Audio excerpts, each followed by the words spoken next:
So the Chicago Art Institute, you've just arrived with the wolf pack, Mm. and they're literally taking you directly to the prince. Yeah, I kind of imagine they wouldn't want a Nos who can't use Mask of a Thousand Faces, walking through the visible areas. Right, that would make sense. So they take you up to the back door of the Art Institute, and there's like a parking lot out there.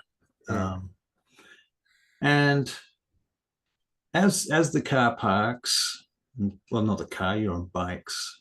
Well, I imagine I'm probably Uh, riding in the van because I'm a walking Breach of the Masquerade. right. Okay. So this now begets the question of who Charlie's playing at this very moment, because I'm playing another character.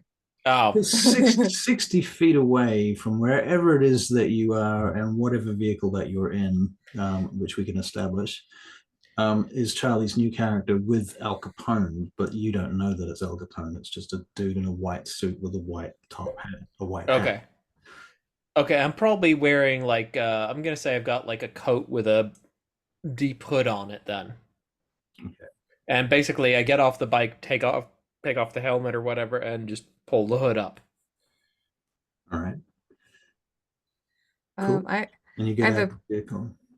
I have a picture, so I'm gonna send it. What is the vehicle gonna? We need to decide that, I guess, because you probably will be using it. It's very possible that they got you a bike on the way to We Chicago. found there was a bunch of bikes that I could have chosen from. Right. Okay. Cool. So you could have choose your custom gangster stolen bike. Yeah, basically, like we'll say I have a bike. I'll worry about the details later. I think I'd probably Sure. choose like I'm not going to choose some. I'm probably going to choose the most nondescript out of the bikes there. Right. So as you're getting off the bike, and you notice these people around you, now Charlie, you should probably describe your character. Um, but Okay. yeah. So her name's she goes by Harry. She she is she's somewhat pretty, but she's not like incredibly pretty. She has quite a big like nose. She's got a big nose. And she She's has Lady Gaga pretty then. yeah. Striking. Whatever you, Striking. what? Striking. She's I'd striking. seen the picture in the thing. So Oh, you she'll be did? wearing like a brown coat. Underneath it is a yes, I did. Is a Where? it's on the Zoom Zoom meeting. chat. Oh, it's on the Zoom channel. Okay. Yeah. Oh, yeah. She has like a caramelly Lady Gaga. Oh, caramel yeah. hair bob. Um, yes, she's kind of a nothing. Like she doesn't need to be anything. She's not show offy or anything. Right. Cool. She Um, knows she knows her value and her worth. yes, yeah. The things she likes is like she'll be wearing a lot of vintage stuff. She loves Hmm. that stuff. I love her already. Vintage rings, vintage earrings. She'll have some glasses that she'll use. Not for reading, No. just She like just clear likes the glasses to look. look good. Yeah. So have you saved her character sheet up for me to have a look at? I put it on the thing. It's on the thing. It's still under Charlie New though. What's her name? Her name is Harriet. Harry, right. Oh, Harry, yes. Okay. I'm not sorry. Tell me again where you put it because I made you a character sheet. Yep. She is in the Burning Blood Oath, What is? which is where you made it for me. Okay, I see. Yep. It's under Charlie New. I have not changed it, but yeah. I found it. I found it. Thank you Okay. very much. Thank you for doing that. I appreciate the effort you put into that. Okay. I didn't put too much. Have you got the same number of XP as he does? Do you have? I didn't add XP, and I'll be honest, I haven't even spent my preview points because I was going to do that right now. Oh, okay, cool. Um, Fair enough. yeah. All right. So as you guys are getting off your bikes, Avery, Letiche, Turris turns to you. Mm-hmm. He says, now, do I need to explain Elysium to you? I think you've covered it sufficiently on the way up here. Right. So you're not going to take any weapons in there. You're not going to do anything stupid, right? I would be obligated to rip your fucking head off and shit down your neck. Yes, I definitely do not want to get off on the wrong foot. Yeah, I didn't think so. He pats you on the shoulder. I just had to be sure. Had to be said. Okay, you guys, are we ready? This is Antheus. We're going in there. We're going to deal with all these Ventru and all of these other, the harpies. Okay, so you're going to be dealing with the politics situation. You understand? He just makes this face like he understands, but he's not overjoyed about it. You got to pretend to be happy. With a face like mine, would anybody notice if I didn't? You have a point there. I can't argue with that. Hey, come on, man, cheer up. It's going to be fine. It's cool. You're going to meet the prince. I mean, this is the Prince of Chicago. I mean, whatever you think of him, he's still the Prince of Chicago. It's a big deal. I mean, this is the biggest Camarilla stronghold in all of North America. Probably like most of the world, actually, except for like Europe, obviously, the old world. I will endeavor to do my best. Cool. Randy shrugs, flicks a cigarette. By the way, one question. What is the appropriate term of address? I wouldn't want to offend him. Cirrus turns to you. My prince. Roger. Alternatively, my lord also will probably go over. Very well. Just be respectful, and that's it. I just nodded him. He's likely to pull some shit on you, some sort of mind game test, just to see if you're as smart as you look. But as smart as I look. Yeah, Nosferatu. It's a stereotype, I'd say. Fair enough. I've been hazed before. You never know. You might get away with it, Nosferatu and all. And after all, your clan does have a representative on the Primogen Council. So good to know. There's that. Unlike certain other clans we shouldn't talk about. Yes. I get what you're saying. There is a couple of people I'd like to introduce you to. One of them is in Younger. She's the Primogen Counselor for Clan Gangrel. I see. Comrade of yours? Well, I am a Gangrel, so indeed I am very familiar with her, and you might say that we are allies at some level. After all, we hold Clan Gangrel's best interests at heart. So, hard to argue with that. I'm not totally unable to read between the lines. I get what you're saying. But your clan and my clan have many overlapping interests, I feel. More so than many of our comrades. I can see that. In any case, if you run into her, her name is In Younger. You recognize her. How will I recognize her? All right, let's go.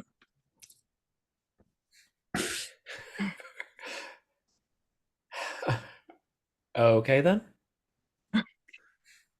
All right, so you head up the stairs. Now, Charlie, meanwhile, you and Capone have been over by your car observing. You have been informed that the wolf pack are going to arrive at, this particular time, and they're going to have with them a Nosferatu who they have picked up from the swamps of Louisiana. Am I right? Yep. Yeah, from the swamps of Louisiana. So this is what you know. When they arrive and the wolf pack get off their bikes and you see him for the first time. And as you say, Avery, he's covered up, hood, and what have you. It's like his face is in shadow, basically. Right. Okay. Do you want to make some sort of deception check just to see how well? It could be a stealth check if you wanted. I mean, if it's a stealth check, I mean, I think I've got manipulation and subterfuge. Yeah, that sounds good. That go through 4 successes, 110. 4 successes and 110. Well, fuck. Pretty good then. All right. So you guys go up to the back door of the Art Institute of Chicago and you head inside up the stairs, and there's a couple of security guards up there. You notice, Avery, that they're all from one security company called Secure Corp. And their tech is quite good. Like they look like better than your average rent-a-cops. I mean, I've been stuck in the swamps for a while, so anything techie looks good to me. Everything looks amazing, right? Everything looks just like futuristic. Like I feel like I'm on an episode of Star Trek. Right. And I also imagine that along the way here, Jackie would have gotten you a couple of burner phones and taught you. I mean, this is the 80s. Oh, right. This is the 80s. Yeah, of course. No burner phones. Okay. Yeah, that's true. Right. I have to remember that this is the 80s. Yeah. What you gonna do? They probably hooked me up with like a CB radio. Yeah, I mean, I think the very least they gave me a pager. Yeah, maybe a pager. I think alternatively, I mean, the way things would have typically worked in those times is you would have had a base with a landline. So they've taken you to a bar. You've been to one bar called The Cave in the city before coming here. It's all a bit of a blur though, because you just sort of went in there and they introduced you to this Malkavian who runs this bar, plays a lot of chess. The bar is down some stairs underground. Anyway, I think that's what they would have had to have done. Pages just seem a bit kind of non-gangrelish, you know? Yeah, that's fair. They're more social. Okay, so anyway, you rewind, fast forward, pause, play. Did we have rewind back in the 80s? Yes, we had rewind. We had fucking videotapes. Where do you think it comes from? We had videotapes, indeed. Oh my god, did we what? Okay, so and play. You are walking in through the back door, and you find yourselves walking past a number of sort of storerooms and that type of stuff, mostly at this point. And you head up through the building into the main art institute proper from the back. And as you're approaching the center of the building, you can hear footsteps and voices and even music distance. Now, as you have gotten into the building, the door shuts behind you as this man in his white suit and his hat, which he takes off, by the way, as he steps into the door, and he throws out a cigar, just flicks it out onto the road, steps in with this one. With this caramel dream. Yes. Yes, this is Caramel Dream, as you have seen the picture, so I guess you know what she looks like. Yes. Yeah. She's wearing a big warm looking trench coat. I can imagine it being cold. I thought you were going to say a big hat. No. There can only be one head for a big hat. That's nice. But no, she'll be like underneath, if she like tucks her coat to one side, you'll notice that she's wearing a very kind of feminine / masculine outfit. It's like suspenders, it's a button-up top. It's those like big the sort of boyish looking trousers. Yeah. She's fashionable vintage style. Like this is also an 80s look, I think. Yeah. No, So, she's yeah. great. It's awesome. Hmm. Okay, so you continue into the Art Mhm. Institute and you find yourself in this big dome after going through these various galleries and past a number of statues and fucking installation art pieces and so on and so forth. Um, Finally, you find yourself in this big dome and you see a number of individuals standing about. They mostly seem to be centered around this other individual wearing another white suit, funnily enough. Must have been fashionable, 80s. This guy he looks like he's in his late 30s, early 40s, perhaps, blonde hair. It's kind of it's kind of in a mullet. He somehow pulls it off, sort of like a Viking, but still, he looks very corporate. He's got some very nice looking sunglasses with very thin rims and such. I guess 80s. Let's think about that. I'll have to rethink some of these things. Mhm. Who else is there, Charlie? There's Uh, are we as inviting all most. of the Ventures or? Well, we're inviting anybody that might be at Elysium. Let's see. So we would have probably Tasmosius playing the violin. Annabelle Tria, bitch. Right, Annabelle Triabel. Right, okay. So Yeah. yep. I remember there's at least one high-ranking vampire with a real Southern accent. I forget his name. Real Southern accent. Isn't there a vampire from like the Deep South up there? And because I remember you doing the voice, I forget the character. There It's is not, there it's is not Sheriff. Balthazar, is it? There was Yeah, Sheriff that's what I Balthazar. was thinking. Maybe. What's the name of that really overweight vampire? Ah, Okay. Lawrence? Horatio Ballard. Yeah.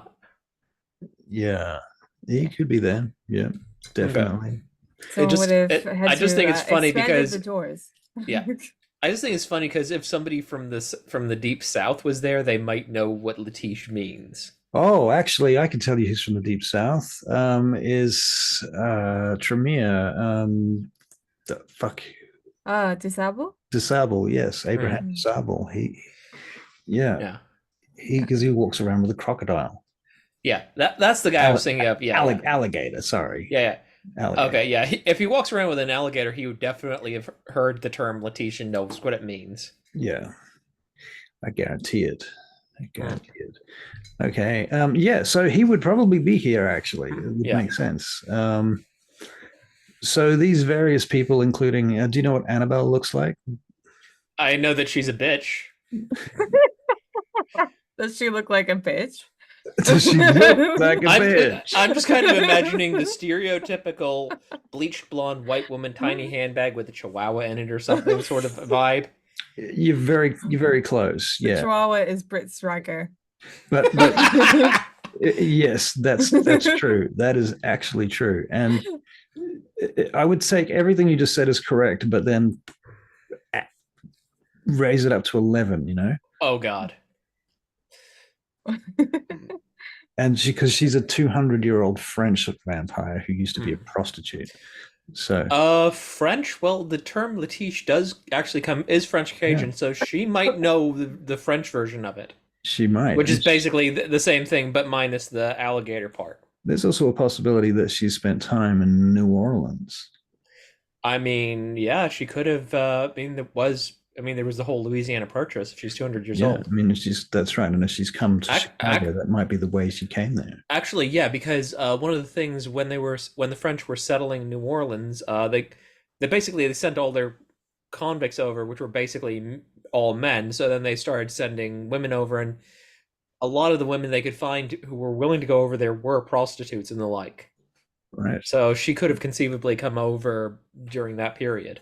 Yeah. I'll just check her notes actually. But in any case, it's not actually urgent. Right. Yeah. So these people are there. Who else would be there? Well, Nikolai must be here. Of course, there is a very young man. He appears to be about 10. He has short black hair. He's like the vampire Harry Potter before Harry Potter was a thing. He's like a goth Harry Potter, basically. That's really the simplest way to put it. Mm. He's got a bow tie and a little suit that fits him just perfectly. He's so damn cute, and he's got a cane. For no reason. Right, for no reason. He has a cane. He likes to carry a cane. Makes him feel taller. So yeah, he's there. And everybody kind of goes quiet as you and the wolf pack enter. Tyrus goes down on one knee before the Primogen Council and the prince. And he says, "My lord, prince, I present to you," and he stands up and raises his hand towards you. "This is the kindred I found in the swamps of Louisiana, Letiche." And the prince looks across at you, and the other members of everybody's got their eyes on you at this moment. I have the flaw shy, so I'm just going to say that I'm just kind of standing there looking like I have absolutely no idea what to do in this situation. Right. "I beg of you, my lord, this child here, despite his age, is younger than you think, at least in mind. I do not mean to say that he is stupid, for he's not. He is untrained. He has been made by the Sabbat and reformed himself, killing them on his own accord. He assisted me and the wolf pack, defeating a pack of Sabbat miscreants whilst we were traveling through his swamplands. We had intel on a gathering site. In any case, we have recovered him. His case stands aside and beyond normal conduct, I should feel, so I have brought him here to introduce you so that he cannot be persecuted." Prince looks at Tyrus for a long moment. "I see. So you're the one. Letiche, that's your name?" That's correct, my lord. "I've been informed that this is a name of legend where you come from." It's what they call a cryptid, sir. "I see. Well, I'm not too familiar with that. But welcome to Chicago. It seems that you have had a difficult time. I've briefly looked at the report you offered me, Tyrus, before. I've considered this case. I think your first port of call should be with Khalid al-Rashid, Primogen Counselor here. And he turns and looks across, and a figure that you had not noticed before. Who was there all along? You're sure of it, but you don't know how you missed him. I think I know exactly how I missed him. I think you do, yeah. I can hazard a guess. You could hazard a guess. Right, and so this figure appears in robes, like old beggar's robes. And he steps forward, kind of not hunchbacked, but he doesn't have good posture. He takes a few steps forward towards you and looks up, and you cast your gaze upon Khalid al-Rashid, who is at least as hideous as you. Good to know. Good to know. Probably more so, to be fair. He's a lot older than you. He's had time to really decay. Yeah. So, yeah. And Khalid says to you, "Greetings, my brother. You can come forward and step into our fold. We, Clan Nosferatu, will protect you. You can be one with us Welcome. Welcome. May God bring peace upon you. Thank you, sir.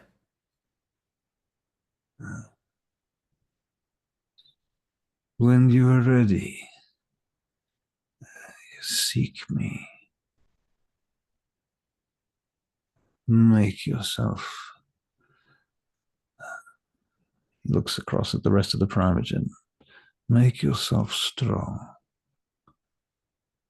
And he kind of just disappears again. I stare at where he was and just quietly nod. Okay. Oh, can you make a perception alertness check? Yeah, hang on. So, Charlie, you can too. Okay.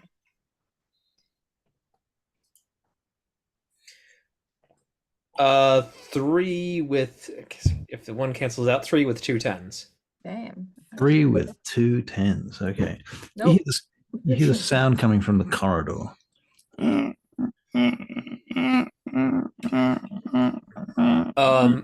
Yep. I turn to look towards where I hear the sound coming from, just like twist my head around. Various other people are doing the same thing.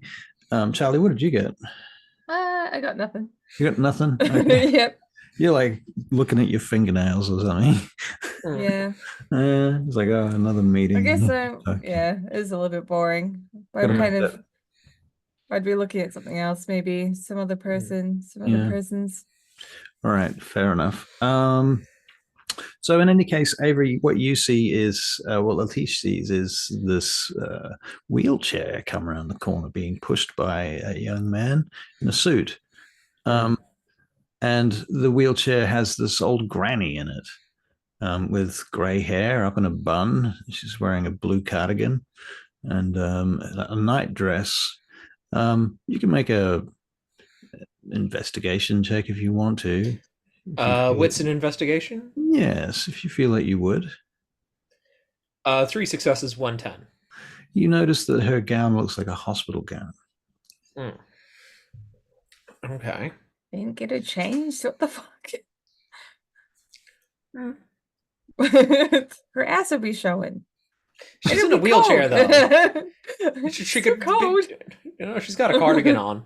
She's got a Besides, cardigan. if she's a vampire, does she really even get cold? So, in any case, this striking blonde fellow pushes her in, pushes the wheelchair in, and she looks up, and as she comes into the room, she starts waving her fists at Loden, and she's like, "You didn't invite me tonight. Why didn't you invite me tonight? I wanted to be here. You knew I wanted to be here." And Loden's like, just starts shaking his head, and the blonde man puts his hand on her shoulder and he's like, "It's okay, calm down. This is not going to get you anywhere." But then she stands up in her nightgown with no ass, which you inspired, and she takes a few steps forward and she continues to rant. And she stops and she turns and she says, "Who's this?" And she looks across at you, Avery. She kind of shuffles over in your direction. I just give her a slight bow and I say, "Pleasure to meet you, ma'am. I go by Letiche." She looks around at the various people rather suspiciously. "Letiche, you say?" "Yes, ma'am." "Oh, yes. Where are you from, Letiche?" "New Orleans, ma'am." "And what you doing here in Chicago? What you here for? You up to something?" "No, ma'am." "You're stirring trouble, I can tell." "No, ma'am. Archon tourists found me living in a swamp and brought me here." "That's where all the trouble comes from." "Can't say you're wrong, ma'am." She looks over at Prince Loden and she waves her hand at him. She says, "I don't like him." She starts walking around you and then heads back towards her wheelchair. Loden's like, well, that's duly noted then. I will make sure that your opinion is marked down. He turns to one of his retainers. Julian, make sure that's marked down. Oh dear. Capone and you are standing over to the side, and you can tell Capone is kind of quite enjoying this. Harriet's like, what the actual shit? Every single time she comes here, just starts something. She's wondering how a woman that's aggressive is still around. Right. Well, She likes vintage things, but her vintage things do not argue with her. So you can make a intelligence and investigation check if you like. okay, wait. Oh God, okay. It's not gonna be great. No. No, I look back down. Nothing. Mm-mm. Nothing. Okay, never mind. Maybe give me Never something I mind. do know. The prince turns to Capone now, and he says, so it seems that Khalid has decided to cut you free, at least for now, until you find him. So you will need to be, well, oriented to the city. For this task, I shall assign you my childish child, Capone. Your child here, Harriet. You'll do fine. Okay, I nod. Mm-hmm. Excellent. Well, then, that is concluded. Thank you very much. Tyrus, we have other things to discuss. So he calls Tyrus aside, and the group kind of closes up, and the conversation comes to a kind of an end there for now. And what's his face? Rancher Jackie. Jackie kind of comes over to you, Avery. Yeah. It's like, well, I guess we got to take you over and introduce you to Harry. Yes, that makes sense. All right. So, Harry, have you met the wolf pack? You would have at some point, right? Yes, most likely. Yeah. They might have come in and come into the speakeasy. Yep. I run. Why wouldn't they? Yep. I think they have, mostly to gather intelligence about the Ventru, but come on, clearly they don't trust the Ventru. They don't trust you, and you don't trust them. There is a certain amount of trust that's kind of just there because you have to work together, but at the same time, different clans. And Loden doesn't trust Tyrus. So in that case, it just goes down the shithole, trickle down effect. Right, yeah. And then vice versa. So yeah.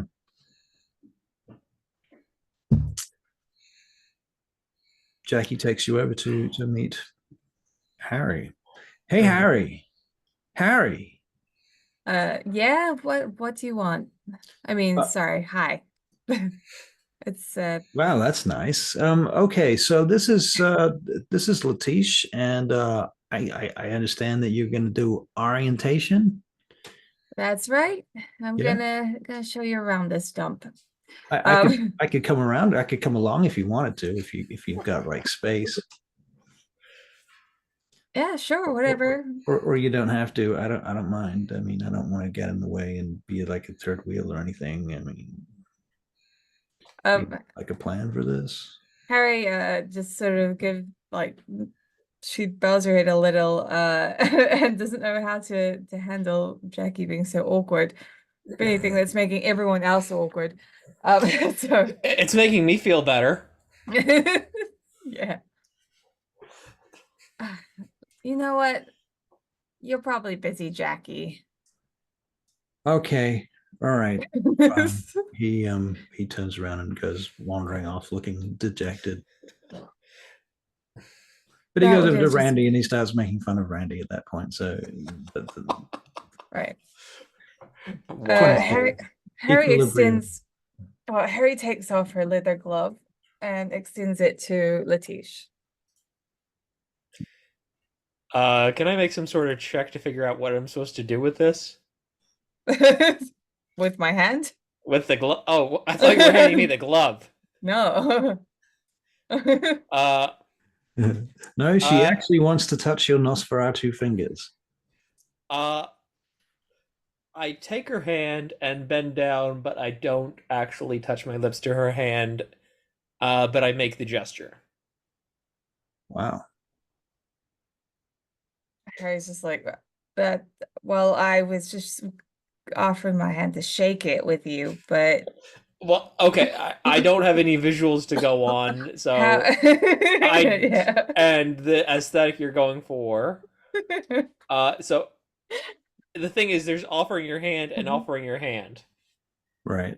I take back So my hand. do you do it like that or do you do it like Okay, that? Like that. okay. Yeah. Sorry, I didn't that semantic ambiguity. Okay, if you're Okay. held out to shake your hand, I will shake your hand. Okay, very good. So now that awkwardness is over, um, this here is my sire, Al Capone. Al Capone? Colin's busy talking to somebody at the moment. Oh, God damn it. I Okay. I look over and I'm just like I'm visibly impressed. You look pained. I'm sorry, this is just my face. Right, okay. Well, so a little bit about me. I'm a Ventru. I've lived here my entire life. I have a speakeasy, which is aptly named Prohibition, which I refurbished it to make it look like it's old from the Prohibition. So um Just it's kind of a place where you could hang out if you want. We allow everyone. Yeah, s- what? sorry, your sire is Al fucking Capone and you won't run a speakeasy named Prohibition. Isn't that a little on the nose? Yeah, it is, but he likes it. All right. It's actually used to belong to my grandfather, and Al Capone knew my grandfather. Hmm. Um, I thought I asked him what he thought, and we kind of came up with the idea of going with that theme still, the theme of prohibition. Fair Um, enough. and so it's a bit of a gimmick now, but it's Yeah. also kind of cute, don't you think? Well, it takes all kinds. Hmm. So you're from a swamp. No, I'm from New Orleans. I lived in a swamp when tourists found me. Yeah.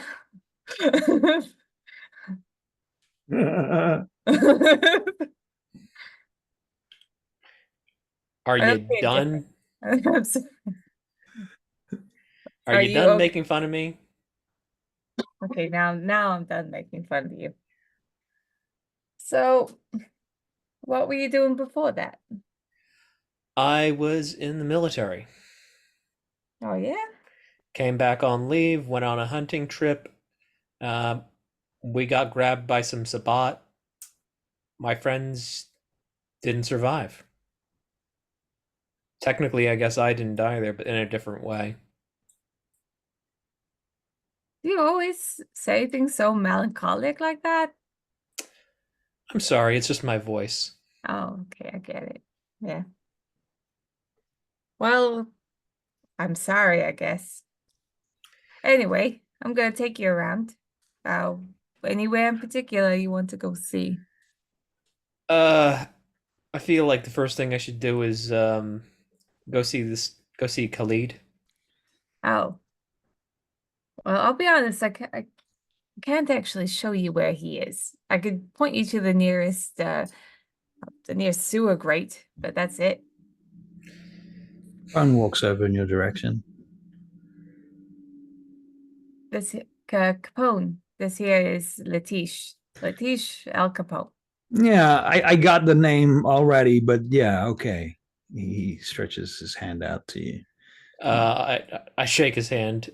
Just before you shake his hand, he withdraws his hand. That's enough. So you're from Louisiana. That's correct, sir. You must be getting sick of every asshole asking you the same fucking question by now. I'm from New Orleans. You get used to it.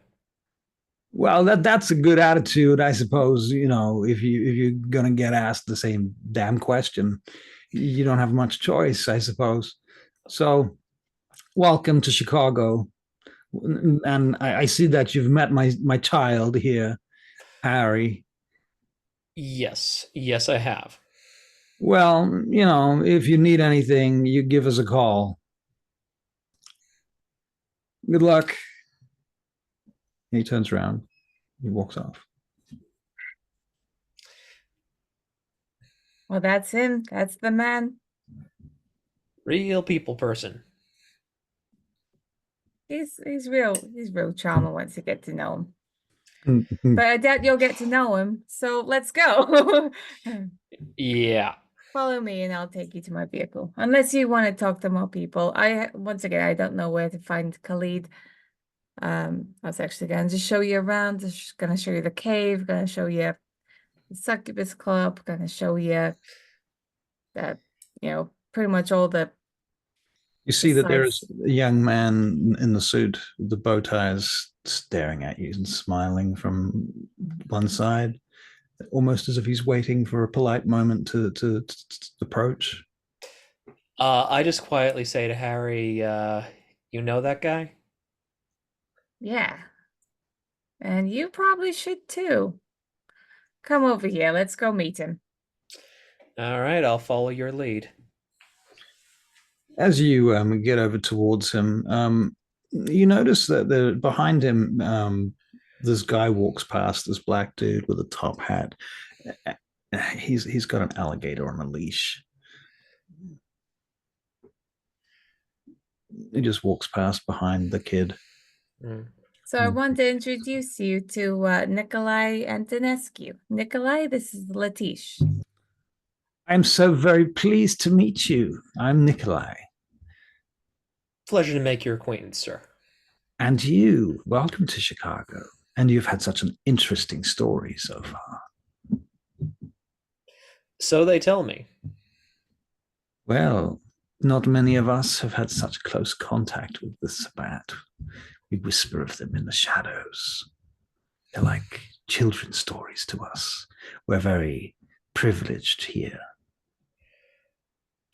Well, the one that I ran into when I was down there with Terrace had some stuff that sound like what mothers tell their kids about to keep them in line.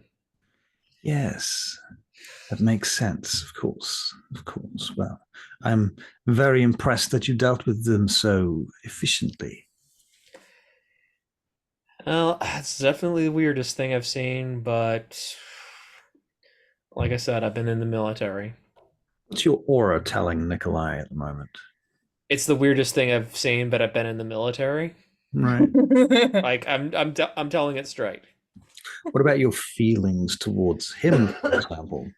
I don't really feel anything particularly towards him. He's just like I'm much more interested in the guy that just walked past with the alligator.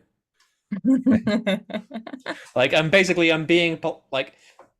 Nikolai looks over his shoulder at the alligator for a moment and he looks back at you. As if he's realized something. Harriet? Just wondering if there was something wrong. I don't think anything's wrong. Is there? Is there something wrong? Odd to see a gator this far north. Oh, you're speaking of disabled school. Out of game, I'm sure that ghoul has a name, but I don't remember what it is. You could just say the character that the what's his face you're playing doesn't know what it is, doesn't care enough to know. I feel it was like Mr. something.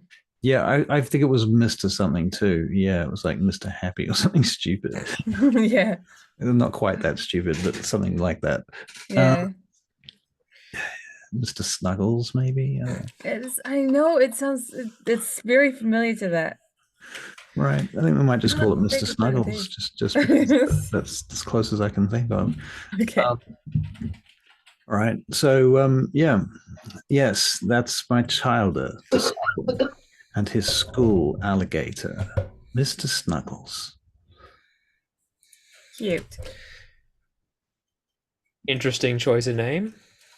I'm sure it's just a nickname. I imagine Sable has a more meaningful and profound name for it, as he does for almost everything. Good to know. Hmm. If at any time you wish to visit us at the Chantry House, do feel free to pop by. We should love to have you. I appreciate the offer. I'll keep that in mind. Of course. It was nice seeing you. And you. Hmm. And if you get the opportunity, don't forget to introduce our new friend Letiche to Garwood if he is around. Perhaps if you go to the Succubus Club later tonight, if you have time. I'm not sure if it's something that you would wish to do, but I might be there at 3. You're gonna you're gonna go to the Succubus Club? From time to time, I enjoy my partaking of such a place. And people don't ask you for your ID at the door? He I'm smiles. only joking. You know I'm joking. He says, "It is a sorrowful thing to be made as I am. I have endured centuries of ridicule and unending fear. I've been called an abomination. It pains me deeply." That's ridiculous. I think an abomination is when we embrace elderly that don't have any pants on. That to me is an abomination. To me, an Nicholas. abomination is that thing that I thought that had way too many legs. So yeah, Ain't out of nothing should have everything, that. I think you're Ain't funny. nothing that ain't a bug shouldn't have that many legs. I do enjoy the plurality of our points of view. Well, for what it's worth, you still have great skin. You always will have great skin. Are you talking to me or him? To Nikolai. But in front of him. Yeah. I forget. I looked at Letitia and I'm like, oh, right, yeah. Nikolai looks at you like, are you trying to be rude? Wow. Wow. Okay. Well then, as I say, if you need anything, and he takes out a business card and hands it to you. I politely accept it. Very good. It has an address for a thing called a Chantry House at number 418 Yeah, I something Drive. Yeah. When we walk away and head to the next person, I'm gonna say, you're gonna need a Rolodex by the end of this. That seems likely. Mhm. Right. Should we go and have a chat, Mr. Dusable? I would appreciate that. Of course you would. You've got a thing for gators. I can tell. Okay. I lived in a fucking swamp. It was either make friends with him or fight him. You gonna have a chat to him? Be only polite to make my greetings. Right. So you head To over to the gator? So Either and or both. the gator at this point is nomming on some plant matter for some reason. And he's holding it by a leash and he's examining a painting at the same time as speaking to this blonde French chick. As you approach, and he turns and he sees you. Well, hello, boy. Greetings, sir. He's got a pipe. Mr. Dusable, this here is Letiche Abraham Dusable. Letiche, you say? Yes, sir. Well, that's a familiar name. Well, I'm from New Orleans, sir, and it was my call sign. Your call sign. You some sort of military boy? Yes, sir.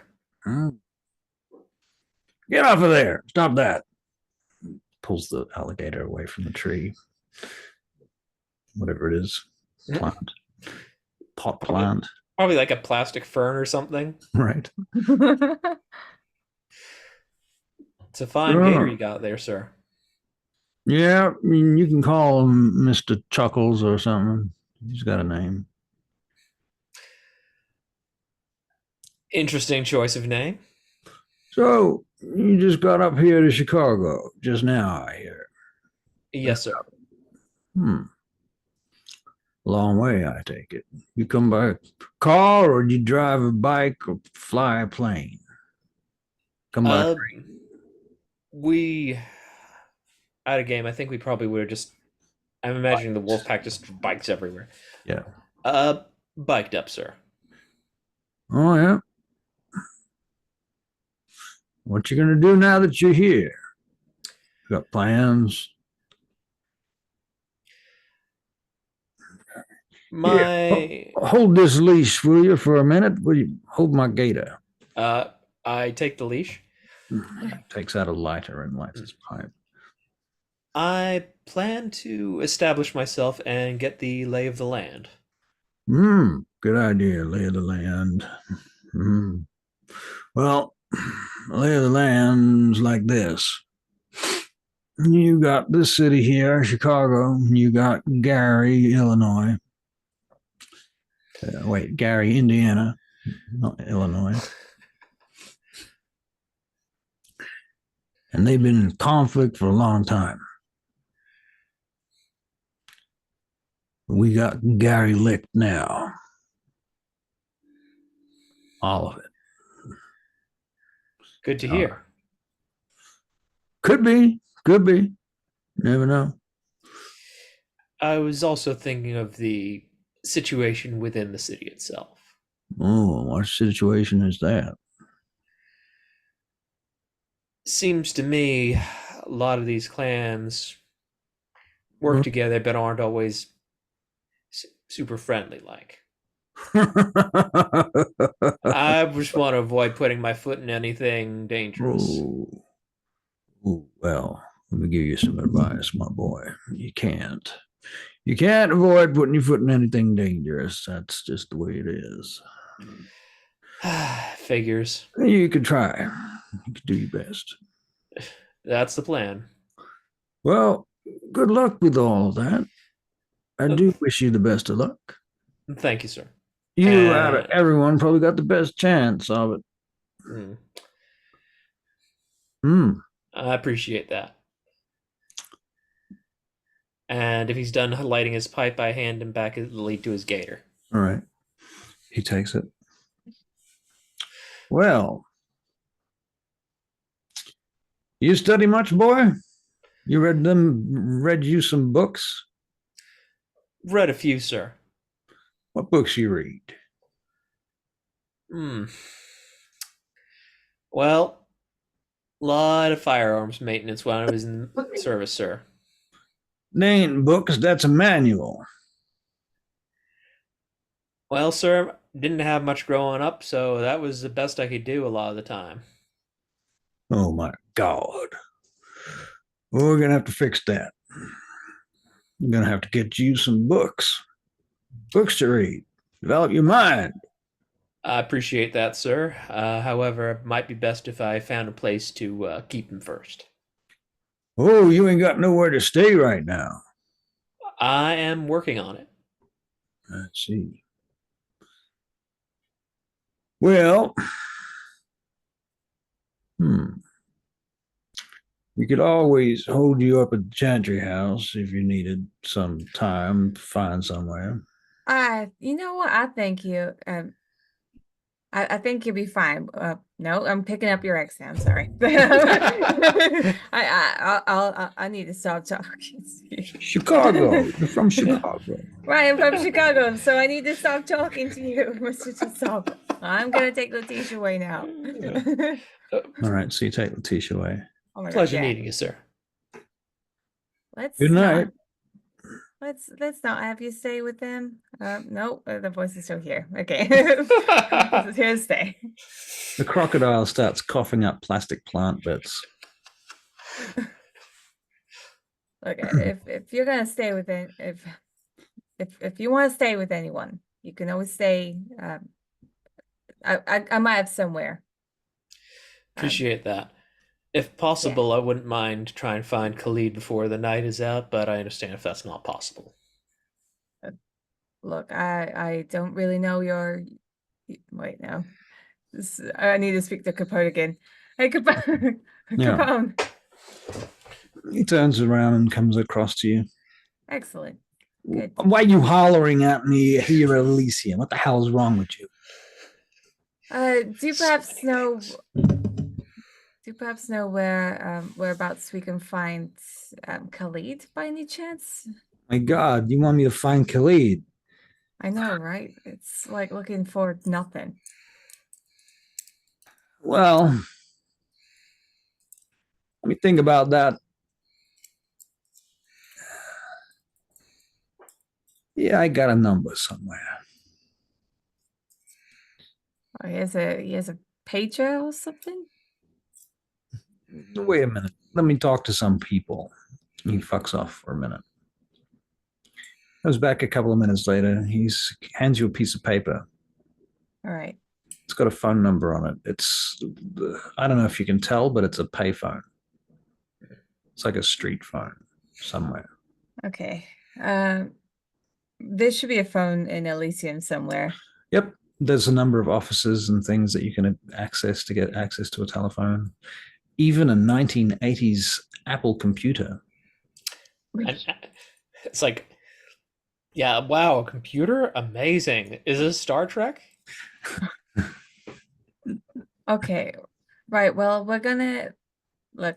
I'll ring up this Khalid for you. You can have a chat with him. We probably should introduce you to everyone. Which is gonna be long and tedious, but why don't we get some introductions out of the way first? I imagine it'll take him time to get back to wherever he's heading. all right. I look around. Who else can I see? Well, there's Annabelle. Wait. Okay, so as you're looking around, this lady appears from around the corner. She kind of scuffs her way in. She's got this huge afro. She's clearly African, and she's not very big. She looks like she's quite old, like probably in her 70s or 80s. She's quite weathered and leathery at this point. But she has beautiful, colorful scarves and clothes on. And she comes in quite sprightly despite for her age. And she looks around and she sees you guys and she comes over to you. All right. Well, what do we have here? She says.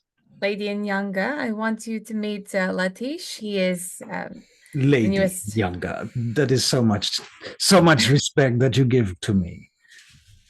She takes your hand in one hand. She just holds your hand, Harry. Oh, well, I do have a great deal of respect for you. She holds your hand an uncomfortably long time. At least for you. Okay. It's a long time. All right.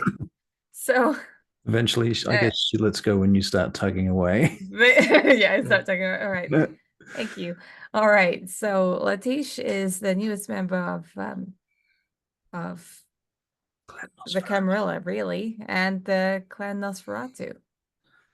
Yes, I am aware of this. I have heard of these things already. This news has come quickly. We are very pleased to have a new member for Clan Nosferatu.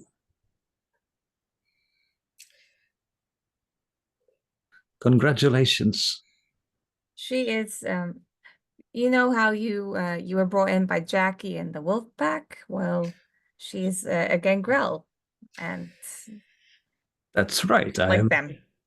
It's a pleasure to meet you, ma'am. Archon Tyrus mentioned you. You may call me counselor. Very well, counselor. You're very welcome. If you find yourself in any trouble and you need some help and advocacy, anything like that, you can come to me. Appreciate it, ma'am. And if you're looking for Khalid, I know where he is. Oh, That would be very helpful. Of course. He told me that you might need help. That's why I've come straight to you. that's Do you wish to go there wonderful. now, or you have more things you wish to do, more people to meet? I believe it would be best to make sure that anybody who wanted to meet me gets the chance to, so they don't feel like I'm stepping on their toes.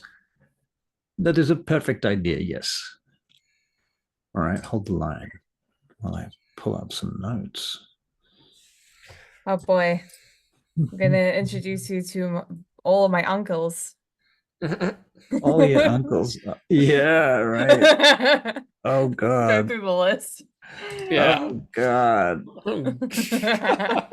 Okay, so all right. So we can do these. We should probably do these one at a time because it'll just be easier. Yeah. And we can decide how these fit in, sort of chronologically, Okay. Yeah. whatever. But all right. So you get to meet Kevin Jackson briefly. You've seen Kevin Jackson in play, haven't you, already? Yeah, I have, because he's like Bray's character's sire. Yeah. Yeah, he is. So he's okay. So Kevin Jackson meets you. I'll be right back, but Yep. yeah, keep going. All right. So he's sitting on a couch when I assume Harriet's going to come and drag you over to meet him. Yeah. She's just kind of visibly dragging me around everywhere. Yeah. And so Kevin Jackson looks up. He's sitting on this couch. He's wearing all this gold bling and like dollar signs and shit. He's wearing like a gold and black windbreaker. Back in the 80s when it was actually fashionable. When it was cool. Yeah, exactly. He still wears that windbreaker, but It's like it's very dated now. 30 years later. 40. Right. He probably has a new one from Temu. Yeah, probably. Right. Okay.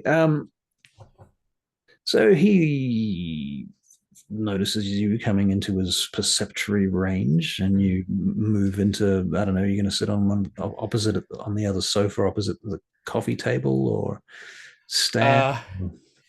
He doesn't move. He's staying sat. Okay. If he's staying sat, I think I would sit down so I'm not staring down at him. Okay. Like, basically, I'm doing everything I can to be polite, since I'm like, I've got zero seniority. So just to paint a little bit more of a picture, there are two hookers with him who are snorting coke off the coffee table. Great.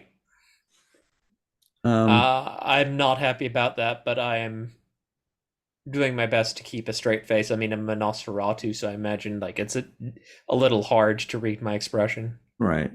Nobody else in the room seems to care. So there's that. True. So he looks up at you as you sit down, and he's just been feeding on one of these hookers who was taking the coke. So he's doing the loop. That's the whole point here. Yeah, I get it. Yeah. He says, "Do you partake?" Not my thing, but thank you. I just love this shit. And he licks the wound and gives her respect. So you're new in town? Yes, sir. Well, my name is Jackson. Kevin Jackson. I go by Letiche. Got it. Back, baby. He looks over his shoulder as Harry returns from her bathroom break. Decided to powder my oversized nose. Except Sorry. this time it's not, except in character it's not a euphemism because vampires don't need to use the bathroom. Exactly. Actually, Kincaid might, but he's not here. Yeah. Kincaid, well, I mean, if he's eating, that food has to go somewhere. It's coming out one end or the other. it usually comes out the top end, to be fair, but yeah. Right. So you guys, you're talking to Kevin Jackson. Okay. You notice that he's got gold teeth too, and dollar signs shaped into the sides of his hair. How So very 80s. so what are you into? What do you do? What's your racket, man? Well, sir, I've been living in the swamp for a while. I have to rediscover that. Damn, you've been living in the swamp. Didn't have much choice. Didn't exactly have a lot of freedom. What the hell was that like? The Sabbat, not good. You had Sabat and you in the swamp. That is some damn bad, awful luck. The Sabbat were the ones keeping me in the swamp. Motherfucker. Damn, Yeah, I knew those bitches were dirty. yeah, this guy had this whole thing. He thought he was like this voodoo priest. He called his ghouls zombies and shit like that. It was not fun. Whoa, fucking damn. You've been through some bad shit. Hmm. Wasn't fun. So how'd you survive all that? Well, Give me that hand back, bitch. he got arrogant, got slack, ended up die. He's dust now, and his underlings, they either killed each other or fucked off, and You I was saying able to that get out. you killed his ass? I didn't say that. Well, that's what you implying, right? I don't say anything, but I just give the slightest head nod. You don't have to be shy around me, boy. So good. You killing Sabat motherfuckers? I'm on board with that shit. Yeah, ran into Tyrus and the wolf pack in the swamp. Turned out this, I think they call it Tzimitzi, had set up in the old base and had some really fucking weird shit going on there. This blonde chick with hair that's been kind of chopped and cut in funny angles and shit. This is not the Toreador lady. This is another with a red dress, like a summer dress, barely concealing anything. It's so thin. Yeah. She's very skinny, like fucking pencil. She comes running Oh. up to where Kevin Jackson is, and she just puts her hand on the back of his head, and she says, "The prince wants to talk to you." And she stands up and she looks at you guys, and sorry, and she drags Kevin off to go and talk to the prince. As that happens, this other fellow comes past. He's wearing a suit, pinstripe suit. He looks like an older man. And he says, and you know him as Tommy Hines, Harry. Yeah. Capone's broodmate. He's on the same level as Capone.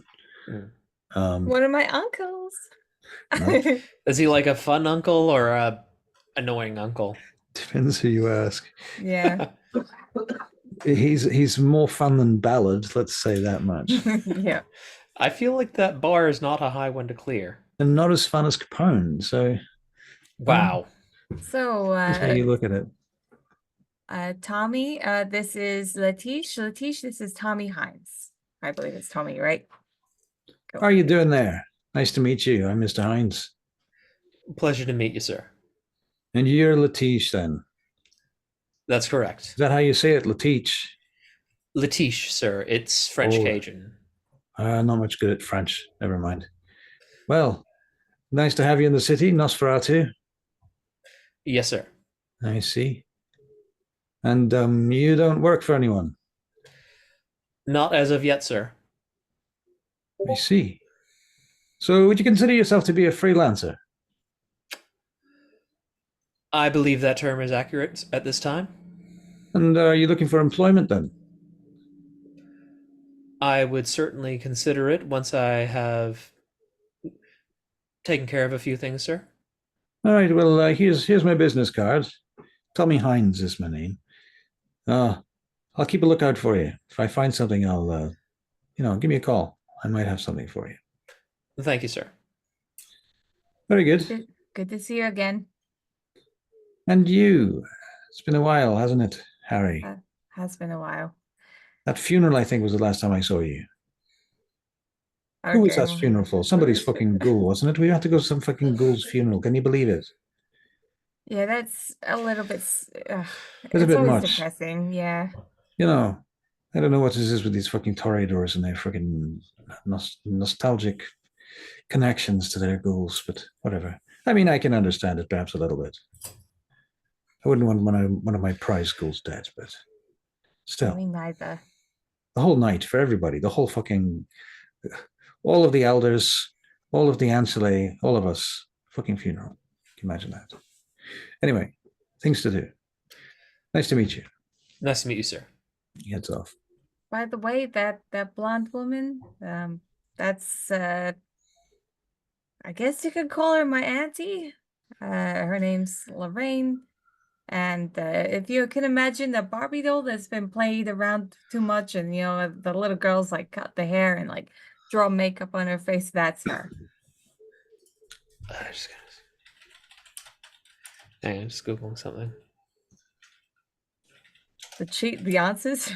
Okay. No. Cheat sheet, Okay. The answers. Googling the answers. No, I was googling to see if he would know what a Barbie doll is. Oh, right. Yeah, well, they're from the 60s, aren't they? Yeah. He would have seen them. I wasn't sure, but He's probably got a collection of Barbie doll heads in the swamp. I don't think he's not that weird. Besides, I don't think no, he wouldn't collect those. I'd keep troll heads. Trolls didn't trolls only really come out in the 80s? Yeah. I think he's just like got glass bottles that he fills up with water and like makes a cool little display of them. Okay. Anyway. Let's move on to the next unfortunate soul. And as you turn around to go to do that, you are eclipsed by Horatio Ballard. I stand back a little, giving his gut some space. Whoa. What do we got here? So, Mr. Ballard? Harry. You don't come and see me anymore, Harry. I used to like it when you used to come and visit the restaurant all the time. Well, I haven't seen you for months, huh? I'll come visit. How about next week? Why don't you come over for dinner, huh? Well, you know me. I got refined taste and all. He rubbed his hand in your hair. You're a good kid, Harry. You're a good kid. So, who we got here, huh? Who's this, the new kid on the block, as they say, huh? This gentleman is Letiche. Letiche. So you're from Louisiana? Yes, sir. I'm from New Orleans. New Orleans. I haven't been to New Orleans since I was a kid. Well, sir, it's been a while since I was able to go back myself. Never liked it much. Fucking stinking hot place, goddammit, and the mosquitoes everywhere. You think the mosquitoes are bad? Have you seen the termite swarms in the summer? He looks over at DeSable for a moment, and not to mention the goddamn alligators. I don't mind the gators. The gators ain't gonna stab you in the back. He doesn't mind the gators. He doesn't mind the gators. My name is Horatio. Pleasure to meet you, sir. He stretches forward a large, fleshy, fat hand. Yeah. I gingerly take his hand. He proceeds to crush your hand with great strength and quite severe power. I mean, if he's going to crush my hand, I'm going to squeeze back. He does it in a way that's kind of unconscious. Do you know what I mean? Like, okay, yeah. But Okay, he's not doing it on. Well, is he? Is he though? Okay. I don't know. Like, I'm not going to crush his hand, but if he's squeezing, I'm going to give him a firm hand grip. Right. I mean, I've got like 2 in strength and 1 in potence, so I can, I'm not weak. All right. So the thing about Ballard, when he just appeared just then, can I get a perception and alertness check from both of you? 4 successes, 1 10. Wow. Okay. Nope. Well, this makes sense actually, because Avery, you are Nosferatu and you have certain powers. And the thing is, when he appeared from behind a tight pillar, a narrow pillar, which he easily should have eclipsed on the other side of. And yet he appeared out from behind it, almost as if he had a level of obfuscate. Seems likely. Which is quite absurd, because this enormous bulking character steps out from behind this lamppost, basically. It's cartoonish. It's cartoonish, yeah. Anyway, well, so what do you do now that you're going to be here in Chicago, huh? You got a plan? Well, sir, my plan is to establish myself and then see what opportunities are available. Establish yourself. What do you mean by that? You're going to buy a restaurant? I got one I can sell you. No, sir. I don't imagine people would like a restaurant run by somebody with my appearance. You're a funny, funny bastard. I like you. No, sir. I was military. I'm sure I could find some mercenary work. Oh, I see. A mercenary. Oh, I got it now. Okay. Well, we have work from time to time, the family and everything.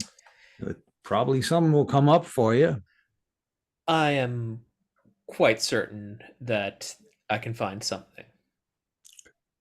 Yeah. Looks like you already got a good in there with the wolf pack, huh? Well, together we took down Tzimisce and their crew, so. Yeah, good. Good on you. Good on you, kid. That's good to hear. Okay. Well, you're looking for some support or something, you give me a call. I'll be around. I appreciate that. Okay. Good to see you, Horatio. Do you what? What? Good to see you, Horatio. Oh, good to see you, Harry. Good to see you, kid. He gives you a big shake. It's a bit creepy. Yeah. She's probably used to it. I'll see you next Tuesday, Horatio. Tuesday, yeah. Good. Okay, he fucks off. And then when he goes, I'm like, did you get it? See you next Tuesday. I guess not. Don't worry. Out of game, I didn't get it. Oh, spell C U N T. Yeah. Oh God. Damn. That was like Barakyle level encryption. But no, she doesn't mind Horatio.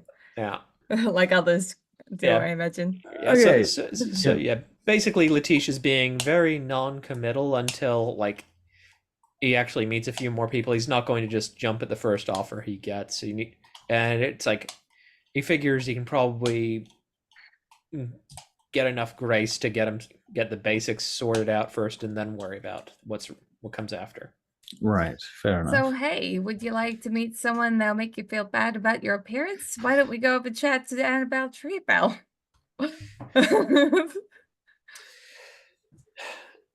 Well, let's get it out of the way then. Yeah. Well, as you're heading over towards Annabelle Treebell, Edward nearly steps out. Oh, Jesus. So Edward Neely is a very sharp-looking blonde fellow, but you can make a perception alertness check.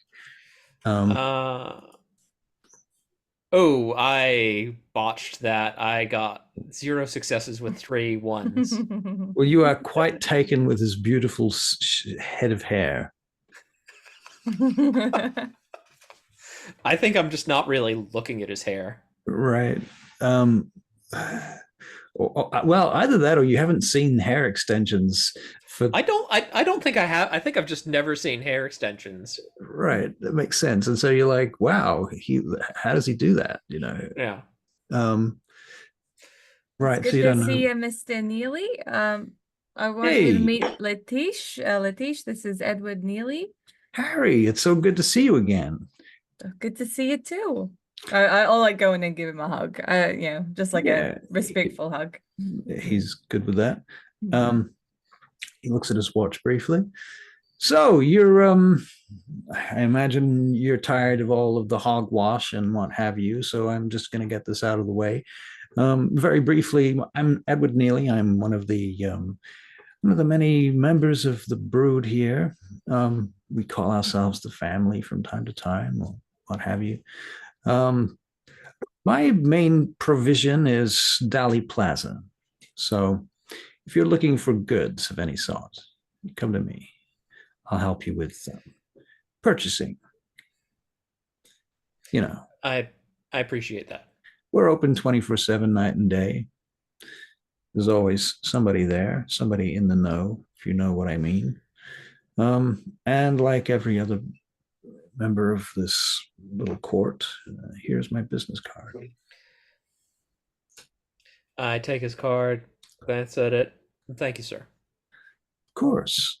I do hope to have a more in-depth conversation at some time. I'm sure that can be arranged once I'm a little more established. All right. At this point, Annabelle you have her attention. She's looked up from her little clique of toreadors that she's nattering with presently. Edward says, well, I suppose I should leave you to it. And he steps out of the way. So Annabelle is standing there with Sophia, Brett Stryker, Bobby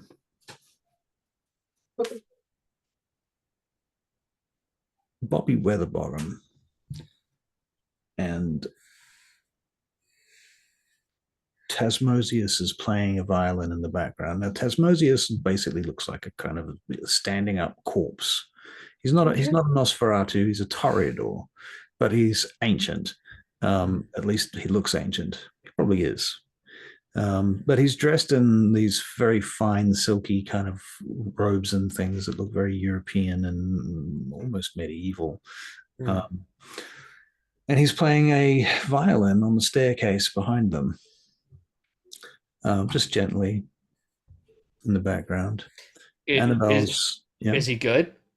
He's really, really good. He's very good. His music is such that it's fucking heartrending. Yeah, so it's quite an experience, even just in that sort of musical terms. Right. So Annabelle looks up at you, and she's got a cigarette in a long cigarette holder. As she looks over to you and she flashes her eyes in your direction, she awes you. Okay. So what does that response? mean? What does that mean? Right. Well, I know some of the gist of it. You probably have the gist of it. So basically, what it means is you think she's awesome. You just think she's awesome. I think there's a roll I can do to try and resist it. There probably is. It's got a system. Let me just check it out.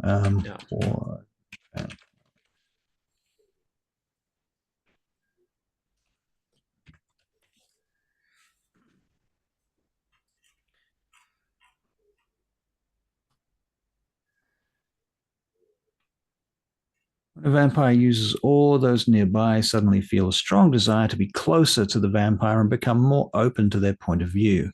This can be particularly useful in situations requiring mass communications or persuasion, as the affected individuals are more likely to agree with or support the vampire's opinions and suggestions.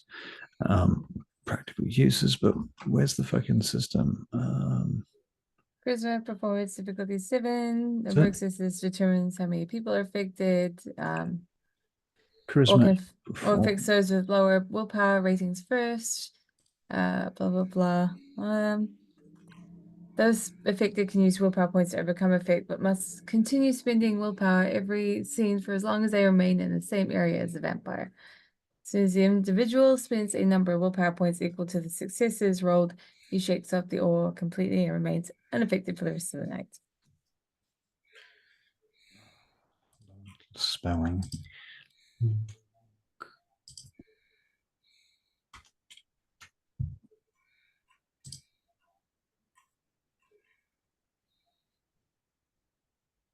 It's fun role playing aura. Yes. So what is it? Manipulation and Charisma performance in order charisma and performance. to roll it. Apparently they roll a blood point. This might be a V2 roll. That's really odd because in sorry, V20 roll, because in V2 that was never the case.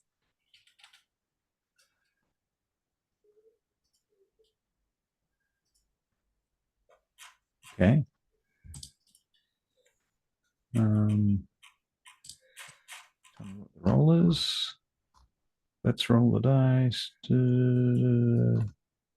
So how many? So it's a success for each person around you, isn't it? Kind Like, of. well, it's sort of it's logarithmic. It goes 1 person, 2 people, 6 people, 20 people, and then Everyone. everyone. Right. Yeah. Yeah. Okay. So she got 2 successes. Can you mitigate it by spending willpower? Yes, you can. Yes. Okay. So do you want to spend a willpower point to mitigate it? Yeah, why not? Very well. So she looks up to you as you approach. In any case, I think he would I think basically like resisting it would just be like an ingrained thing for him based on his background. right? She's like,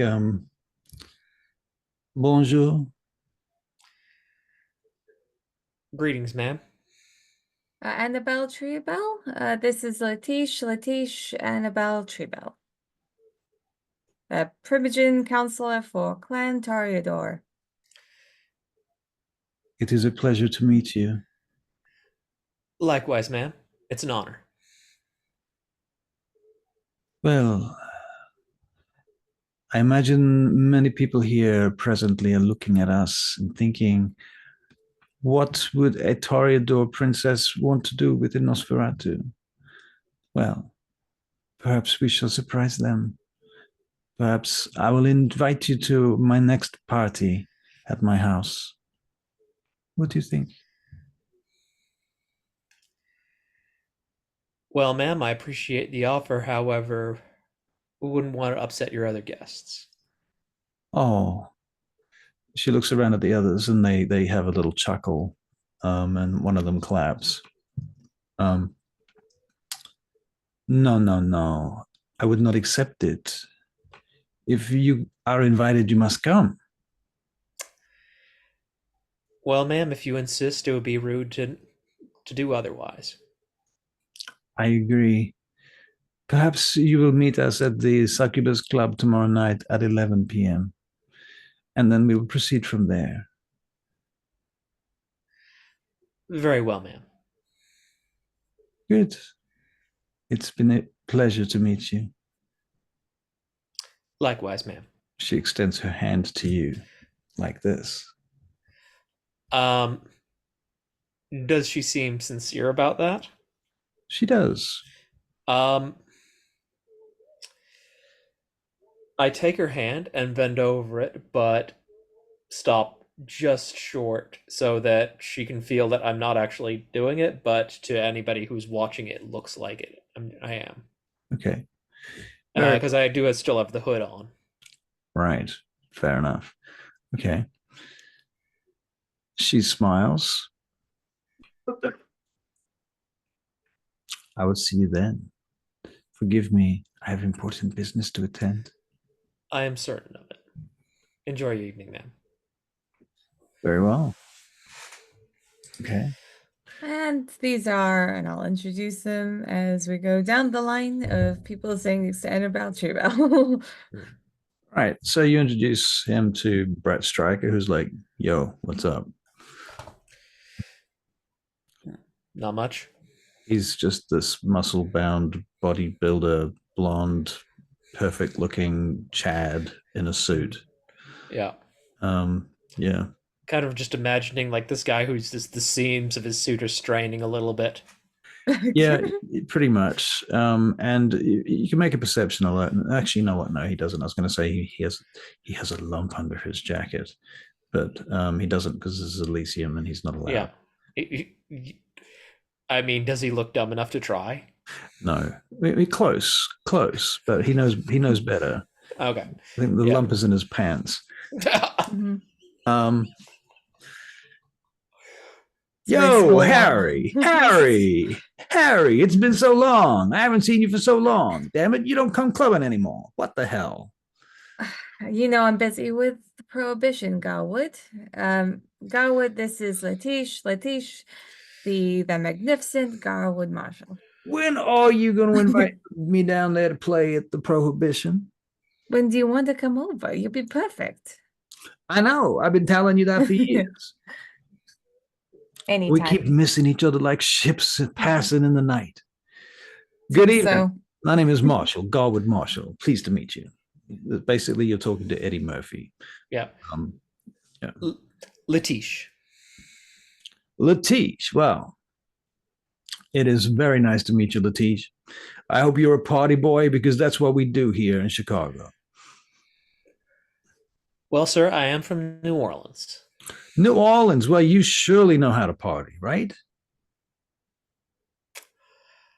I did a bit of partying when I was younger, sir. Sir, listen to you talking to me like I'm some kind of sir. I ain't no sir. You just call me Garwood. Mr. Marshall at the best, but damn, forget about it. Well, I do have the least seniority here, and I'm trying not to step on anyone's toes. Look at you. All this respect is such a breath of fresh air to see some new kindred being brought in here before the prince and actually acting like they've been trained at least better than well, you know what I'm saying. I hope. Well, wonder how many of those kindreds had drill sergeants screaming at them. Right. That might well be the exact difference. We should embrace more kids from the military. Think about that. No. I'm sorry. I had to say something. It would be boring around here otherwise. We're good. We're Harry, good. You step back and bump into Randy standing behind you.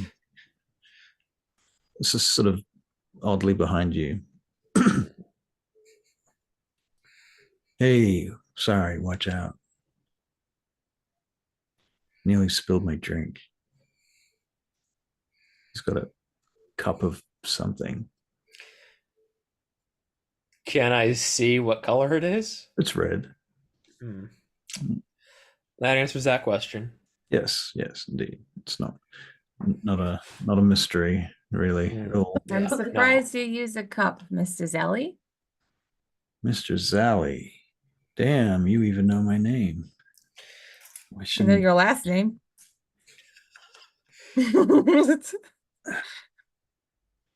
I can't say I know your name. I heard they call you Harry. They call me Harry. You don't look like a boy. Well, I ain't shown you what's under my pants yet.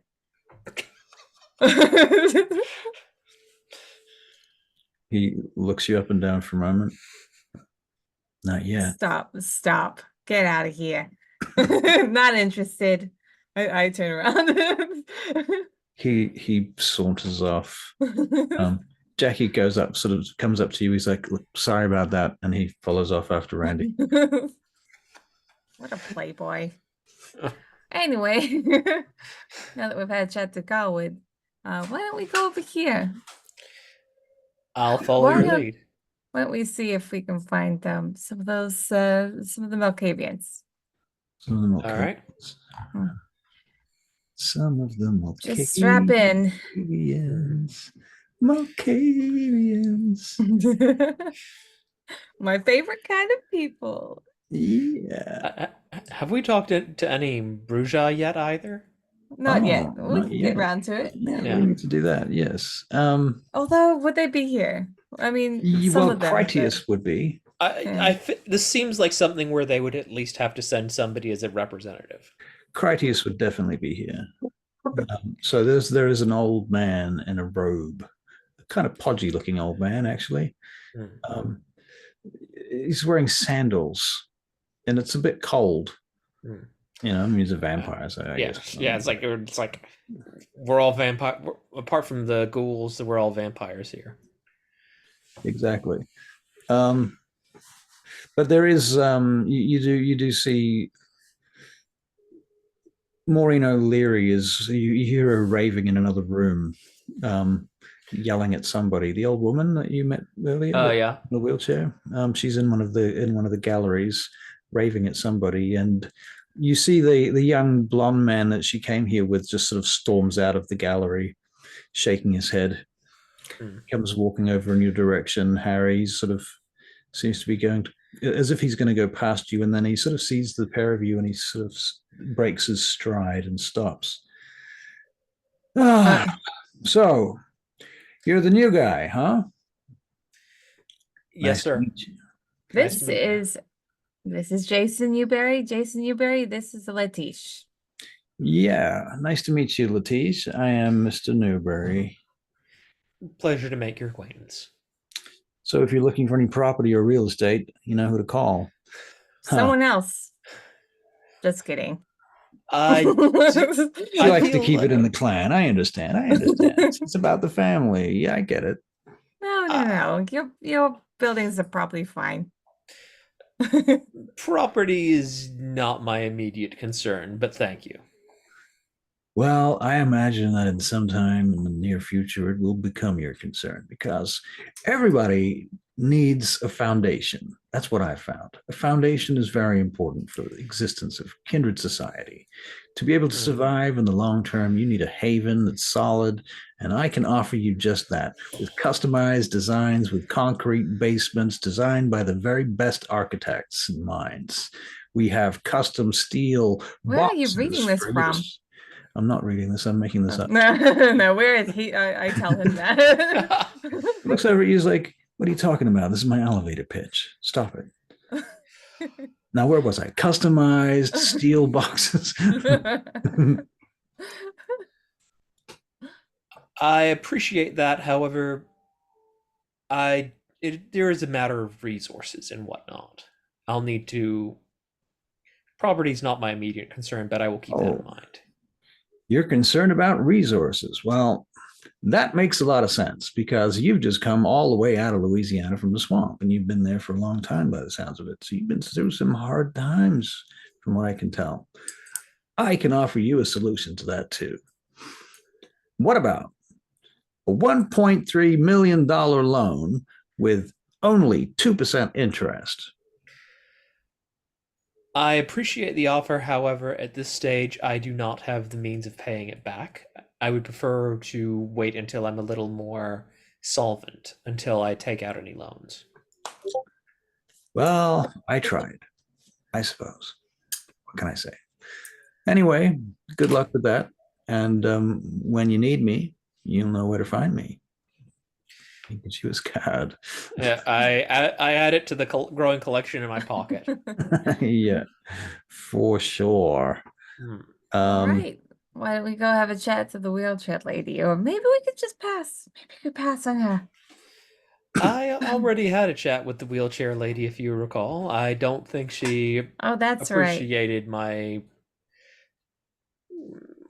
I don't think she appreciated my presence. Let's not unduly burden her with my existence. The old fat man in the robe, the beard, Hmm. Looking like kind of like a wizard. looks a bit like a wizard. He looks like a Roman senator. Oh, Um, Let's go have a chat, shall we? Come on. but actually he's Greek, but that's not yeah. the point. Anyway, you go over to him and he smiles as you approach. Ah, greetings, greetings. I'm Lord. Critias, Oh. Primate Counselor of Clan Bruja. Oh, Pleasure. this is Letiche, by the way. Sorry. There you go. Oh, yes. I've heard your name, Letiche. I saw your introduction earlier. Pleasure to make your acquaintance, sir. And you, of course. Good, good.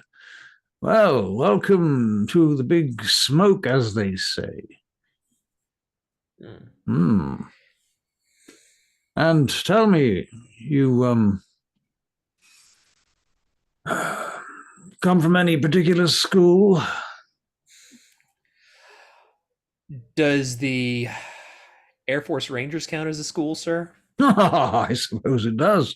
Yes, there's certainly a philosophy bound up within the context of the Air Force of the United States of America. Yes, I imagine there is quite a self-concept built into that entire sort of war culture that we have going now. It's quite exciting, I suppose. Well, sir, being a being in the military is often long periods of boredom interspersed with short periods of excitement. That's what I found in the wars too. Myself, yes. A lot of marching, a lot of standing around, waiting, hunting, building fences, walls, barricades, pitching tents is what I found most of my time doing. For me, the most interesting part would have been jumping out of airplanes. Jumping out of airplanes. Ah, we did not do that in my time. Didn't have airplanes. I imagine that if you had airplanes, sir, you would have been front and center. Yeah, flattery. That'll get you everywhere, my boy. Yes, good work. Good work. He squeezes your shoulder. I see. So you're an Air Force Ranger then, is that it? That was one of the roles I held during my service, sir. Oh, yes. And were you a leader of men? I had the rank of specialist, sir. I was not in Okay. charge, but I had special responsibilities. Special responsibilities. I see. Such as making sure that everyone has their straps on when they're jumping out of planes, I suppose. No, sir. At one stage, I was a sniper. Oh, I see. A very dangerous fellow you are. I understand. Well, I see. And did you serve anywhere? Yes, sir. I served in the Korean War, among other encounters. Terrible, terrible war, Korea. Yes. Well, I suppose I should say that I'm sorry then, I suppose. Wars, young men fighting for old men like me. Hey? Well, sir, it is what it is. Well, it But seems does it like have to be? oh, It does not, sir. However, it's the people like me aren't the ones calling the shots. Well, that is a very good observation, yes. And I suppose if you're not calling the shots, well, I suppose nothing really matters. You just do what you're told. Yeah, that's what they said at the Nuremberg trial, anyway. Mhm. Well, one time I didn't do what I was told, and there were consequences. Oh, I see. A bit of a rebel then, eh? Well, I stood up for somebody, and there were consequences. Tell me, boy, you ever read much history in your time? He sort of steps over to you and grabs your arm and starts walking. Yeah. Harry doesn't move. yeah. She's just watching them go. Okay. Okay, then. All right. Well, I guess I'll just disappear then. Sorry, Harry. Yeah. I'm just phrasing my response. Well, sir, unfortunately, American education system did not cover much in the way of international history, and there was a definite spin on what they did teach us. I've been telling them this for years. You see, I lecture up at the Chicago University every second or third night. I work in the industry here. Education system, I understand its shortcomings indeed, especially at the elementary level and various other points of pressure, I suppose. But in any case, history, yes, history. Have you heard of a city by the name of Carthage? Is there a check I can do to see if my character's heard of that? Sure. And if you've had any kind of biblical background upbringing, you might have heard of it too, I suppose. It's like he was in the South. Yeah. So you can make a academics and intelligence check. I do not have academics, so it's just straight up intelligence. Actually, I'll double check that. I don't think I have academics. I do not have academics. So it's just hang on. I'm just doing.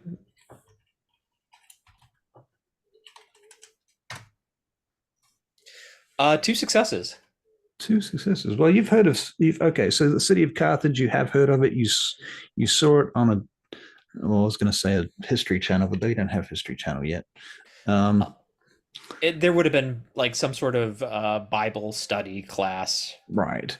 So what you know from the Bible study class, which is all very warped and from a very specific perspective, but in any case, you know that there was a city called Carthage in North Africa and that it was salted and burnt to the ground by the Romans.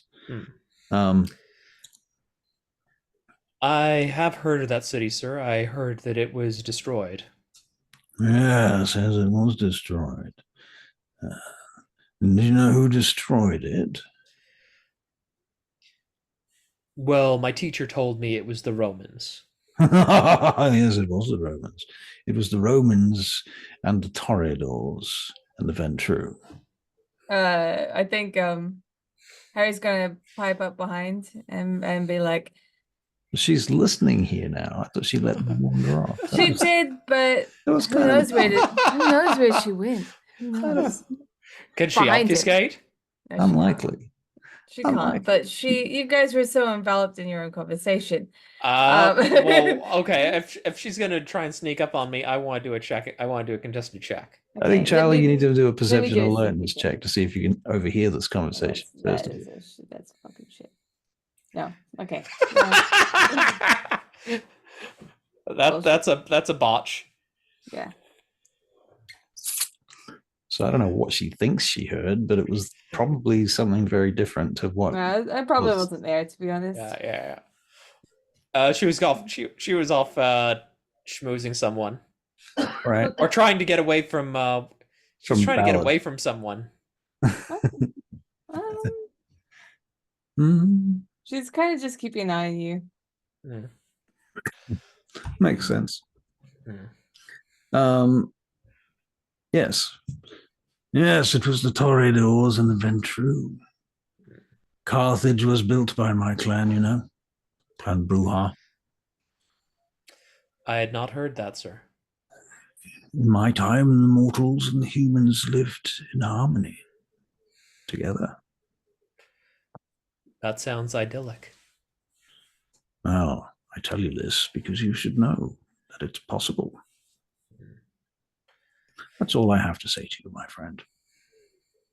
Turns and pats you on the shoulder. I'll have to make sure to try and catch one of your classes once I can do something about my appearance. Well, yes, I suppose. You have not learnt that particular talent then, I suppose. Unfortunately, not yet. Although, once I establish myself, I should like to see to it. Well, I should ask Khalid to assist you straight away with that. You tell him I said so. I will bear that in mind, sir. Thank you. Very well, very well. Good night then. Leave you to your things. Return to your treacherous and true companion. Yes, I have noted that, sir. She'll be all right. You cannot blame the sins of the fathers upon the children, you know. Yes. So he extracts himself. All right. Oh, look, you're back. I am. That is rather interesting, gentlemen. I wonder why he pried you away from me, huh? He was telling me about the lectures he offers and history, talking about history. I'm sure he was. All right, let's go find someone else to talk to. Yeah? Unless you're tired of talking to people. Why don't we just see if there's anybody who has a burning need to talk to me? Otherwise, we can take our leave. All right, I'll look around a little more. Who? I don't think anyone's got a burning need, and if they do, then we can retrofit it. Yeah. But as you're heading out of the museum towards the back door, we were going to find what's her name, because she said and Inyanga. Yeah, and Inyanga said she knew where we could find Khalid. Right. Yeah. All right. So you track down Inyanga, and Inyanga, she tells you the name of a gallery to go to. On one of the other floors. Okay. And so you go through the building until you get to this gallery. And as you're getting close to the gallery, you see this short, squat figure in the corridor up ahead of you, a female figure, but barely. And she looks like she's as strong as an ox, wearing a headscarf. And she looks around at you. And for just a moment, the light casts on her face, and you can see that she's a Nosferatu. And she just gives you a casual kind of beckoning. Yeah. I nod at her and make my way towards her. She steps into this gallery, and you get to the gallery and you go in. Does he want to be left alone or what? Well, it's more fun if you're there. Okay, I'll follow. You know, when you started describing a short, squat figure, I was sure you were going to say something about boots. All right. So when you go into this room, it's a fairly small gallery surrounded with all of these golden pieces of art, perfectly lit with, technical acuity. And Khalid stands in the center of the room on these black tiles in this room, with his hood back, and you can see his face and head and his lack of hair, and his whole face is just kind of scabbed up, like a combination of wounds and scars and possibly degenerative diseases as well. Hard to say, but it's pretty grody. And he looks up at you, and he beckons to the woman to close the doors, and she does. She says, "Sire, we have a new friend, you see. The Ventru has come, too, to visit us." Hi, how's it going? Nice to meet you once again. She reaches up to you and gives you a hand. You're Elizabetta, maybe? Is that you? I am Elzbieta. Right, that's right. I'm Harriet, or Harry. You can call me Harry. Please come in, Harriet. Please come in. Thank you. She leads you across into the light. where Khalid stands on the edge of the light, the sort of ring of light in the center, and he's just on the edge. And you two come across.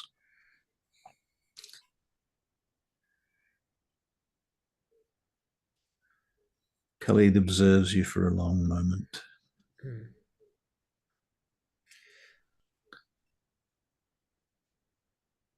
You must have questions.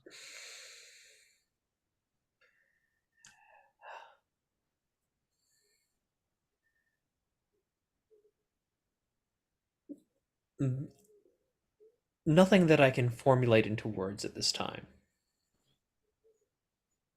You will forgive the parade. It was a requirement. I've been in the military. I understand how it is. Now that it is done, they will underestimate you. Continue to feed their expectations.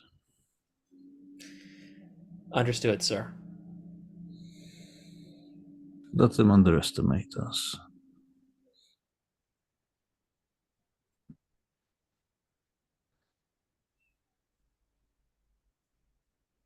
You've survived a long time.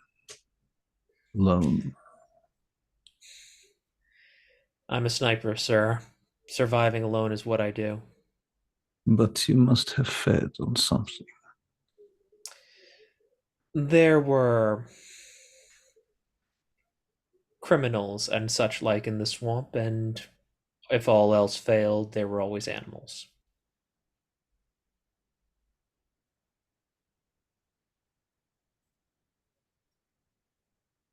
I sense that you have within you a fiber, a moral code. I enlisted to serve my country, and that includes its citizens. I don't like endangering civilians unless they attack me first, or they're hurting other people. I have good news and bad news for you. The country as you know it does not exist. I learned that the hard way, sir.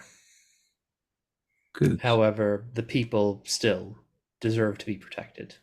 That is the good news. The good news is that you have managed to survive the Sabbat and your vampirism with your soul intact. That is an almost impossible feat.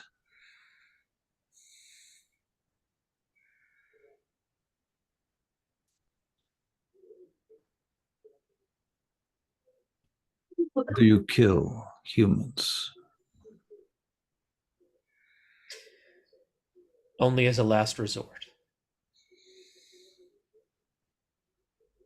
See.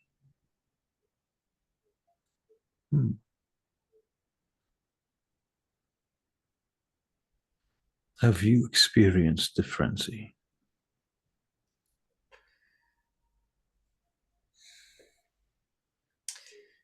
When I was in the custody of the Sabbat, there were times when they forced some of us into it. See. Dehumanize you. Make you like themselves. Empty shells.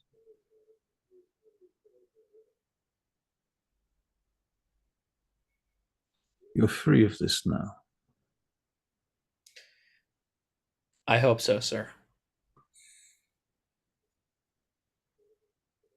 Here in Chicago, our clan, we are the masters of information. We are the ones that reside in the places no one goes. They laugh at us, for we hide in the sewers. But we are not afraid of the muck, the filth, and the dirt. We take comfort in these trappings of humanity, these discarded things, They are no less part of humanity than the cars, and the fine meals, the clothes. They must be appreciated. All things pass.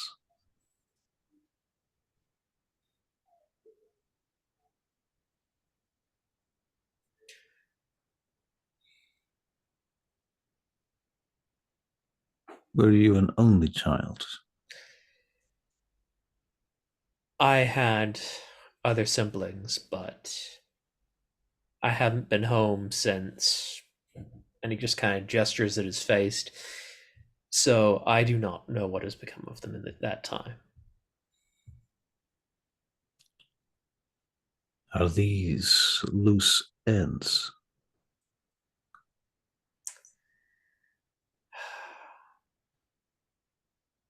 As far as I know, they think I disappeared. I'm happy to leave it that way. Accidents happen in the swamps. I have an important question for you.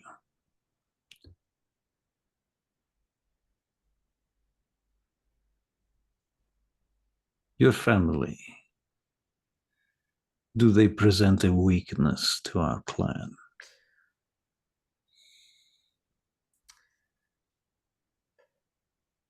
I have no desire to reconnect with them, so I don't see how they could.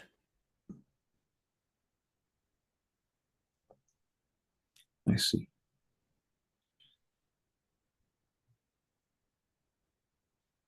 The kindred that you met, that made you, this anti-tribute,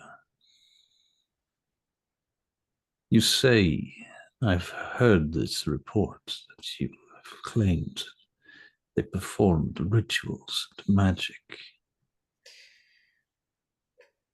As far as I could tell, at least some of it was a performance. I don't know enough to say if any of it was actually real. But there were some strange goings on. Do these kindred have any hold upon you, child? If they had any hold upon me, I wouldn't be here now. You say that. But I have seen plots unfurl over the course of centuries. I can't imagine a plot that would involve me putting a bullet in the head of the one who made me. That would be a very complicated plot indeed.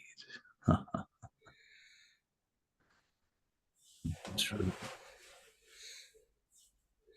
Very well. You have the protection of the Nosferatu now. I shall introduce you to Jurgis. This another individual detaches themselves from the shadows. This guy kind of looks like Nosferatu from the movie. The kind of pointy ears and the bald head and the black robe. And he steps forward. Jurgis, introduce yourself to your new companion, your new clanmate. Greetings. I'm Jurgis Rudkis. He kind of drifts forward towards you. I just nod to him and say, pleasure to make your acquaintance. It is a pleasure to meet you. Yes. I will give you the addresses of our safe havens. Some of them. Numbers. Places to go. Locations where you can find safety and stashes of weapons.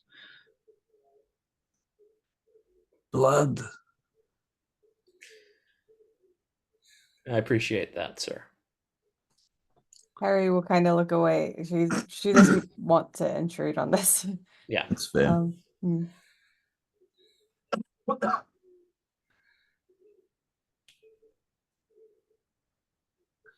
Khalid, he says to you, your sire, they teach you. Not intentionally, but I was able to put together a few things and I had time to practice. I see. Did you learn the disciplines of your clan? I have learned to a basic level.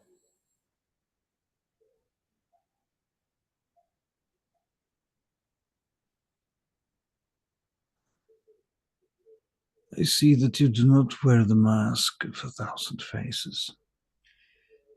I have not learned that ability yet. I was able to figure out how to hide myself, but that is beyond what I can master through experimentation alone. Then we will teach you now. I appreciate that. Khalid, I'll have a quick look at Khalid's stats.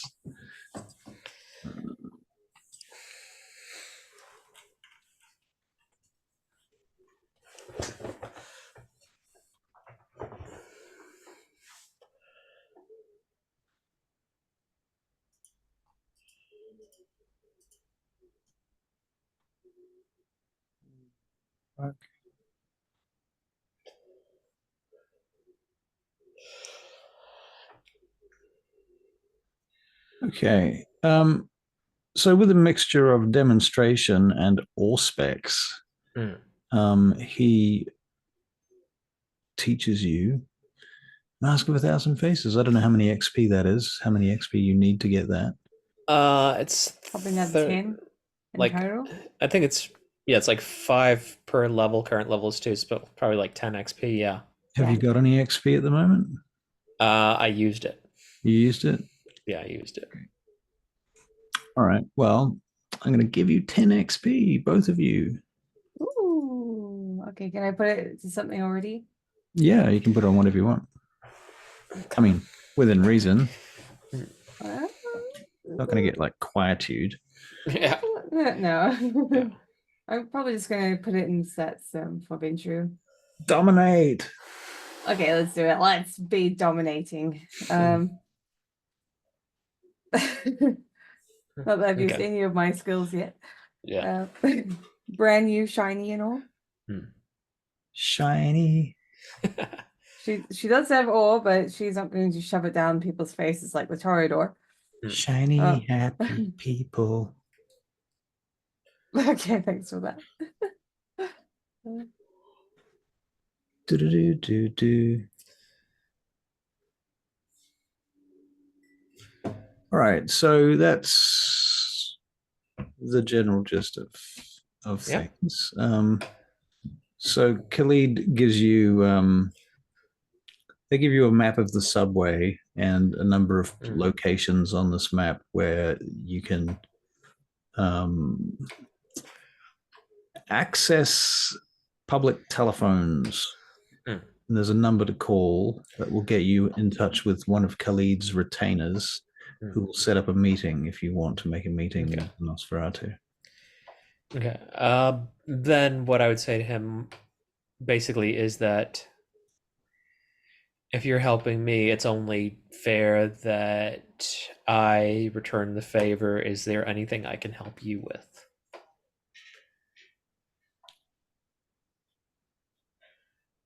He says,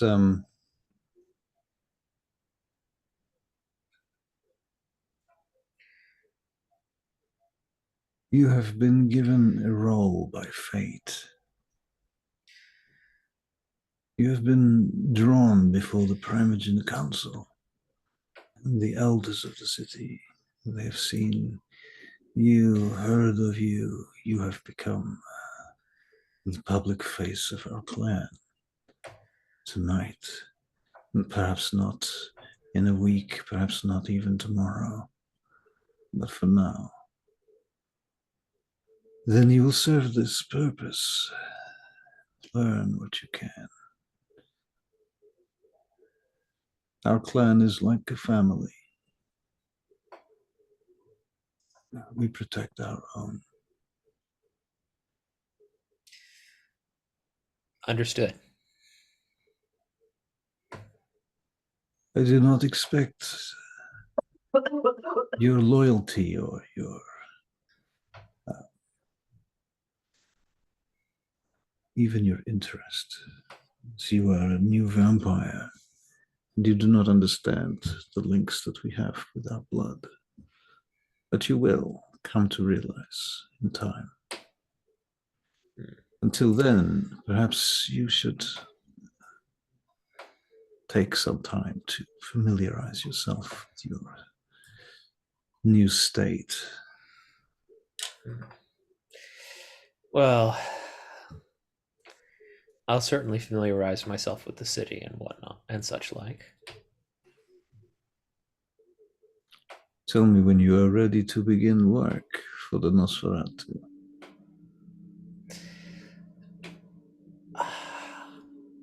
I was encouraged to visit a party tomorrow night, and I didn't wish to seem rude, so I agreed to attend, but after that I will be free to help in whatever manner I can. The Toreador bitch has invited you to her party. She intends to humiliate you and, by extension, all of us. I won't allow that. If he's with me, I won't allow it. I am quite certain she intends to try. You do have a very interesting companion, it seems. We appreciate your compassion in this. Kelly nods to you, Harry. I nod back. Then I should not keep you too long. Very well, then.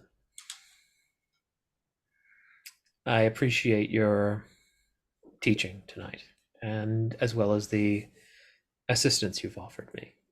Find me in 3 nights, and we will speak again. Very well.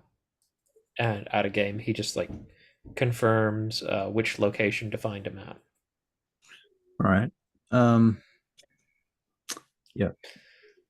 He tells you that basically you find out that there is a cave that you need to go to, and it's at a place called. It doesn't matter. Yeah, I get the location from him. Yeah. Yep.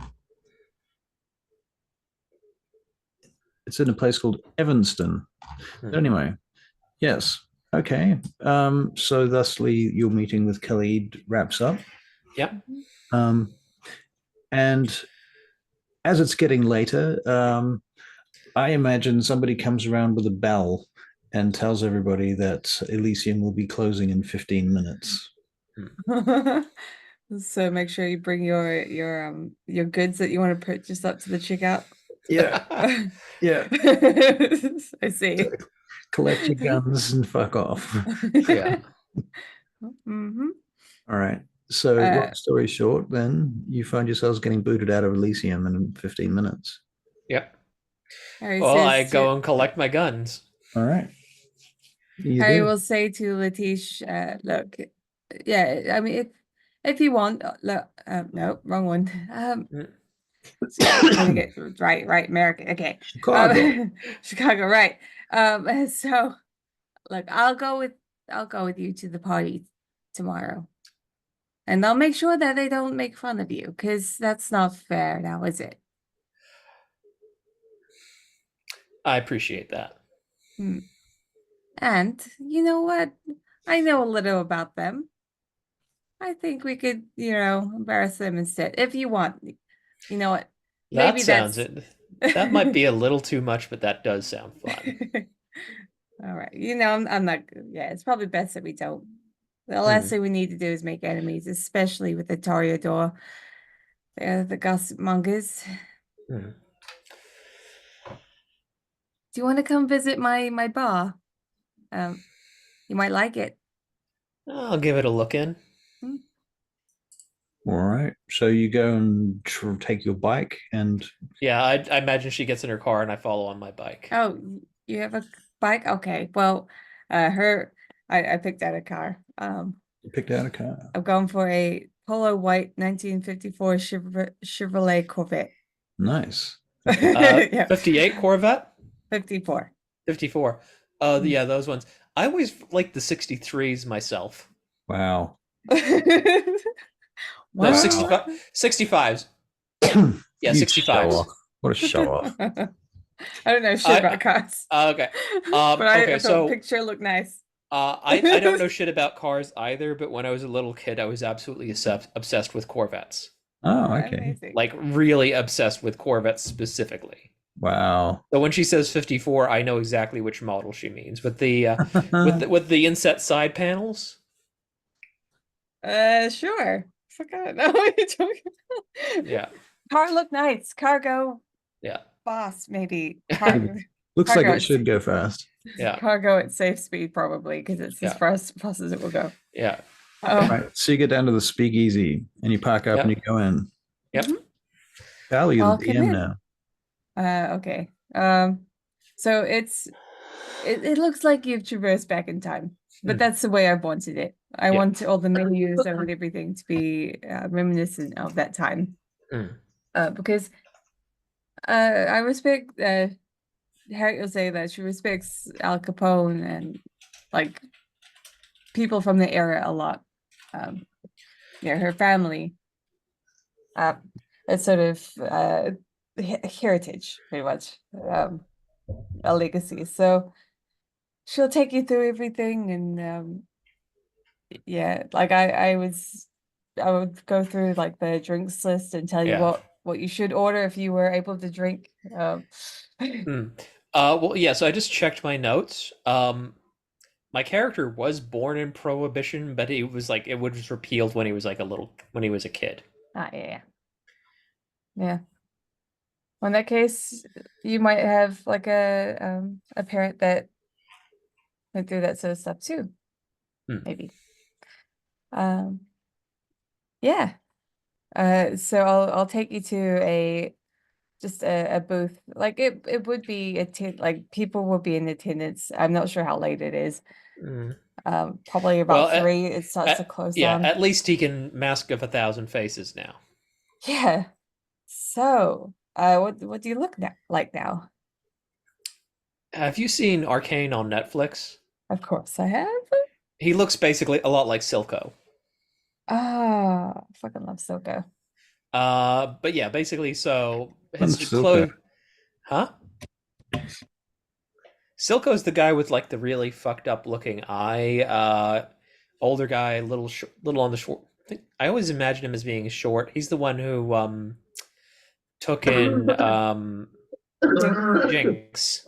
Yeah. You know, the chick with he's the guy who took in the chick with the blue hair. My chair is based on the chick the with crazy blue one hair. who likes bombs and guns. Yeah. Yeah. That's awesome. Oh yeah, so no, wrong accent. So Chicago, right. So this is the bar, and you can come here whenever you like. There's a room in the back that you can take those who you need to entertain. I see. I hope you understand what I mean by that. Yeah, no, I got it. It's a lot fancier too. I imagine. Well, how was tonight? It wasn't too overwhelming. It was interesting. Who did you like so far? Out of game, say again. Who did you like so far? That old guy Critias was really interesting. Sure he was. I have a feeling that he was bad-mouthing my clan. He was just talking about old history. Yeah, it's a sad thing. Like I'm not that old of a vampire, but it definitely trickles down. No, I get that. It's like being in the military. Mm, So, if you don't mind me asking, how long ago,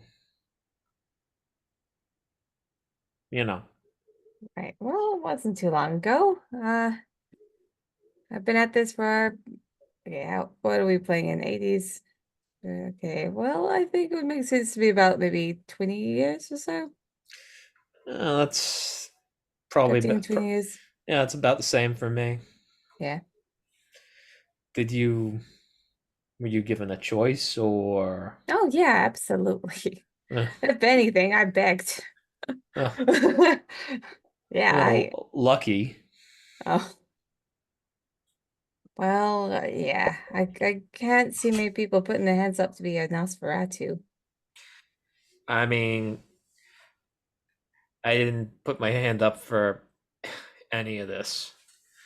Uh, All I wanted was, a little downtime, and next thing I know, I'm waking up in a cage. Yeah, a lot of people would be into that. Not me. I can handle that.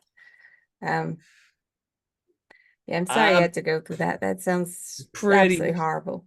pretty sure that people who were into it generally consent to it first. I don't know. I'll be honest. Um, hmm. What else? Oh, how long you had this place? This has been in my family for many, many, many years. And in its current incarnation? Uh, what? What do you mean by that? Like, did it always look like this, or did you remodel? Well, my the my dad he ended up changing it for the times. Before that, from what I've been told, it looks very similar to this. There are things that aren't accurate to the times, but you know what can you do? Can't replicate it um properly. But Well, I mean, we it's like some of our people have to be some of our people that are good at making shit that were alive during that time. I mean, I it's feel true. like some of this stuff, if you really want to, but still a lot of legwork. Yeah. Uh, yeah. I think Al likes it. Yeah, He comes here often, so that makes me happy. Hmm. you you know, he paints himself as a hard ass, but it's like some of the stories, he does care about the little people. Yeah, exactly. I mean, you heard about the soup kitchens during the Depression? Yeah, absolutely. Yeah, That's the L I know. yeah. I mean, he acts like a dick, but I do respect him. Yeah, exactly.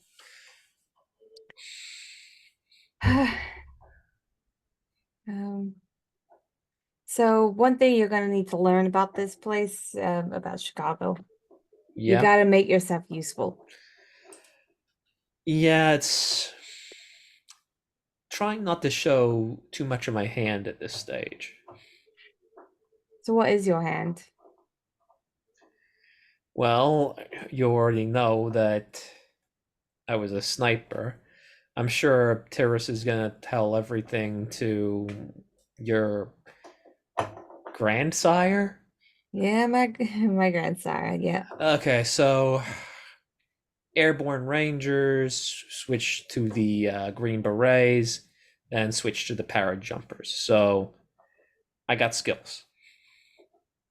Can you do a backflip? At a game, Russ, what kind of check would be a backflip?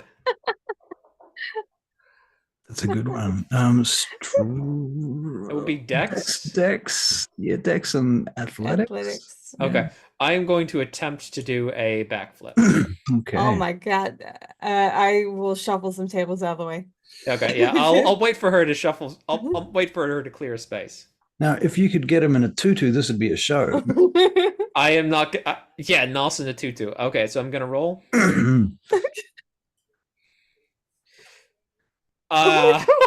Zero. Because I rolled 2 1s. Oh no! I think it's just I go to do it, and I think there's just like a wet, like somebody knocked over a drink that was under one of the tables, and I think my foot goes out from under me as I try to do a backflip. Okay. You don't need. I pick myself up and. Oh,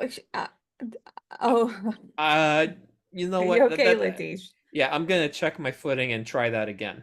You wanna try that again? That did not work out that time. What? Yeah. That's because you see that the spill on the ground. We'll get the spill cleaned up, and I'll try it again. 2 successes this time. I think you guys can interpret all of this. You don't need okay, me yeah, for that. Yeah. Okay, that's not the best backflip, but I'm able to do a backflip. Huh. Look at that. I don't suppose. Okay. A little bit crooked. Yeah, I don't suppose there's a shooting like out of game. What time is it right now in game? You would have gotten here like 8 or 9 to Elysium. You probably spent 2 hours at Elysium. You spent it now. You've been at the club probably another hour. So okay, so people are actually here. yeah. We're probably in the back room. Yeah, you guys. Do a backflip. Yeah, we're in the back room. Yeah, well, makes sense. I mean, it's like so. Basically, what I'm getting at is if like we had probably midnight at the moment. You know where we can find a shooting range around here? Well, Chicago is a shooting range.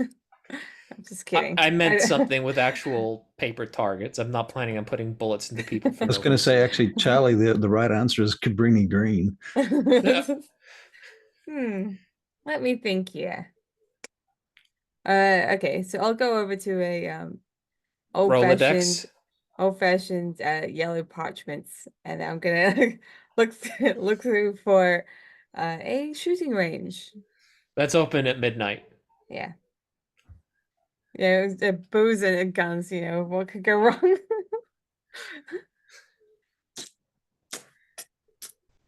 This shooting is America. Range. I mean, there would be. I'm just trying to decide which vampire in the city probably controls it. So that's my thing. So, I mean, you can make up a shooting range or you can find one. And I'll just plug in an NPC. Okay.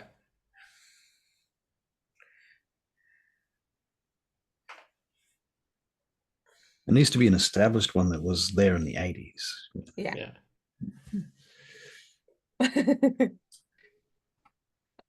Let's see.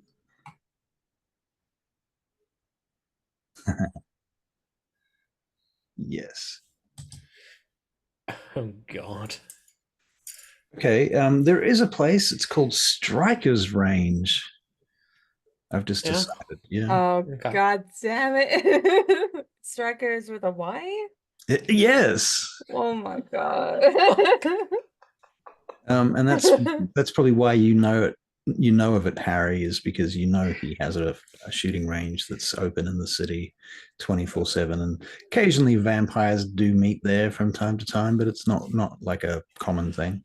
Well, at least I can mask of 1,000 faces to make myself look, not Nosferatu now. Yeah.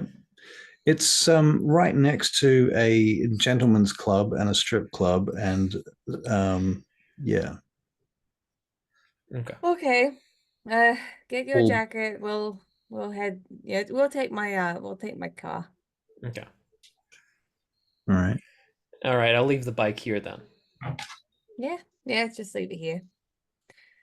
Well, so you take the car and you head over to the Striker shooting range / hooker fucking central. Yeah.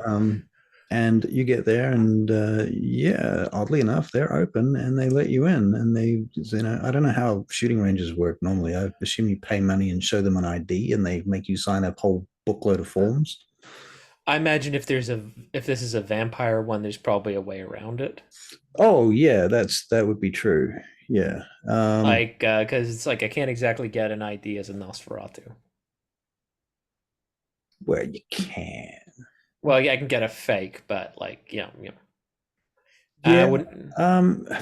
See, the thing is, like, this is basically a public space at the moment, but Yeah. that being said, it's an elite public space. Hmm. Sure, yes. Typically, I think when you get there, you're not sure how you're going to get in. Hmm.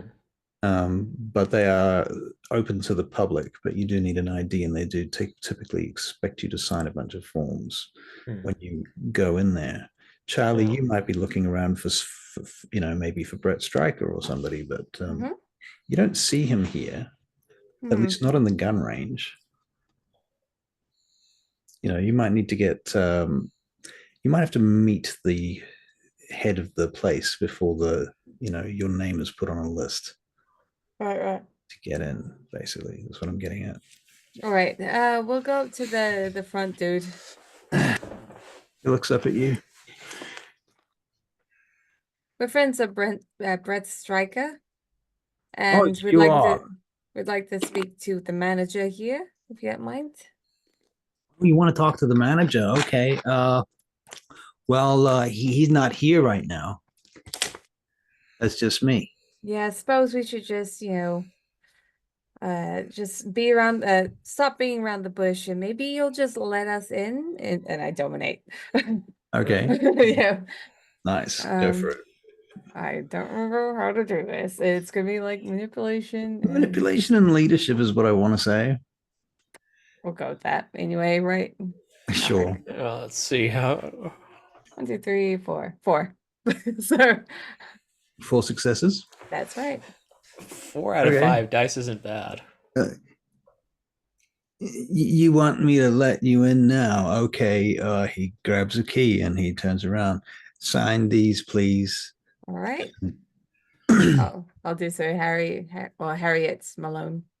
He says, I need to see your ID Here's my ID. and your friend. My friend has already shown you his ID. Dominate again.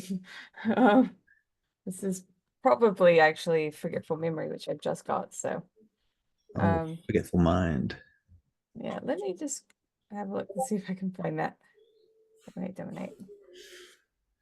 You've got forgetful mind. That's very, very, very handy. It's handy if I can succeed on it. Yeah, that's the thing with vampires. You do kind of have to build up the stats, your system rolls. That's it's not all about the disciplines. You can have all the disciplines in the world, but if they don't work, then there's no fucking point in having them. 1, 2, 3. 3. 3, including a 10. So I might it says I might make slight changes to memory, which is perfect. Perfect. Yeah. Oh yeah, that's right. Huh. And he turns around and he goes and takes you inside and lets you in the gun range. Oh, that was handy. Thank you, yeah, thank you kindly. So what names did you put on the form again? Well, I put my own name. You put your own name. Okay, cool. Right. So you start shooting away and, doing the thing. You need me to make a check? You can make checks. You don't need me to ask you for them. If you want to do gun range business, that's your business. 3 successes, 1 10. Woof. Okay, well, seeing as you're a marksman, I'm not giving you XP for just shooting guns. Yeah. Oh, I'm not expecting. It's like, so basically, like, I'm just like seeing how good I am. 1, 2, 3, 4, 5. Giving it a test. Giving it a test run. So I got 4, and so I pick one of those just like handguns up, and I just shoot. Right. Yeah. But she's pretty good for looking at it. You're like, wow, okay. You guys are comparing dicks. Yeah. So my second clip, I get 4 successes as well. Wow. Okay. What's your second clip like, Charlie? 1, 2, 3, 4. Another 4. Including a 10. Bang, bang, bang. Okay, and let's one last clip just to see. Okay. Wow. Oof! I think I get a misfire. I get another 4. Oh, Bang, bang, bang, bang, bang. when you say a misfire, what'd you get? 0. Okay, Out of 10 dice, I got 0. right. And the clip runs out, perhaps too. Mm. I don't know. Well, you're going to use the I, whole clip anyway, weren't you? yeah. I think basically it's just like, I think I just going through and the gun just kind of Jams. jams. Yeah. And I just spend a minute just unjamming it. Right. You know what? And I actually start. I'm flawless. I actually just start field stripping the gun to get the jam out. Pulling the gun apart. Yeah, Okay. like that. That's why I got 0 successes. It's like it jams on the second round, and I Right. just start pulling the gun apart and just cleaning it, just unjamming it, and then reassembling it. Right. And that's my turn. Can he do that with his eyes closed? Is he Jason Bourne? I mean, he probably has trained to do it with his eyes closed, but he thinks it's a stupid waste of time. Yeah. Like, he'll do it if somebody pushes him into it, but otherwise he's like, Right. well, that's an easy way to screw it up, and I'd rather, trust that I know make sure that I know everything in this gun went back in the right place. Right. Well, now that your gun is conveniently not so jammed anymore, you want to give it another shot? One last time for the road. Off you go. I'm watching. Another 4. That's more like it. It was the gun, right? Yeah. Yeah. I 4 is not that. I haven't rolled above 4 out of 10 dice, which isn't that amazing. I guess it's just that whole thing of, his life's not on the line, and it's just firing at a range isn't the same. Right. Fair enough. Okay. So he's adequate. Harry, your phone rings. I don't have a cell phone. So Pager? So You don't even have like a brick. I mean, you're a Ventru. If anyone's going to have a brick, it's the ultimate status symbol in the 80s. I am not going to use a brick. I am in vintage for that time. I'm the old person being like, I'm not changing. I'm perfect. That's true to say. That is very Ventru as an attitude. She could have it's like her sire might insist that she carry a pager. You know what? It's fine. Never mind. Forget about it. Forget about it. Forget about it. Okay. So Okay. the door opens. The door opens, and Brett Stryker waltzes in. He sits down on one of the tables at the back of the room. Doesn't say anything. He's just letting you fire. You're busy shooting guns. So he just watches for a minute. I'll wave.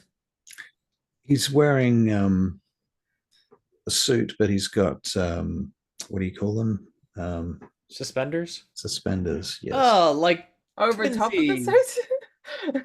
Like who? He's probably taken his jacket off, I'm imagining. Yeah, exactly. And he's got guns and his suspenders.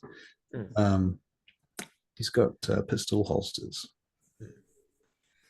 So he just sort of leans back and stretches his biceps for a minute and creaks and cracks some bones and things as he's watching. While Letitia's firing still, I'm going to wander over to him. Yeah. He looks over at you. So you broke into my little place. I didn't break in. He let me in. It's so convenient. It's so nice of him. Oh, he's very sweet. That's true. Do you want me to pay? I'm pretty sure I did. I mean, can you pay? I mean, I'd hate I already did. Hate it if you couldn't afford the nominal fee. I mean, you busted into my goddamn firing range, man. I didn't bust in. It's just he hasn't got his ID yet. Yeah, it's okay. Do but you you owe want me. to? No. Well, why don't we Why don't we fight for it? How about that? The fuck? Letiche versus you. You think you can do it? You misunderstand, you see, because like if this was a casino and I'm the manager, the casino always wins. That this is how it works. You busted in and you owe me a favor. I'm not No. firing for it. That's just fool's gold. I see. See, you can't do it. I get it. I'm sorry. What? Oh, well, no, it's fair. Like, you're right. I get it. If you don't want to show off what you can do, you own a friggin' gun range, but you don't want to, Pops you up don't off even want the to. table, stands up, and stretches. I'm sorry, what did you say? Fuck you. He struts up to the shooting range. You want to see what I can do. You think that I Yeah. don't practice here in this range? You think what? He whips out a gun with celerity, spins it around his finger like some sort of show off cowboy stuntman or something, catches it, and then fires a bunch of rounds at the nearest target. Mhm. Let's see how well he does at that.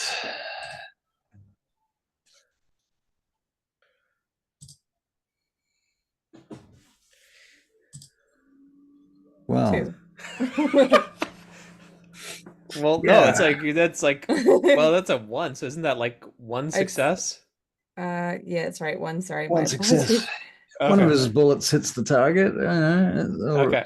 and he's like warming up. Mm. He takes out the other gun, spins it around, and he fires again. Oh my god, that's Well, not as bad. that's Three, better. that's That three successes. It's okay. reasonable. So I turn to him and say, "May I?" Well, I guess seeing as she's paying for it. Hmm? Okay, let's see how I do. Four successes. Nice, nice. I heard you're in the military. Yes, sir. Good. How was that? Well, mix of a lot of boredom followed by short periods of excitement. Nice. Pithy. That's pithy. Nice. Okay. Let's try again. He's going to fire. Okay. One, two, Three. three successes. You can't get above three successes. Mhm. All right. Well, I only got two successes this time, so Oh, he actually neither that yeah, he time. beat me that time, yeah. Wow. Oh, Okay. I love how the sub game, the mini game is like the subtext of the story. Yeah. Okay. both of you are actually pretty good. I mean, I expect you to be good, Latish, but you're not too bad, So Striker. can you drive a truck? Uh Driving a truck might be a little much for me. That's a shame. Never mind. Do you have something you want to say? You want to ask us for a favor? He turns around and looks at you. Well, you do owe me a favor. Well, that remains to be seen. Well, I have a witness. I paid at the look, I paid at the door. I used my own hard-earned cash. I And I don't put want my name down. It's just I You don't dominated my ghoul on my domain. how do you know? Come on, what the fuck else? So he was fucked up in the head. Look, if you can prove it, maybe.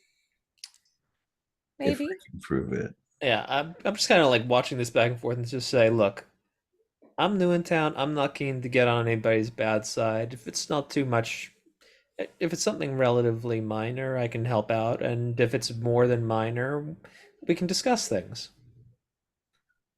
I like your friend. He's reasonable. Me Unlike you, too. What? breaking into my goddamn place like I that. told you. Look, I approved that. I did this the right way by the books.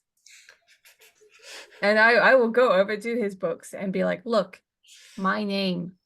I paid right here. Look, All right, all right, money all is right, in all the right. till. Jesus, if you're gonna be so touchy about it, okay, fine, chill. Stop being so cheeky, Striker.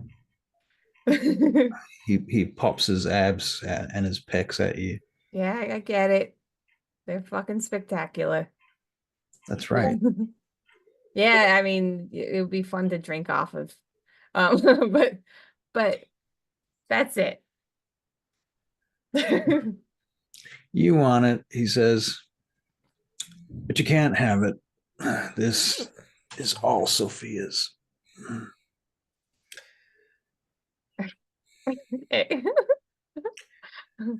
I'm just kind of like looking back and forth, like I'm just keeping a poker face, actually. Poker face, my poker. Okay. Can I ask I'm sorry, but surely like Yeah. a lady like Sophia needs more than just you, right? Because you're Oh. look, she's got another hunk. What's his name? That's right, Spencer. He turns around. The fuck did you just say? What? You're talking about my girl now. No, I'm just saying that maybe you're not all she requires. Well, maybe she's not all I require either. Well, in that case, this isn't off the table. What, you and me?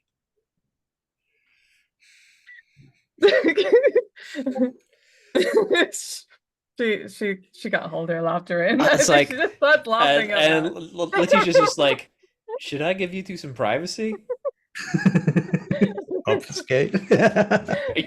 Yeah, like just I know, I think judging by his personality, I think that would just piss him off unnecessarily. Look, maybe in the future, we'll see. Not right now. Maybe when you can actually hit the target. Oh, well, I'll tell you what. You want a free pass to this place. There's a way.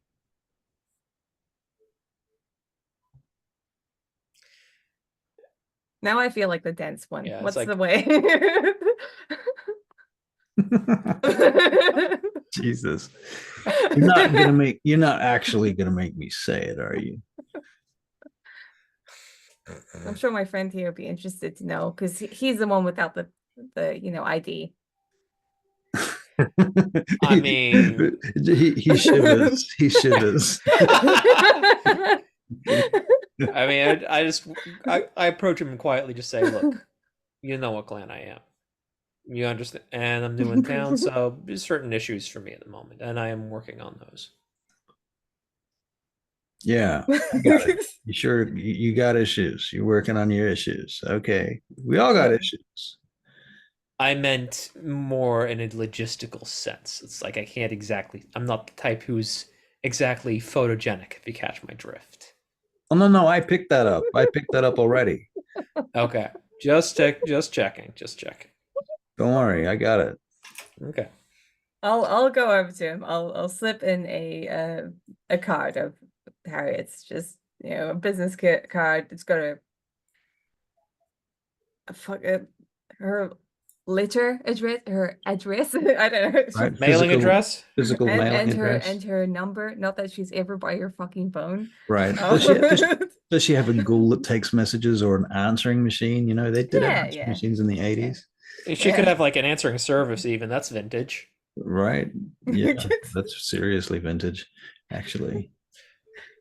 That'd be a good business for a venture, actually, in those days.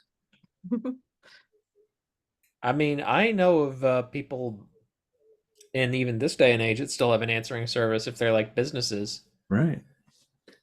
Yeah. But yeah, I slip in her card into his suspenders, and then leave it at that. Okay. Very good. Come on, Letiche, let's go. Yeah, all right. Bye. And you Bye. guys wander off. Okay, where are you going now? Oof. Well, Well, that was fun. well done tour of Chicago. Yep. Right. How about actually we were gonna wait for tomorrow night to go to the Succubus Club, but Well, what about what's his face with the plaza? you wanna go to the Dolly Plaza then? Well, I mean, I could, use my ability to make myself look better dressed, but if I'm going to a nice party, I feel like I should maybe have some nice clothes. Sure. Let's do it. Okay. Yeah. All right. So, thusly, you head to the Dali Plaza. By In my Chevrolet, my my fancy vehicle. Maybe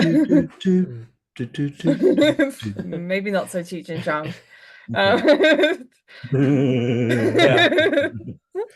It's like I kind of imagine she's got something like Bill Haley playing on a vintage cassette. I don't know, Bill Haley. Bill Haley in the comments? I know the name. I couldn't name a song. Yeah, yeah. Feel free to play it. What about some of Howard Marshall's, like Right. probably his solo jazz stuff. Well, baby chorus. Baby chorus might not be her style because But it's they're probably a bit too punk. rocky. Yeah, right. Yeah, no, Howard Marshall's cool blue melodies Yeah. coming at you live. Damn. All right. Is this an actual radio station we're listening to right now? No, it's a tape. Yeah. God damn it, Garwood. But it could be. He's the first one to make a 6 tape. Yeah. He loves that. What? What? Just the voice. Very low. Yeah, yeah. Oh yeah. Oh. So his music. That'd be so funny. I don't know. It's probably Kevin Jackson's music. Yeah. Oh, God. Right, Okay. so we're listening to him. Go with Marshall. All right. Garwood Marshall. All right. So listening to the blues as you're traveling and you're heading to Dolly Plaza? Dolly Plaza. Right. Okay. You get to the Dolly Plaza and you park your car, and you go inside, and there are more secure corp cars and vehicles around, actually, funnily enough. Seem to be quite popular here in Chicago. Everywhere you seem to go that's related to vampires, there seem to be secure corp vehicles. Anyway, so you go inside, get in the lift, goes up a couple of floors, about 5 floors. Lift stops and opens, and you're in the not the mall itself, but the mall's bureaucratic area. Yeah, like the management off area. Yeah, exactly. And so you come out into like a secretary's desk and what have you, and there's a man standing behind the desk, a young man. He appears to be quite effeminate, and he looks up as you come in.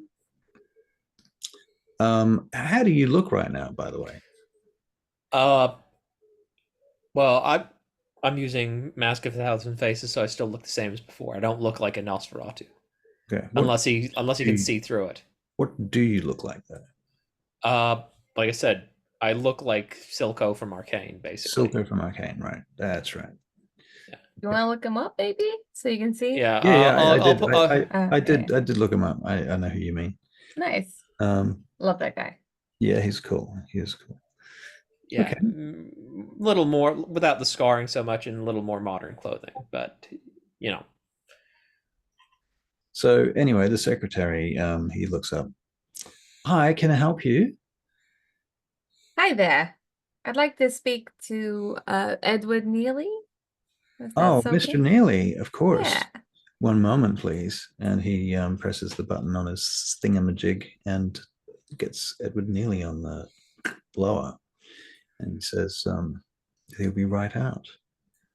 So Mr. Neely comes out a few minutes later, or a moment later. So you made it. That's good. Good. Good. I'm glad to see you made it. That is fantastic. I honestly wasn't sure you were going to come tonight, but I'm glad you did. Well, Khalid was able to give me a few pointers to make myself look a little more presentable. Oh, I see. Oh, well, or maybe I don't see. That's Yeah. you got my extremely funny joke. Come, let's go and sit down somewhere. I got some offices over here. We can actually, you know, the boardroom looks like it's empty. Let's go in there. Mm. Come on through. Closes the door. Mm-hmm. Okay, so what you looking for? Anything we can do you for in particular? Well, my clothing's a little rather utilitarian, and I'd like something a little nicer. Annabelle Triabel has insisted that I attend one of her parties, and I would not like to not be a laughingstock when I attend. Okay, well, that is an interesting proposition. Okay, let me consider that. Now, we could get in tailors and experts and that kind of thing and go the full 9 yards. We could think I about this outside the box. I don't want to go too over the top. I don't want it to look like I made a special effort. I just want to look basically like at a game. What I describe is like I want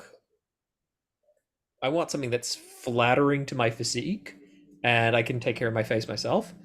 But I don't want to make it look like I pulled all the bell, all pulled all, Right, pulled out all right. the stops, Yeah, because that would have the wrong effect.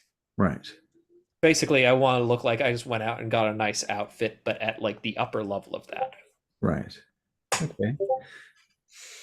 By the way, she likes to have pool parties. Hmm. So yeah, it's good to look fancy, but also casual, but also Hmm. suitable for swimming. Can you accomplish I'm. all three things at once? I don't imagine I'd be swimming, but like, Just in case. You never know. like I imagine if I end up in the pool, it's gonna be because somebody pushed me. Yeah, I mean, the last time I went up to one of Annabelle's parties, there was a small concert going on. So, you know, it's kind of a casual concerty kind of atmosphere. It's a party. Yeah, I want something like casual but kind of smart looking. We're going to make you look like a rock star. Don't you worry about it. You're going to be perfect. Perfect. I appreciate that. Okay, so we're looking for things like what? Suits, suit jackets. Come with me. Let's go and have a look. Where's Vito? Gets out his phone. He doesn't have a phone. It's the 80s. Yeah. Hmm. He starts hollering out to his various assistants who come out, and they start scoffing, running off to get Vito. And he says to them that he's going to meet them on the floor, by which he means the mall.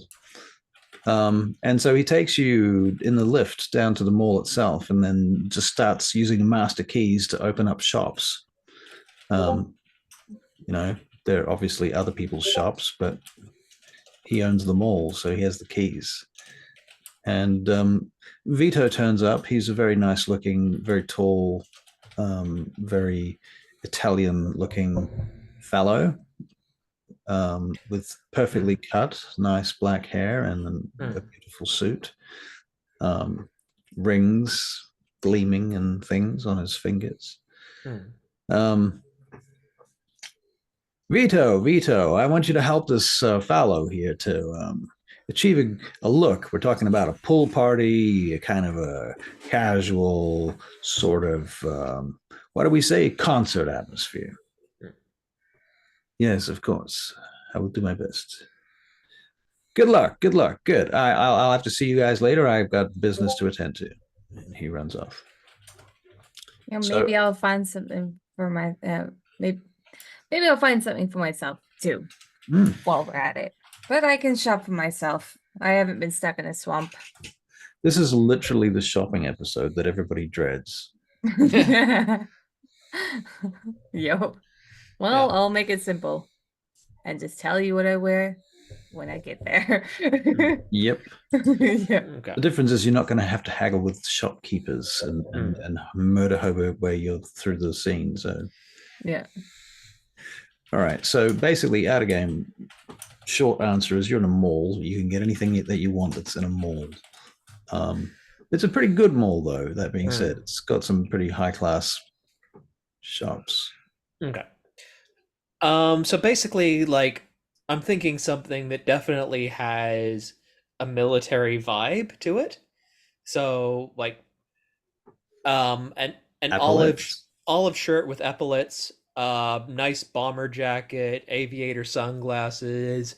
Um, I'm gonna go with jeans, but like a kind of Rip. tan colored, like, huh? I was going to say ripped jeans No, or no, no, nice jeans. Like, nice jeans. Yeah. basically, he wants to look really smart. Um, Probably not combat boots, but like nice shoes that make you think of combat It's sort of boots. reminiscent of combat Yeah, yeah, like the boots. same sort of shape of, but like nice shoes, Boot-esque. but yeah, like they got the same sort of shape, just shorter. Yeah. And then yeah, so basically the whole thing, and then nice watch. And so basically the outfit looks really good, but it's still casual, and it's something, and it's just like it's all off the rack stuff. Right. So it doesn't look like, oh, he's pulled out all the stops, it's all the bells and whistles it had. Because if he goes in like saying, oh, that she'd be like, oh, look at him, a Nosferatu who had to tailor, ha ha ha. You're right. Yeah. So, Charlie, Vito comes over to you and Uh-huh. he says, Mr. Neely would like to speak with you outside. All right. Lead the way. He just takes you out to the outside of the shop while Letitia's trying on some clothes. Mm-hmm. There you are. There you are. I have a quick question for you. Who's paying for all of this? I'll pay. Yeah. I don't mind. Thank Good, you. good. Thank you. That's all Yeah. I needed to know. All right. Yeah, that's one reason I was holding off on this, but I kind of out of game. I should have discussed this earlier. Don't worry. I got it. Yeah. I'm talking out of game, but thank you. I'm talking to it, but Neely. So Okay, mhm. cool. Well, that's all that's all I needed to know. Look, if you need to, just say that it was on House Ventru or something. Clan Ventru. Sorry, my apologies. You give him we'll give him a 20% discount. Make sure Clan Nosferatu know about it. You know that we did that for them this one time. Why? No. No discount? You're right. No, no, discount is fine because it's going to be anyway, but and I'll accept it. Well, why would you not do that for Ventru? Right? And I give him like big sweet eyes. Anyway, but yeah, no, I don't want to rub it in Nosferatu's face. Like, So, has this guy got a vehicle? Does he need anything else? Does he have other needs we can address? he's got a bike. There's probably other things he needs, and I'll cover it. All Whatever he right. needs. Okay. Well, you know where to go if he needs a car, right? Yeah. Good old Sam. Yeah. All right. Yep. I'll keep that in mind. Thank you. Good. And don't let him rent a goddamn property off Jason Newbury. Oh, I promise you I won't. I don't trust him. It's probably full of corpses. What do you mean by that? Newbury? Oh, he has a reputation. You know, he's a bit, you know, his Yeah. Yeah, I do. He's special and he likes to keep and play with his toys. God damn. That's what I heard. There's always one of them, isn't there? Yeah. Well, yeah. Okay. The curse affects all of us differently, I suppose. Yeah. Yeah, I think so. You just have to feel sorry for him, really. All right. So, Avery, you've gotten changed. Yep. So I wait for Harry to get back. Right. Well, they're just standing outside. You Yeah, wouldn't okay. see them outside the door. Okay, yeah. Okay. I step out then in the new outfit and I've like found a bag to put my old clothes in, so I'm not just leaving clothes randomly lying in some store. Right. You notice that there is a shop here that sells, knives and swords and watches and Hmm. shit. I don't know if there's any of that sort of thing interests you. I mean, basically I figure given what was being unloaded when he fought alongside the wolf pack, he's probably well equipped in that regard. Right. And Yeah. if he needs better stuff, he can wait until he's more solvent. Yep. That makes sense. Okay. Okay. Cool. Well, don't you look good? Look at that. What a transformation. You look great.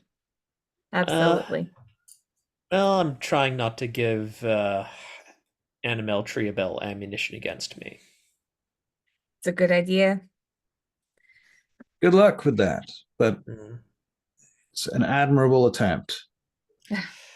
I'm just, I think it's kind of embracing the socket. There's no way I'm getting out of this once she invited me without making a bigger scene, so it's just damage control. Every little win is a win. Mm. I Take think it as she's that. actually gonna find you. I think there's something about you that she'll find alluring. Like sometimes it's not about the outside appearance. Sometimes it's about personality, and there's gotta be a Toreador out there that sees you for your personality and not your outside appearance. Thanks. I'm trying, okay? I don't see Toreadors and I really mixing that well, but I appreciate the sentiment. Hmm. All right. So, did you guys head off from the plaza, having purchased and Yep. obtained all of the things that you need? Mm-hmm. And yeah, I tell Harry that seems like I owe her a favor for covering this. Oh no, no, no. That wasn't on me. It was on Clan Ventru. So we're Yeah. happy to do it. All right then. I appreciate it. Do you guys mind if I go and grab a coffee? No, go ahead. Only if you get me a hot chocolate. Sure, darling. Thank you. Oh, This is fun. it I'm is. It enjoying is. I'm enjoying Harry. She's great. Yeah. She reminds me of Mercy, but without the insanity. Lovely.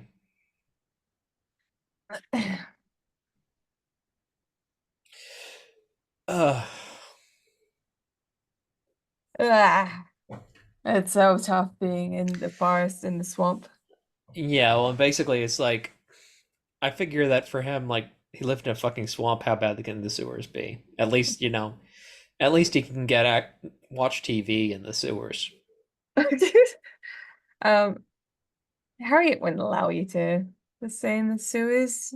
I guess, I mean, I figure long term, if he's staying in Chicago, his he would make a haven, like he would find an old bomb shelter or something and take that over.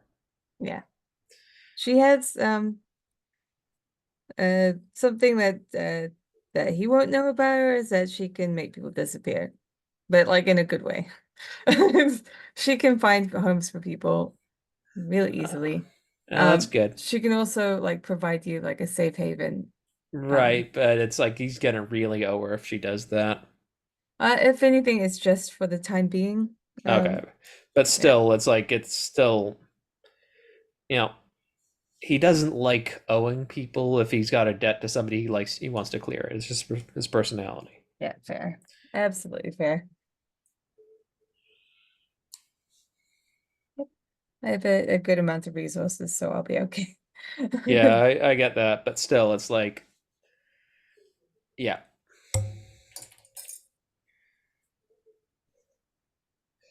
Oh yeah. What kind of bike does he have? I posted in the Zoom chat. Ah, right. Sorry, I closed the Zoom chat. Oh, nice. So such an old picture as well. Well, I found a picture of a 1980s bike. Right. Yeah.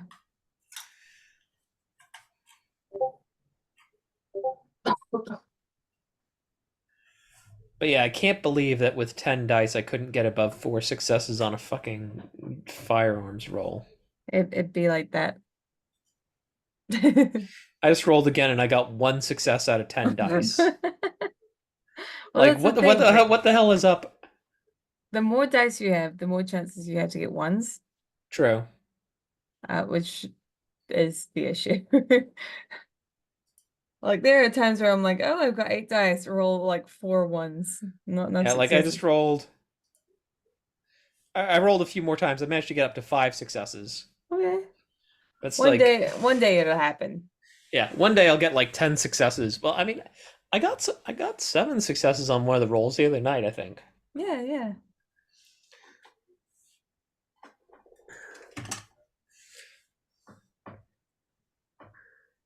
Yeah. Man, fuck it. Harriet was kicking ass with those gun rolls. Hmm. Just 4 across the board. Fuck yeah.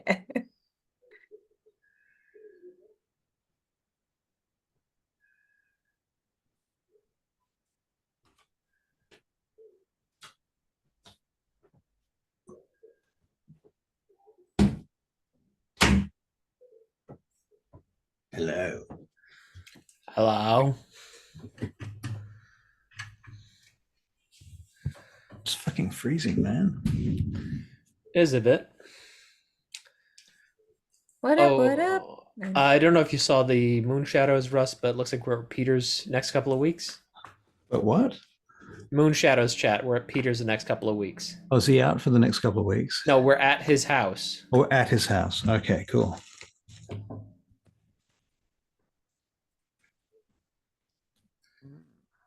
Good.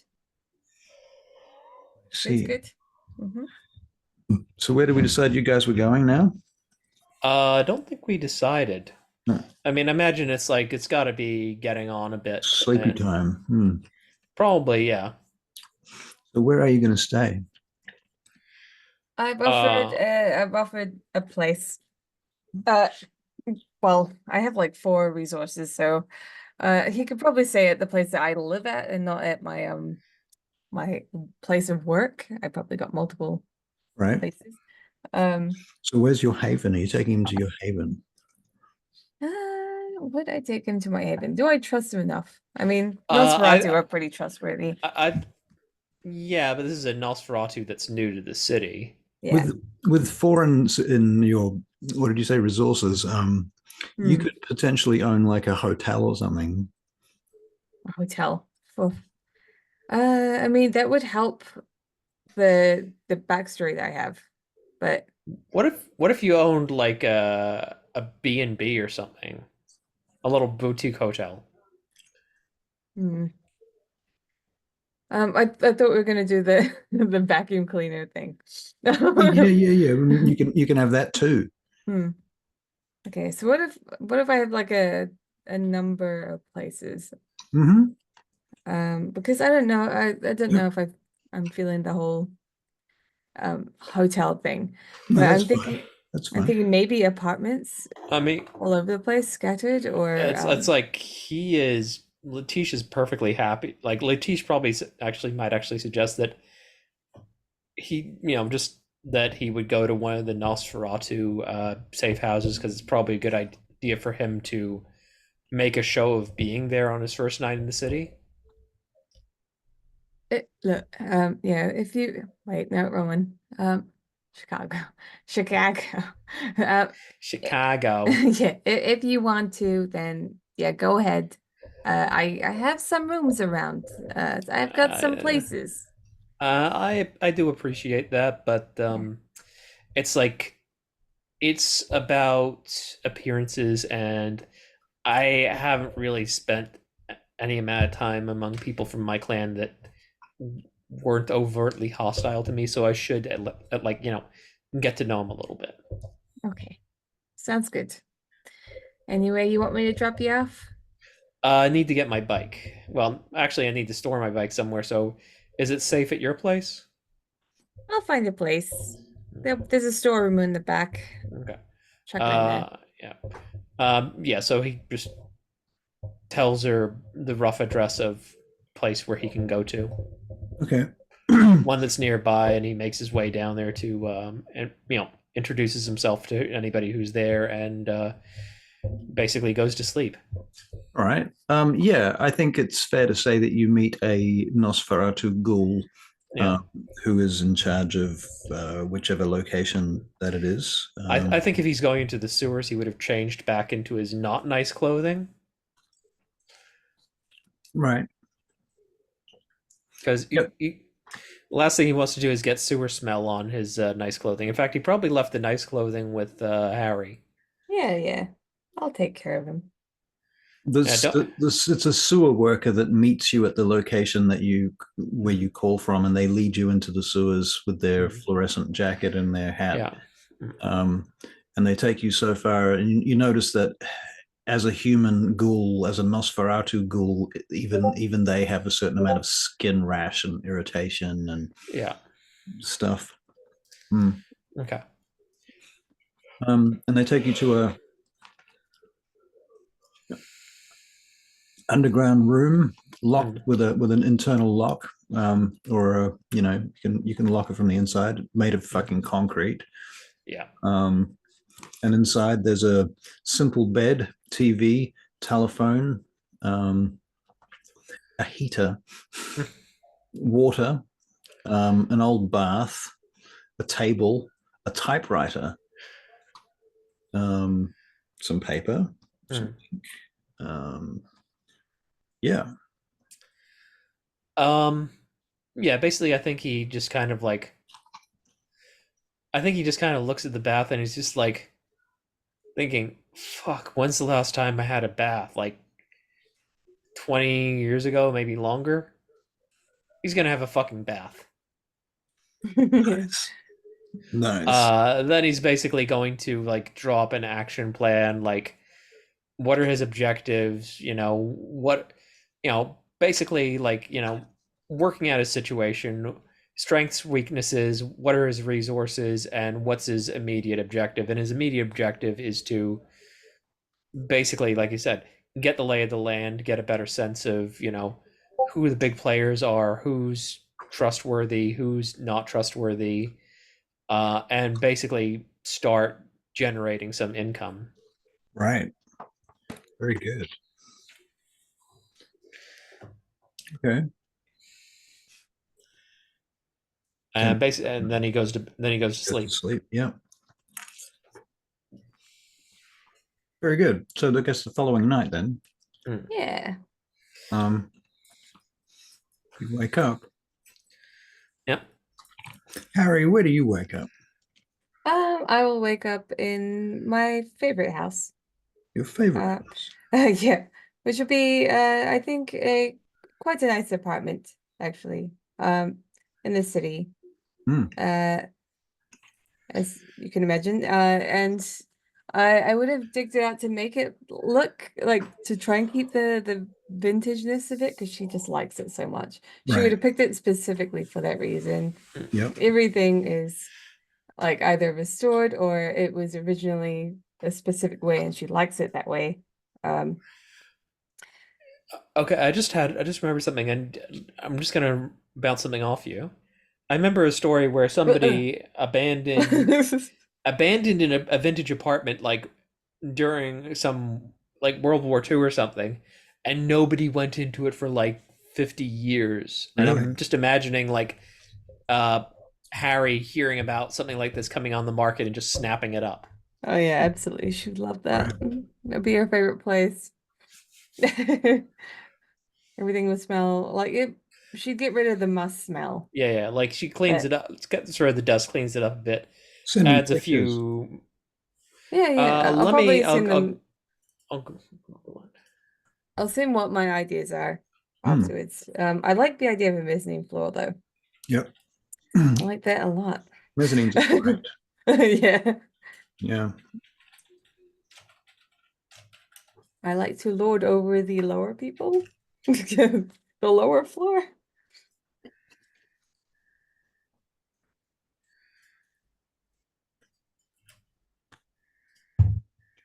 What are you eating? Fish. Fish. Mm. At this time of night. Lunchtime. Lunchtime. Mm.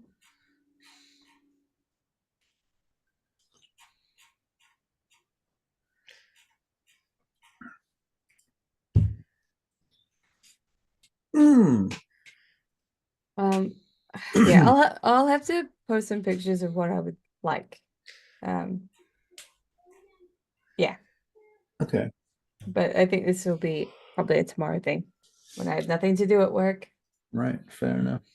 Yeah. Okie dokie. So, Avery, you've woken up and Yep. put your clothes on, or maybe not had to put them on because you probably didn't take them off. I mean, I figure Maybe you slept naked. force of habit, he would have stripped down to go to bed. Yeah. Even if it's not like even if he's just sleeping in a box or a hole in the ground, he would just out of habit strip down. Like it's just there's certain stuff that's just ingrained. Right. And it's also rituals are part of what help you keep yourself together sometimes. Right. So basically, yeah. So he gets himself together, checks his gear, and makes his way up to the surface. Okay, very good. So, yeah, it's about what's your humanity? Like 8. So you wake up about 7, probably pretty close to sunrise, sunset, not Yeah. sunrise. Yeah. So he makes his way up to the surface, and I kind of imagine he would have maybe arranged a meeting time and place with Harry. Well, just outside the place where you have this little safe haven is indeed a telephone box. Right. Well, Harry says she's not good at answering her phone, but he's going to try ringing anyway. All right, Harry, you're probably up by now. Yes. And phone rings. I'll be going through like the dresses that I'm going to be wearing, or wanting to wear. Mm-hmm. I'm sure that your retainers are assisting you with that. No, I can do this on my own. Okay. I'm fine. I don't need people to clip me, but that's nice. Okay, I will. okay. I'll Backstage. go over to my phone and I'll answer it. Hello, Harry speaking. It's Letiche. Right. Hello, then. Yeah. When and where should we meet? How about we meet at what? Why don't we meet at my speakeasy? How about that? Sounds good. I'll head over. Okay. Well, I'll be there in like You can hear traffic in the background, Harriet.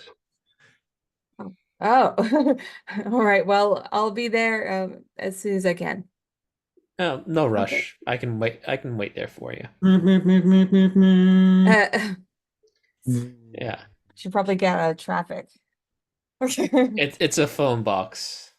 All right. Like, how am I gonna make a phone call in traffic? It's not like they have mobile phones these days. I know. Look, I got it. Okay. No worries. No rush. No rush. You take your time. You're helping me. Mm-hmm. See you there then. See you there. And she'll get changed into a cream colored dress. Mm-hmm. Although she is prepared just in case she gets knocked into the pool for like some coverage. Yeah. And she'll have another caramel colored jacket that goes over top that cinches her waist nicely. And a belt probably because that's fancy. And some nice brown boots. And then she'll head out in her beautiful car. Yeah. It costs way too much money. Excellent. Yeah. So you get there, and Avery, you get there. Yeah. I don't know who gets there first. I'm gonna say probably Probably him. Probably him. Well, Okay. basically, I told her not to take her time, and he'd be heading there directly. I imagine that she's got like a ghoul there or something. I was going to say, is it Yeah. open? Yeah. Yep. Okay. Yeah, Who's so this? It Who's this still ghoul? runs. Who's the ghoul? You wanted to name him. Oh, me? Oh, okay. You made a joke name. Right. Uh, So his name is Jesse. this is such a bad idea. I mean, Leaf called himself Alcus last week, so Well, this character's named after Jesse Pinkman. yeah. Okay, so basically, I'm assuming the ghoul. I've met the ghoul there. He knows to expect me. Yep. I imagine the clothes are there, and I go back in the back and change. Yep. Yep. Sure. And so I'm changed and looking presentable when Harry arrives. Perfect. Yes. And then Harry will arrive. She'll leave her car. I'll park a car in the parking lot and go inside. All right then. She looks dressed up for the occasion.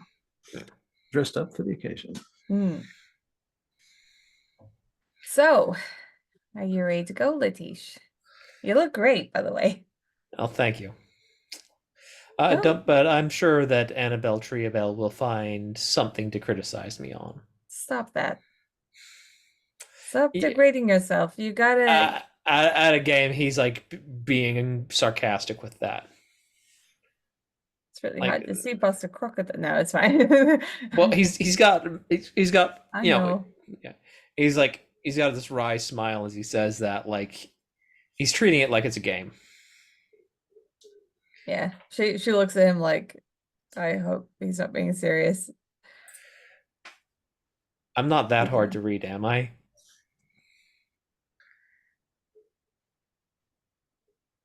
I don't know. I really don't know. Anyway, let's see, Chicago, right? Okay, right. Let's get going. Time's waiting. So you getting in the car? Yeah. You're going to the Succubus Club. Yes, we're going to the Succubus Club. All right. Well, you arrive at the Succubus Club, and it's a 3-floor high concrete or stone brick building painted black. It has archways along the outside made of bricks painted black, and the windows are blacked out and boarded up from the outside as well, also painted black, all very stylistically, very gothic. And there is a line, a queue outside that stretches the better part of the block. You can hear the music thumping from the outside. It's quite a big looking club, from what you can tell. And you can see that there are bouncers and things, people telling people to piss off, and there's a fight that's going on in the queue, and somebody comes and breaks that up and drags some people away. Amongst the queue, you notice that there are people dressed up as vampires, like literally like Dracula vampires, and people dressed up like super goth postmodern vampires as well. So it's a bit weird because, you're vampires and these people are pretending to be vampires. So at least that's what they're selling. Yeah. Okay. Well, we don't have to worry about that. We don't have to worry about that line. Follow me and we'll get in the easy way. How about that? So Charlie, I'm sure you know this, but I'm just going to remind you just in case. Your brood mate, what's his name? Brent. I feel like it's Brent something. No.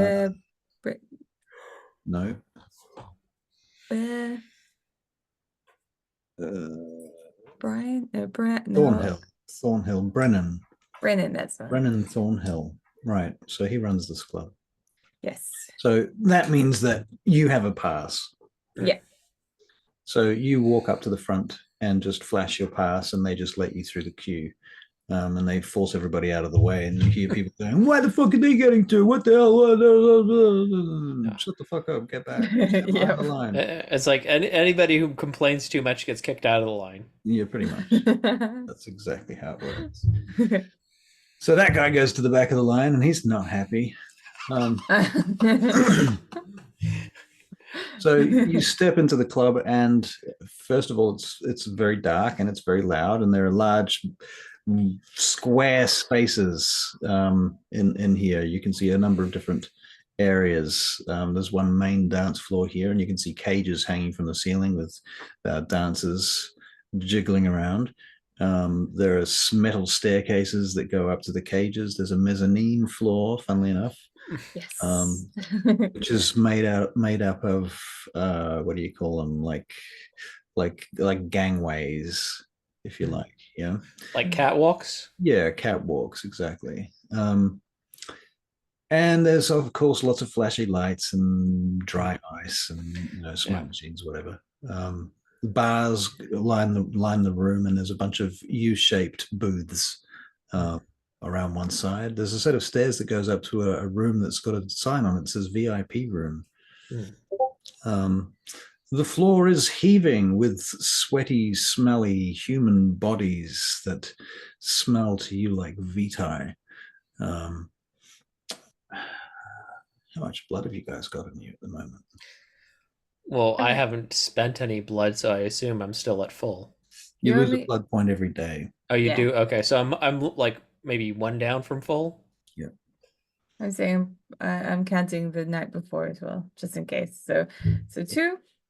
I'm missing 2, and out of 14. And I've still yet to find my feeding preference, but I know it won't be too hard. It's probably people that smell like cigars or something. Yeah, old people. They are vintage. Old women in assless hospital gowns.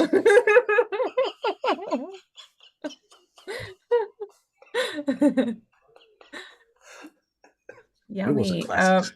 It was your idea too. I'll have to think on it. It might pop up, but when it pops up, that's it. That's the one. So yes, I won't be persuaded by just randoms dancing, miscellaneously bleeding all over the place. Right. I mean, are these guys even bleeding, or are they just sweaty? They're just sweating. They're not bleeding. Yeah. It's just the smell of humans. You can smell the humanity. All right. So you're looking around. Make perception checks. Perception alertness. For what it's worth, I do have the concentration merit. Okay. So basically says basically characters unaffected by enemy penalties stemming from distracting circumstances such as loud noise, strobe lights, or hanging upside down. Okay. That happens. Well, I think the hanging upside down is it's less likely, but strobe lights and loud noises are definitely this. So perception alertness, was it? Yes. 3. 3. Okay, good.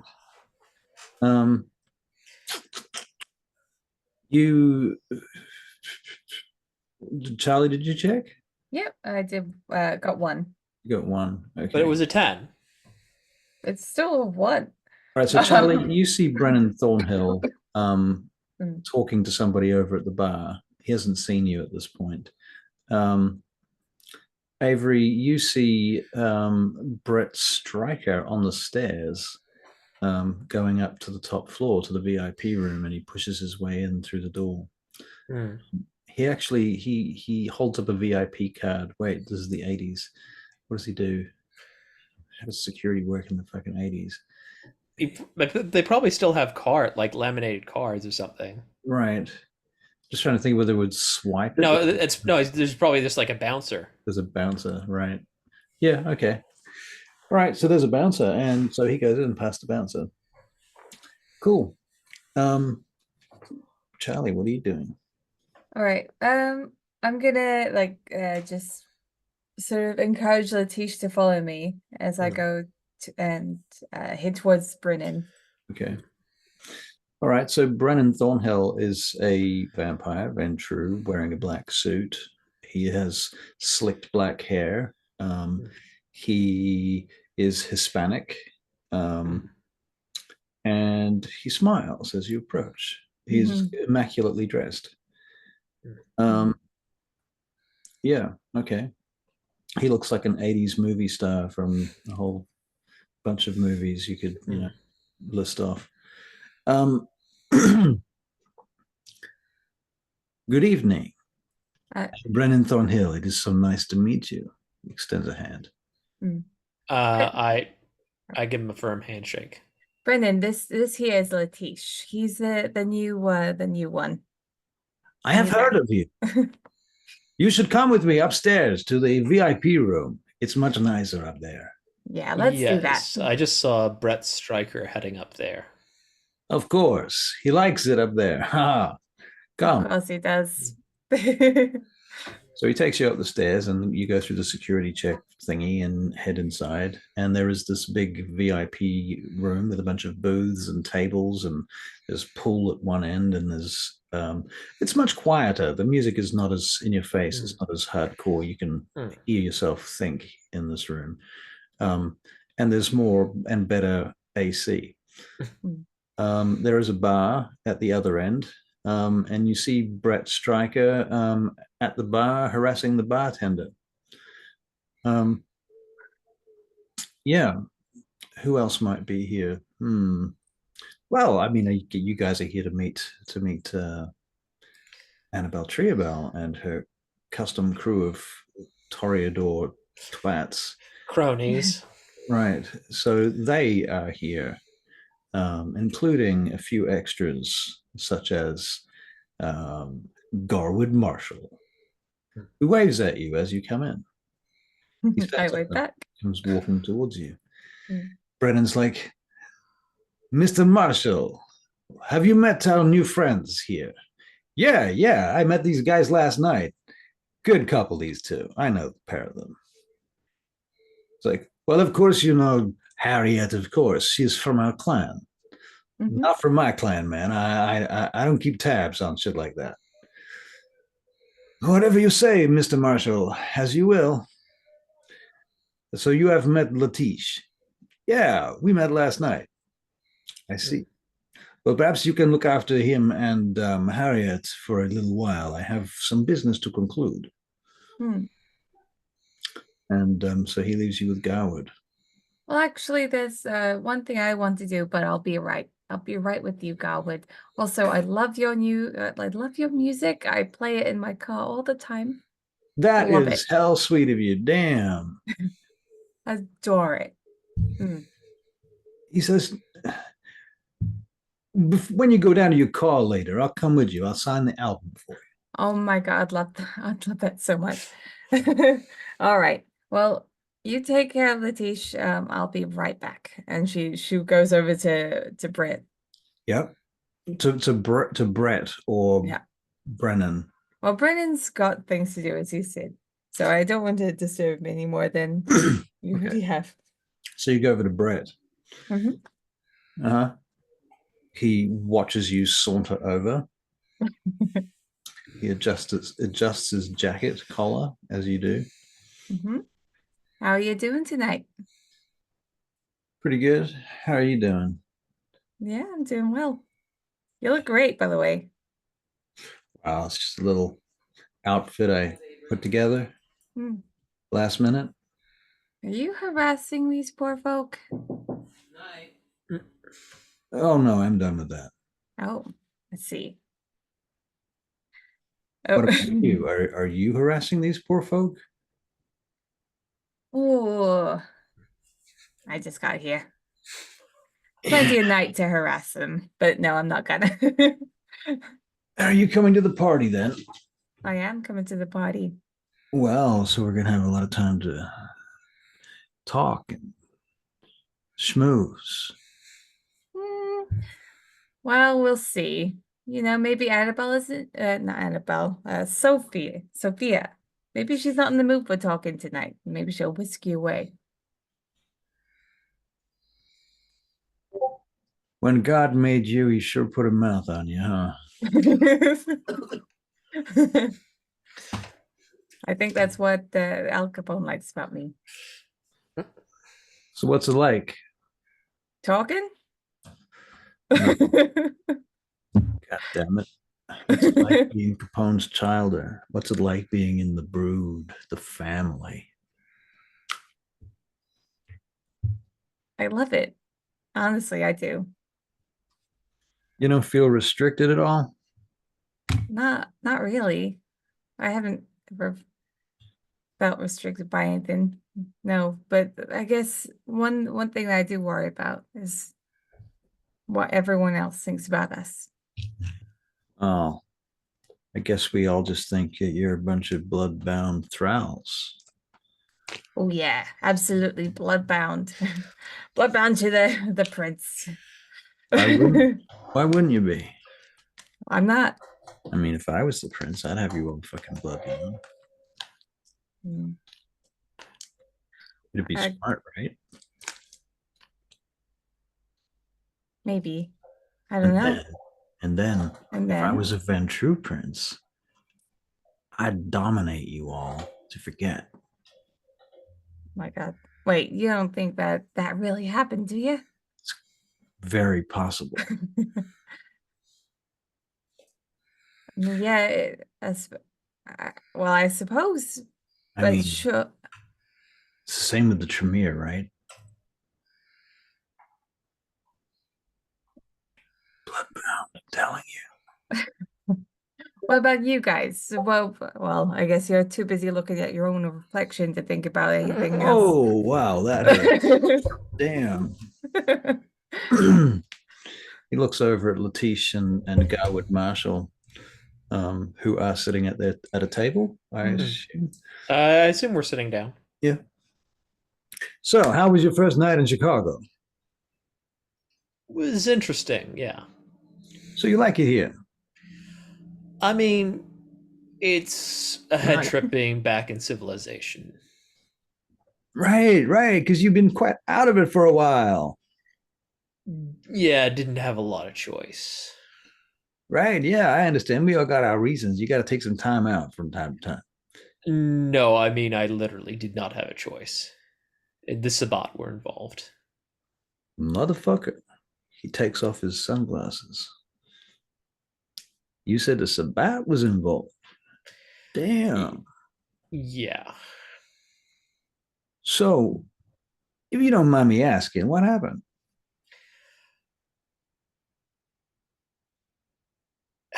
In short terms, anti-tribune. But they're dead now, so it's not a problem. But I was not the only captive.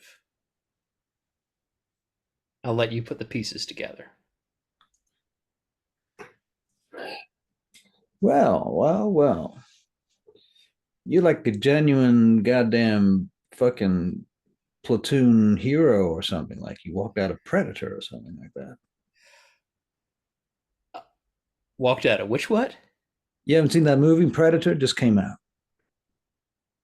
It's the 80s, I, but Predator's coming out, right? yeah, I ain't seen until a week ago. I ain't seen a TV for 20 years. Okay. Well, you got a whole shit ton of shit to catch up on, man. But I mean, I did serve my time with the military. Right. Korean War, Berlin conflict. Damn, you've been all over the place. Well, been all over a few places. Yeah, And in that time, were you a kindred or a kind back then? that was when I was still kind, as you call it. Right. Okay, well, that is interesting. Huh. So I have never met any Sabat myself. So I can only tell you what I've heard. So I guess I'm curious, like probably most people around here. Yeah. Well, I encountered The one that I had the most experience with, he thought he was like some sort of voodoo witch doctor. A lot of it was smoke and mirrors. Like he made ghouls, made Childer, called them his zombies, blood bound them. It was, I'm not going to get into details because it was pretty fucked up. But that went on for a while. He got sloppy. He got killed. Some of his, more willing underlings started fighting among themselves. Some of them died, and everybody ended up fucking off. Well, I guess that was lucky for you. I mean, I certainly had a hand in accelerating a few things. Okay. I think I hear that. Mm. And then the fucking wolf pack showed up in my swamp, about a week ago. Right. And, well, there was a Samitsi and one of their fucking monsters with too many limbs. Oh, damn. That shit gives me the creeps. And I'm seeing Yeah, some shit. I mean, damn, you know what clan I am. Huh. yeah. Well, if I never see another thing, like that thing had to have like, well, the bigger one had to have like a dozen legs between it. I just hate to think. And yeah, I ain't gonna traumatize you. There was some fucked up shit going on No, there. no, There was, please don't. That's fine. yeah, they were set. They had other people coming in, but yeah, they are no longer a threat. And the wolf So, pack got their hands on a helicopter. damn. Okay. Well, that's good news. So I guess I'm kind of just curious, really. You looking at doing the same thing you always done now that you're up here in Chicago? I mean, I am open to the possibility of taking on some work of that kind. I'm definitely not a fan of the Sabbat. Well, we haven't had any problems with the Sabbat up here for a few years now. So things are looking okay. It's Biggest good to issue we hear. got is with some tension between a couple of princes that can't stop being assholes to each other. Ah, yeah, well, I suppose that's a thing. If you're the top dog, you can't make a show of weakness. That is exactly true. That's exactly how I see it. So, You know, I still got my skills, so I'm sure that I can find work when it comes to it. so that's the kind of work you're going to pursue. I mean, I can do other things, but that's what I'm best at. Right, right. I guess that makes sense. Hmm. You could always learn to play an instrument. Uh, a musical Nosferatu, I'd be a laughing stock. Well, I don't know. I heard a story about some Nosferatu that played some kind of drums or something down in the sewers. Hmm. I have only just met some of my clan that were actually genuinely nice to me, so I can't comment on that. That's gotta be hard. It is something to adjust to, but you know, I've been through shit even before I was like what I am now. So the Nosferatu tend to get a lack of invitations to these kinds of parties and events. I But am sure. so I'm just giving you a heads up so you know what you're in for. Oh, I had a pretty good idea when she wouldn't take me politely declining, and I figured if I gave her a hard no, she would turn that into something as well. See, I knew there was something about you that I liked. So basically, I figure she's gonna find something, but just try not to give her too much ammo. Well, whatever happens, I got your back. I appreciate that. Cool. Right, Charlie, you're over at the bar talking to Brett Stryker, Mm-hmm. and you witness this exchange. You don't maybe not hear it, but Mm. maybe hear some of it. I don't know. Do you have full specs? No, I do not. I'm a venture. You don't. Also, I would hate to use it in a building like this. Right. So, yeah, Blow I'm you. okay. Yeah. Right. So, Brett, it's Yeah. I can't wait to see what your place is like. I mean, I've already been there about a bazillion times, but the decor is always changing, the people are always changing, and Yeah, we're opening up a new gym next week. oh, Yeah, you should come down. I can get you in there for free. but not the shooting range. If you had asked me, if you had just made a call, Yeah, that's the hard thing. I tried to ask if I could talk to the manager, but there was no luck. well, I blame Leandro. Leandro. Yeah, that's the goal. Right. Well, I'm going to as you blame say. Leandro. He obviously didn't understand what the situation was. Hmm. Well, He's as you say, perhaps there's another way I can make it up to you. And she'll like lean in and she'll just like kiss him on the lips. oh my. And then she'll like turn around and then go back to the others. Really, she's just stringing stringing him along. Oh God. Damn, It's fun. one of them. Yeah. Okay. All right. I'm just after the free goods. He I don't know what he does because I just walk away. let's see what he does.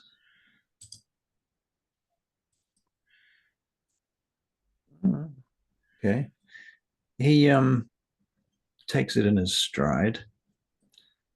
Okay, so you walk over back to where Avery is, I assume. Yeah. Okay. So Garwood is there. Hey, welcome back, Harry. That's right, the one and only. The one and only Harry Harriet, childer of Al Capone. Yeah. Yep, that's me. I was just asking your boy here what it was like down in Louisiana. He was telling me a whole story. But what Oh, yeah? about you? What How's you? about me? Well, you've been working for the man. Yes, I have. I own a successful business. Of course you do. Actually, multiple businesses, but I won't go into that. Yeah, no, please don't, because we all know you're a Ventru. You got multiple businesses, you got money up the wazoo. We Yeah, all know that. That's goes without saying. that's generally how it goes. It's an Hmm. assumption you can make pretty fairly. Yeah, absolutely. So what about you? How are you doing? Well, I think I'm doing great. But I try to keep things lighthearted with Kindred and everything. A lot of people do take offense to that, but I'm just being me. That's all I could be. Gotta be me, you know? Gotta be happy. Gotta be happy. Mm. Well, you gotta try. Yeah. Uh, Annabelle stands up from where she is over the other side of the room and she says something to a couple of people, and you hear everybody start standing up. People start moving. Well, it sounds like we're going to the party. Sounds like we're going to the party. Annabelle comes over through to where you guys are. Bonjour. Uh, Hello there, Annabelle. It's nice to see you again. She Uh, smiles to you, Harriet. Are you well? yeah, absolutely. Well, are we off now? In a moment, yes, we'll be Hmm. leaving. Will you be taking your own cars or will you come with us in the limousine? Do you want to go in the limousine, Letiche? There's something real classy about your car, Harry. Oh, okay. Yeah, we'll be going in the Chevrolet. I see. You prefer the adventurous car. Understand. Are you sure you don't want to go with them, Letiche? It's If fine. you're We don't mind. There'll be more room anyway. And she and her crew head off towards the stairs. What about you, Garwood? He's What's like, your plan? I got my own car. You know my car. You've been in my car. Surely you've been in my car. You not been in my car? I can't say they've been in your car, I'm afraid. Well, let me tell you about my car. And he goes into a rant. You were gonna come check out my car. It's only got 2 seats, but Well, that's funny. That's a funny story because my car also only has 2 seats, which is a problem because there's 3 of us. yeah. So one of us is going to have to take the third wheel over there. well, I'm driving my car. I am also driving my car. Who's the other people that were Letitia, you don't have your bike here, do you? No, I do not have the bike here. Right. Okay. I could. It would have been cool taking the bike, but I think that would have just given Annabelle Triabelle more ammunition. You're welcome to come with me, Letitia. It's up to you. Harry's been really kind to me. I'll travel with her, but thank you though. I appreciate the offer. I'll see you at the time at the place. And he leaves. And yeah. Brennan Thornhill comes back over to you lot. So are you having fun tonight? Well, I mean, this place has been amazing. I love it. Good, good. I it's did great. not see you feeding. You're not having enough fun. You know what it's like being one of us. Sometimes you just don't find the right one for you here. You're not going to the party? We are going to the party, yeah. You're going to be fashionably late. I see. Well, Yeah. Why not, right? Yeah. What about you? You gonna come with us? I am afraid I can never leave this place. It is an endless burden that I must carry on my shoulders. Well, if you enjoy it here, why not? It's not bad. It's not bad. I've had worse jobs in the past, you know. Well, I hesitate to find out what you mean by that because this is wonderful. Yes, it's pretty good. It's very good. Very good. But you know, in the past, I've had much more difficult, horrible jobs. Okay. Gun running in Colombia and working as a drug mule. It's oh my God. terrible. It sounds horrifying. Yes, it was horrifying. And it's not something that you need to know too much about. I think better to forget. I think one day I'll ask, but we should probably head out. You need to go to the party. I understand. Annabelle Triabelle is a difficult lady to please. I, of all people, understand this because she comes here so often. Oh, well, I'm sorry to hear that, Well, she pays good money, so I don't mind. Yeah. Well, good night. Good luck. Good night. Thank Be you. careful. We'll try. We'll try. All right. So you guys head off and you get in your well, you get We in get Tom's in, car. Yeah, I get into Harry's car, yeah. All right. Brum, brum, brum. You drive out into the burbs. But not just the burbs, the rich burbs, the super rich burbs of Chicago, the most expensive areas. But you're in the car driving. You can talk if you want, or you can just get there. It's up to you. I'm happy to just get there, Charlie. Oh, yeah, that's fine. We do talk, obviously. Yeah. But but we will also get there. Yeah. I think that'd be fine. All right. So you get there and you pull up, get out. There's a in this particular instance, the guards let you in in the car through the gate, and you pull up alongside a number of other flash-looking vehicles, next to some stairs that lead up into a very nice-looking mansion. It's quite a modern-looking mansion, but it does have certain elements of a kind of Renaissance element to it. And there's nice trees and gardens around the outside. You notice that there are security cameras and there are guards. And as you go in, you notice that there is a staff of considerable proportion, doing everything from doorman to holding trays of drinks as you go through. And you see a variety of people, from people wearing suits having sort of dinner party experiences to groups of much more casual looking people who are talking about tech bro stuff. Oh dear. Tech bros even in the 80s, right? They were tech bros in the 80s. Although, to be fair, they probably look a bit more geeky, didn't they? They look more like Bill Gates. I mean, Bill Gates's mother had some dealings with IBM and shit like that. So, Right.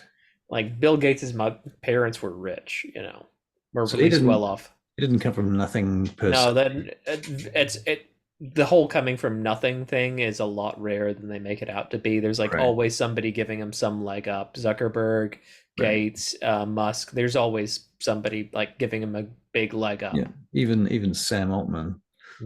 Yeah, Trump is a good example. Trump has lost more money than he's made if you adjust for inflation. Right. Shocking.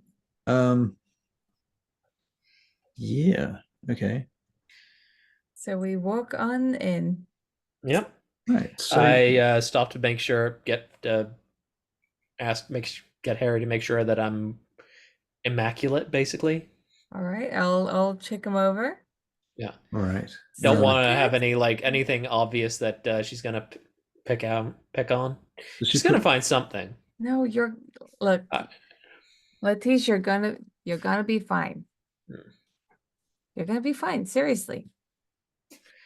Charlie, do you want to make a perception and investigation check to see how well you pick up that little bit of fluff that's on the back of his jacket collar and that crease that's in his pants and the No. Mainly I'm not looking. I think it's perfect the way he is. Can I do a check? You can, but your difficulty's 8 because so what can't see your own back. What check did you say was? Perception alertness. Or perception and investigation. Okay. Raise the difficulty to 8 though.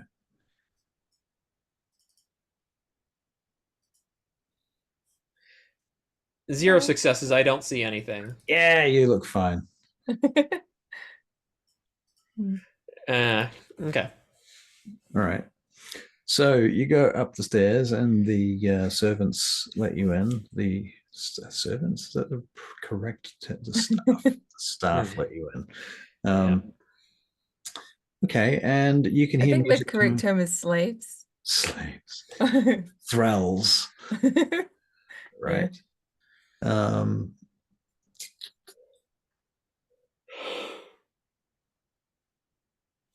Okay, so you go out and you go through the building. They lead you through to where the pool area is, and you can see that there are speakers set up and what have you. And there is it's not going to be baby chorus tonight. I'm sick of baby chorus. Somebody else can be playing on the mini stage. Yeah. Some ghouls of Garwood Marshall have started their own band. Nice. Ghoulwood Marshall. Ghoulwood Marshall. Oh no, that's terrible. Are they any good? Let's see. Let's roll a d20. D20. What am I talking about? Oh, 10, 7, and an 8. Yeah, they're okay. 3 successes. I mean, REM would get a 5. These guys get 3, so they're okay. Oh, they get 2. Because there's a 1. Yeah. They get 2? Oh. So they're worse. What do you mean? They still get. Oh yeah, you're right. It's a 7 one. and 8. Yeah. Okay. Yeah. All right. So yeah, two successes. They were going quite well until then. No, rip. Oh dear. Yeah. Yeah. But you see the various kindred about the place scattered about the poolside. You see Sophia in a swimsuit laying down on one of the sun couches, wearing sunglasses Hmm. with a towel. Um, you see Bobby Weatherbottom sitting with his feet in the pool in a pair of shorts, his pasty skin gleaming in the dark, in the moonlight. Hmm. He Um, sparkles like a Twilight vampire. yeah, he does have some very expensive bling, to be fair. Yeah. 80s bling, whatever that might constitute. But I'm thinking he's wearing like fluorescent shorts. Um, yeah, so he looks up as you come in and he's like, hi there. Harriet waves. Hey Bobby, it's good to see you. Look at you. Yeah, yeah, thought I'd get my feet wet. Fair. I might This get is in the pool. Who knows? Letiche, by the way. Hi, Letiche Letiche. Bobby Weatherbottom. It's nice to meet you, Letiche. Pleasure. He is my uncle, and I like give, give him a like playful hug. Yeah, I guess so, kind of. Like, yeah, I'm older than you, if that's what you mean. Uh-huh. Not by much, though. Fair. What about you? When were you embraced? He says to Letiche, Uh, almost, almost casually. would have been about maybe 68. Well, technically, you're older than me. Yeah, spent most of that time in a swamp though, so you beat me in experience. Well, that sounds rough. It was not fun, but I'm out of there now and I'm, seeing the sights. So you're back. You're bad. You're on it. Okay. Something like that. So, now that you're out of the swamp, you probably need a thing like a bank account or something. I need something to put in it too, which is also something I'm working on. Oh yeah, you're gonna take up some kind of job. I am putting out feelers. I've only recently connected with my clan, so I'm imagine I have some obligations on that front. They've helped me. It's only fair that I help them, but I am open to taking on work. So, what exactly kind of jobs do you do? Kind of thing. That's what I'm interested in. Yeah. Well, before I was stuck in the swamp, I was, military. Hmm. Okay. So you're not talking about signals or anything, are you? No, boots on the ground type. Oh, I see. I see. Well, I'm sure somebody will take you on. There's a lot of call for that kind of work. There always is. Unfortunately, you know, in a kind of wider, broader sense. I get you. Well, it's very nice to meet you. And Harriet, Yeah, yeah, I'm right here. how have you been? Oh, you know me, I'm always great. Always great, Harriet. Always great. Harriet, always great. hmm I see. You know, you took those stock options the other month. You probably shouldn't have. And he's talking about something that you did privately. What do you mean? We're not even talking about stocks, are we? Out of game, I'm thinking he's a hacker. Yeah. In the He, 80s? yeah, like yes. He's famous for starting that scam whereupon how does it work? Basically, you take like a percentage of a cent out of every transaction, Oh, um, And yeah, the first person to do that was in the 80s, I believe. Huh. So yeah. Um, anyway, What are you talking about, Bobby? never mind.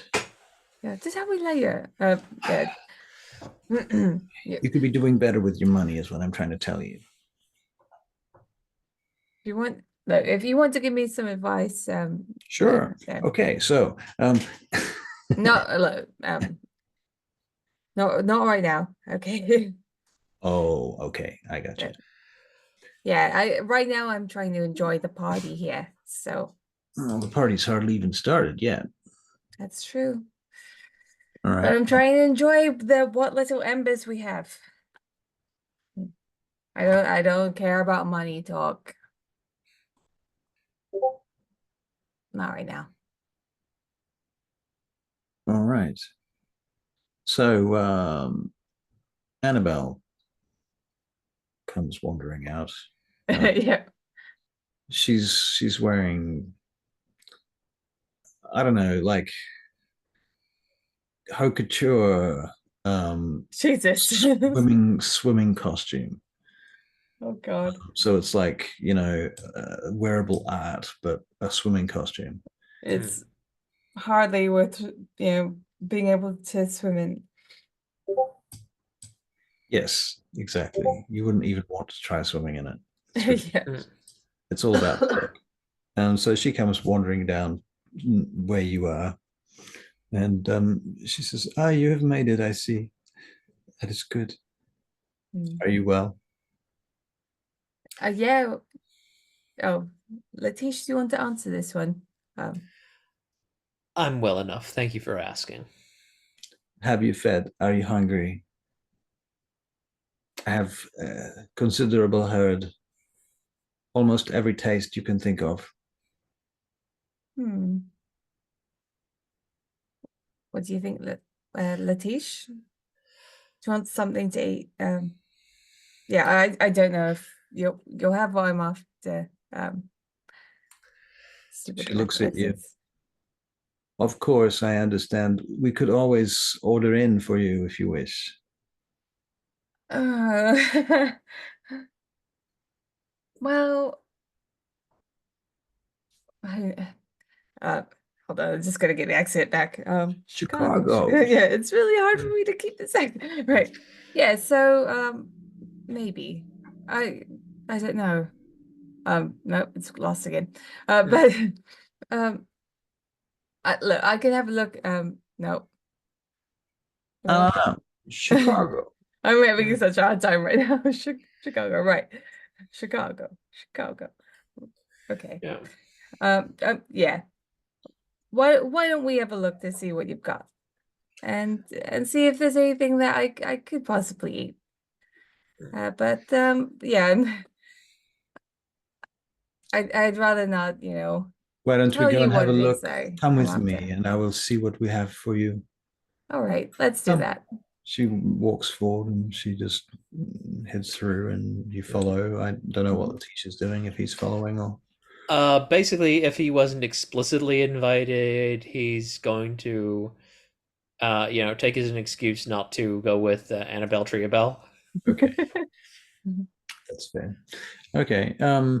It wouldn't appear rude if you did, but it also seems reasonable that you don't. So Yeah, it just basically he's just like in his own mind. If asked, he's framing it that he didn't want to intrude.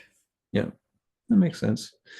Okay, so the question is then, Harriet, what do you feed on, and is it here? Okay. Well, I'm thinking because she has such a she likes like a certain type of thing, right? She likes she can't just go with people from a certain era because eventually her supply will run out. So I think if she just goes with old people, that's probably the best thing to do. Probably. Um, yeah. Did Russell disappear? Old people? Yeah, I'm thinking is like well old and classy. Yeah, that maybe So like people that have fortunes who are heirs. that seems so like To it seems quite hard to to get right. obtain, yeah. Yeah. So I think as long as they're not like impoverished, they're not hobos on the street.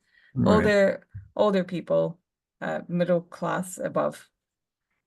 That Okay. would give me more option. Is there an age limit? What's the cutoff?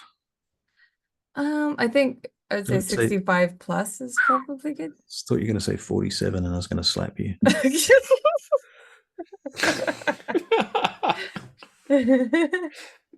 Yeah, that would be rough. That would be Russ. Oh, Oh. you went there.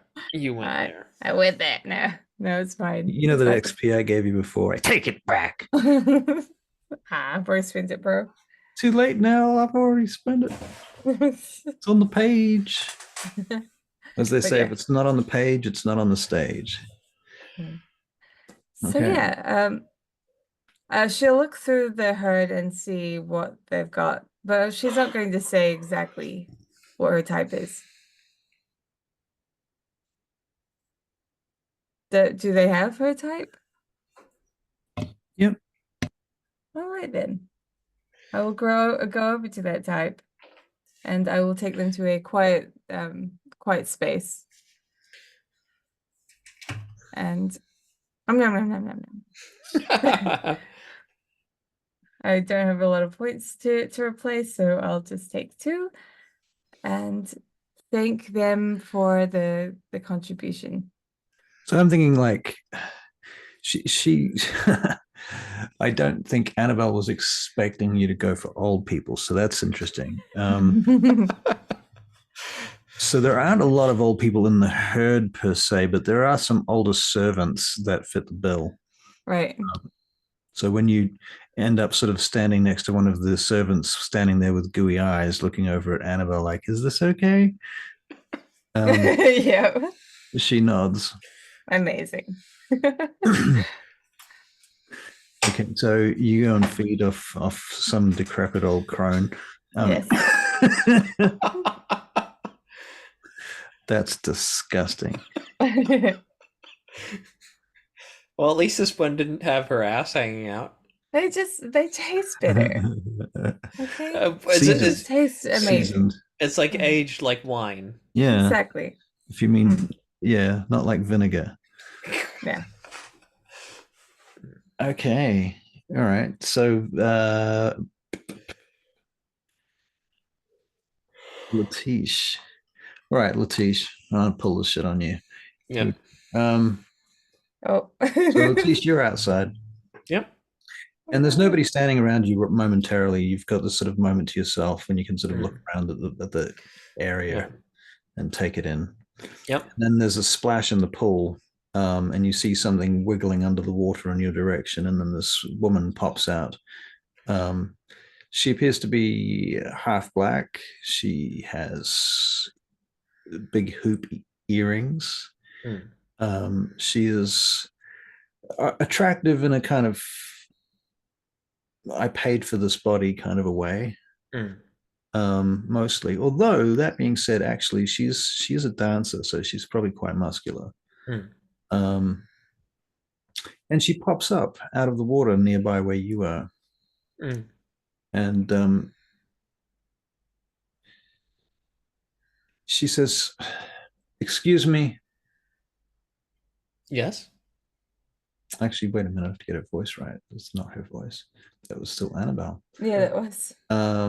She says, "Hey, excuse me. Yes. What's your name?" I'm Letiche. "Hi, Letiche.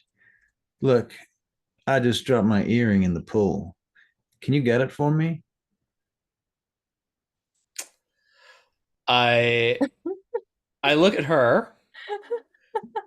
That she's in the pool. She pops up out of the pool and with her ass up on the concrete next to you. I looked at me and I'm just like, I apologize, but unfortunately, I am not dressed for swimming at present.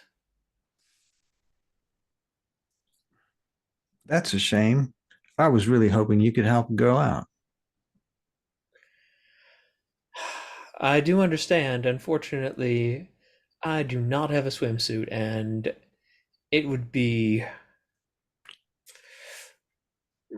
just trying out again. Trying to think of the word. Uh-oh. Uh, yeah, She sorry, I'm just a little tired. My brain's tired. she Um, aw- she awes you. Oh no. I'm gonna spend willpower. Okay, expendable. All right. Um, she looks at you and smiles, and she says, "No, I get it. I get it. You don't want to help a lady. It's fine." She I am goes more out. than happy to help when appropriate. However, I do not believe that me diving into the pool fully clothed would be appropriate. Can you make a perception alertness check? Hmm. Perception Oh. and alertness. Two successes. You notice that Brett Stryker is at the other end of the pool watching this exchange. Hmm. You notice the vein in his temple go boom, boom. Um, she says, "Well, I fully understand." And she stands up and she takes out her other earring and drops it in the pool. And Can she I says, try and catch it as it falls? "Try and catch it as it falls." You can try dexterity and athletics. Four Damn. successes. Ooh, Jesus. fuck. Damn. It's just like woof ninja.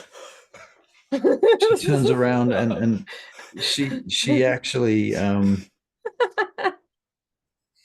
she actually stumbles for a moment. And I think she takes it upon herself to essentially swoon and then faint towards the water like she's going to fall in. Can I try and catch her? Yep. Now Oh my is God. it Dex and Athletics? Yep. Okay. Three successes, two tens. So you catch her. I catch her and I gently lay her down, and I As you're putting it down, she says, "What happened? What happened?" Damn. Fucking vampires. I believe you slipped, ma'am. It's quite wet here. "I believe I did slip." She says, "I'm quite slippery." I also noticed you seem to have dropped this. Please let me return it to you.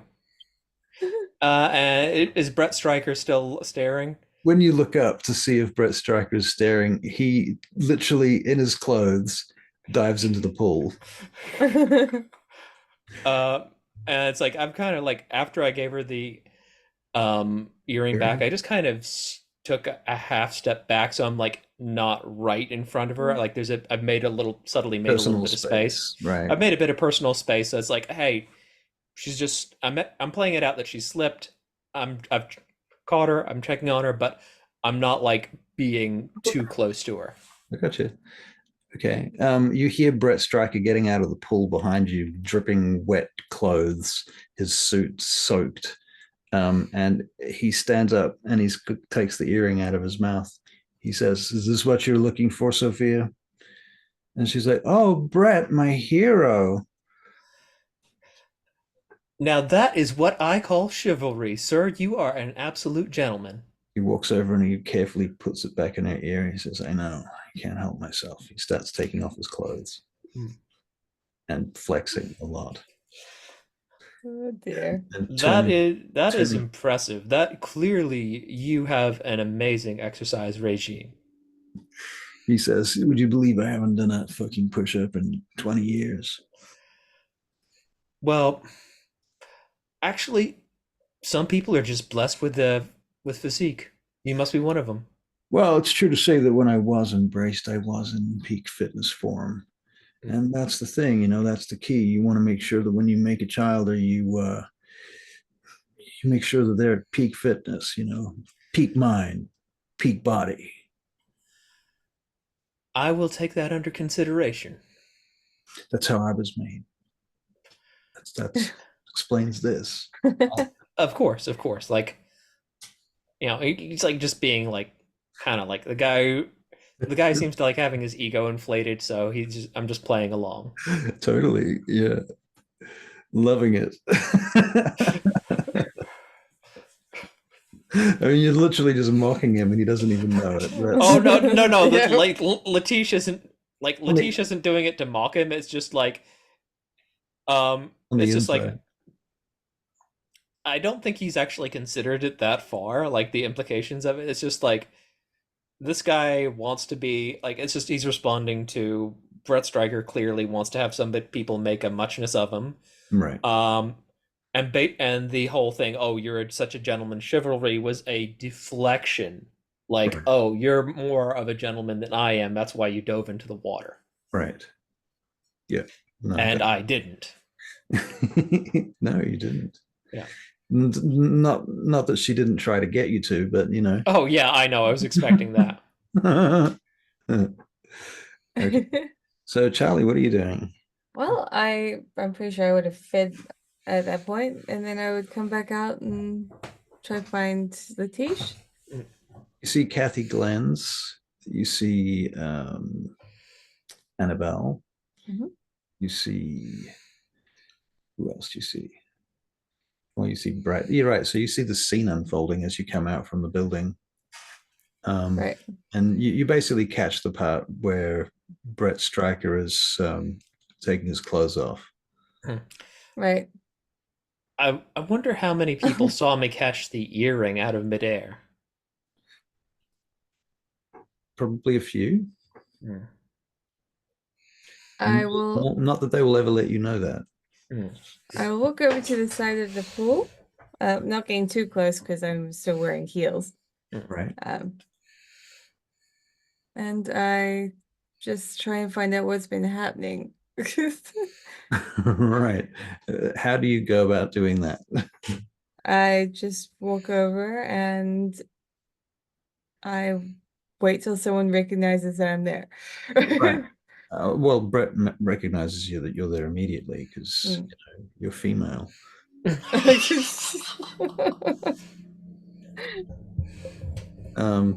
I will then I'll kick off my shoes and just like leave them to the side, and then I'll even though I'm in like a dress, I did come prepared for the pool as well. So I will just sit on the edge of the pool and I'll Okay. get my dress wet.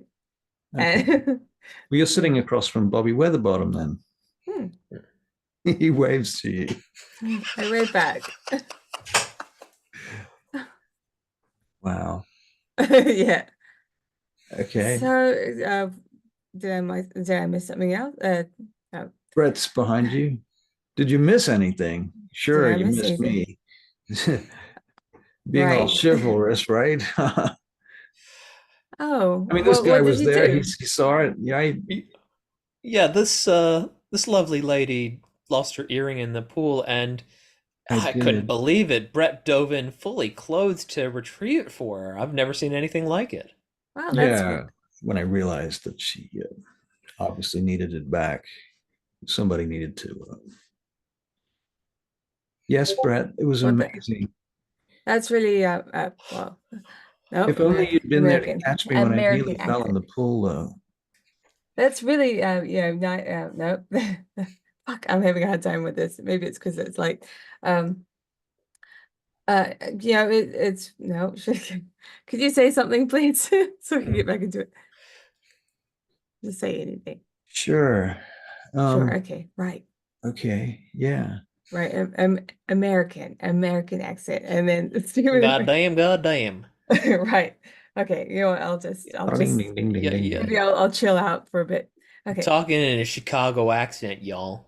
Right. Chicago accent. All right. Um.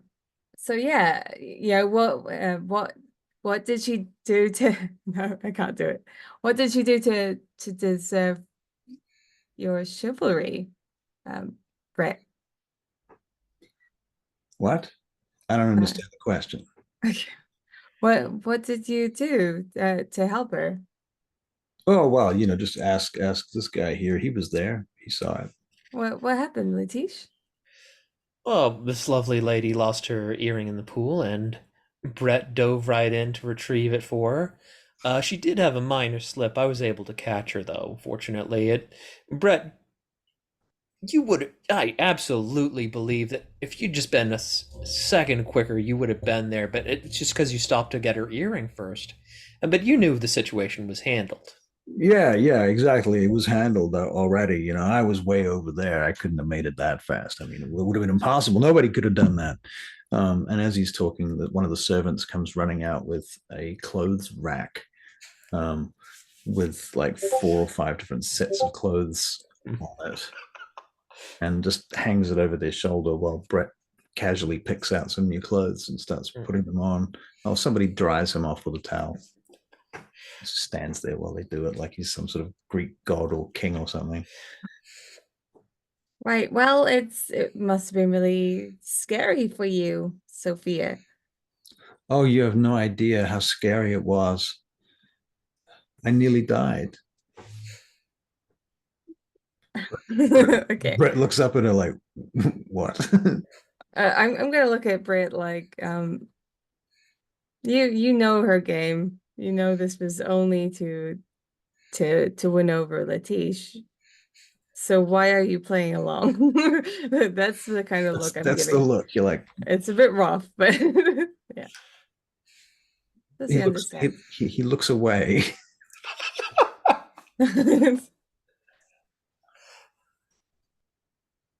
Okay. Harriet will get up even though her dress is wet. And then she'll just walk away. She'll pick up her shoes, and just go find someone else to talk to. Right, fair enough. Because this was a bit of a charade. No, don't come back. Don't leave me with these idiots. I am not out of game. I am not saying that in character. I got that. Don't worry. Uh, It's hilarious. like I kind of look over my shoulder at her, like, where are you going? Like, just watching where she's going. Like, I just kind of like, it's like, that's my ride. Just keeping tabs on her. That's fair. Okay. Um,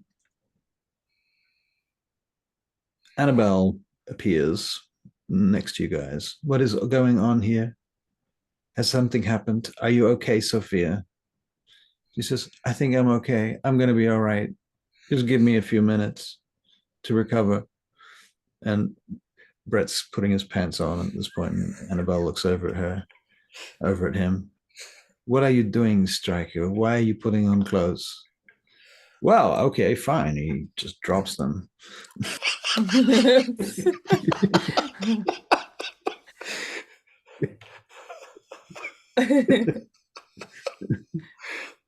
God. That is not my question, Striker. Is there something wrong with your mind? What are you talking about? You said, why am I putting on clothes? I stopped. What do you want from me?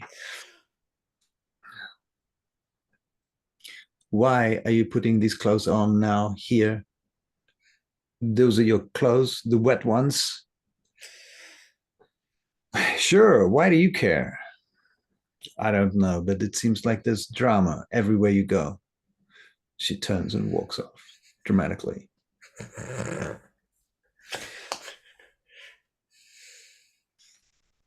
Where did Harry go? Right.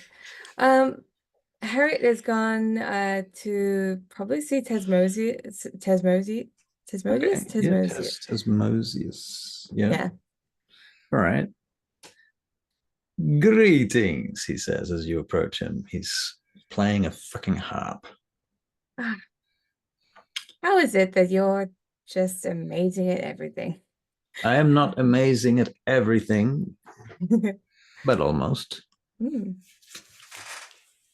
Please keep playing. I tire of the others over there. They're just a little dramatic. Ding, ding, ding, ding, ding, ding. Ding. They are very dramatic. He stops the harp and puts his hands on the strings to stop the vibrations. They are very dramatic, it's true. That is the curse of Clan Toreador. There's nothing we can do about it. They will live this way for 1,000 years. What would you do if, no. What would you do if I lost an earring in a pool, but I was also in the pool? And I ask you, could you help me get my earring back? Me, myself, if you ask me this question, I would laugh. He starts playing again. That's what I thought, me too. Stops. Who did this? And he starts playing again. Who do you think did it? It was one of 3 people that I can think of. The least likely of them would be Bobby Featherbottom. Yeah, absolutely. But there are other options. It is not Sophie Glenn's, no. Or Kathy Glenn, sorry. It is probably not Sharon because she does not swim. It would not be Annabelle Triabel because she would not demean herself in such a way. So then that leaves only one candidate who is clearly the only possibility. Brett Stryker. Well, he was part of it. Then it was Sophia. Yes. And what Mixture of the two. Where is your Nosferatu friend? I think he's, you know what? I think he got suckered in, but I'm not exactly sure. I see. It Siren is call. easy to get suckered in. It is so easy to be suckered in. He sings as he plays the harp. So, are you going to keep an eye on him? Oh, I think he's fine. He's doing not okay. sinking. That is impressive for a Nosferatu to come to a Toreador pool party and not sink. Yeah, I'll keep an eye on him, but I think he's doing fine. If anything, the Toreador they look more foolish than he does. I will tell you a secret. The Toreadors can make fools of themselves like Toreadors. We are the best at it. Indeed. Many of us born fools, but so many of us take ourselves so seriously. What about you? Me? He stops and puts the harp down and picks up another instrument and spins it in his hand expertly. What about me? I'm well. I'm always well. You know that. Perfect, in fact. Can you make a perception and empathy check? Can I though? Can you though? No. That's a great question, Ventru. Can a Ventru make a empathy check of I botch. If there's a Ventru in the forest and they make an empathy check, do they really feel anything? I botched it, yeah. You botched it, okay. Yeah, so yeah, you take him absolutely at his word. And fantastic. Don't you? I mean, yeah, okay. I don't know if it were me, I would get a little get a little bored by all this. Well, my friend, boredom is a privilege for vampires. We don't see it that way because we live such long lives. But we forget that when things are not boring, usually they are not just dramatic, but dangerous. Revolutions, death, war, killings. Okay, yeah. So, yeah, boredom, we're good. So for me, Better to be bored than start wars. this lifestyle that we have, I am among friends. Maybe they are not. We all have our issues, our problems. You know this, right? Mm-hmm. So you must accept the flaws of your kindred, your clan, your like your family. Mm-hmm. You accept them, and they accept you. That is the social contract. And then you have some level of safety. We are safer together than apart. I guess that makes sense. You guys do seem very connected, very safe with each other. I would hate to see the vampire that climbed over these walls and tried to attack us on the night like this. Right, yeah. Yeah. It's a good way of thinking about it. If you added up the years of every kindred in this house right now, you would be looking at centuries of experience. Wow, that's really hard to even fathom. I'm still quite a new vampire kindred myself. I see. Well, there is another advantage that we have over the mortals, of course, is that, as is with the skills of the arts, he spins this time it's a fucking lute or something.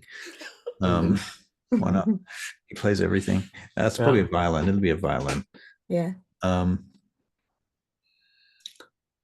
The thing that they forget.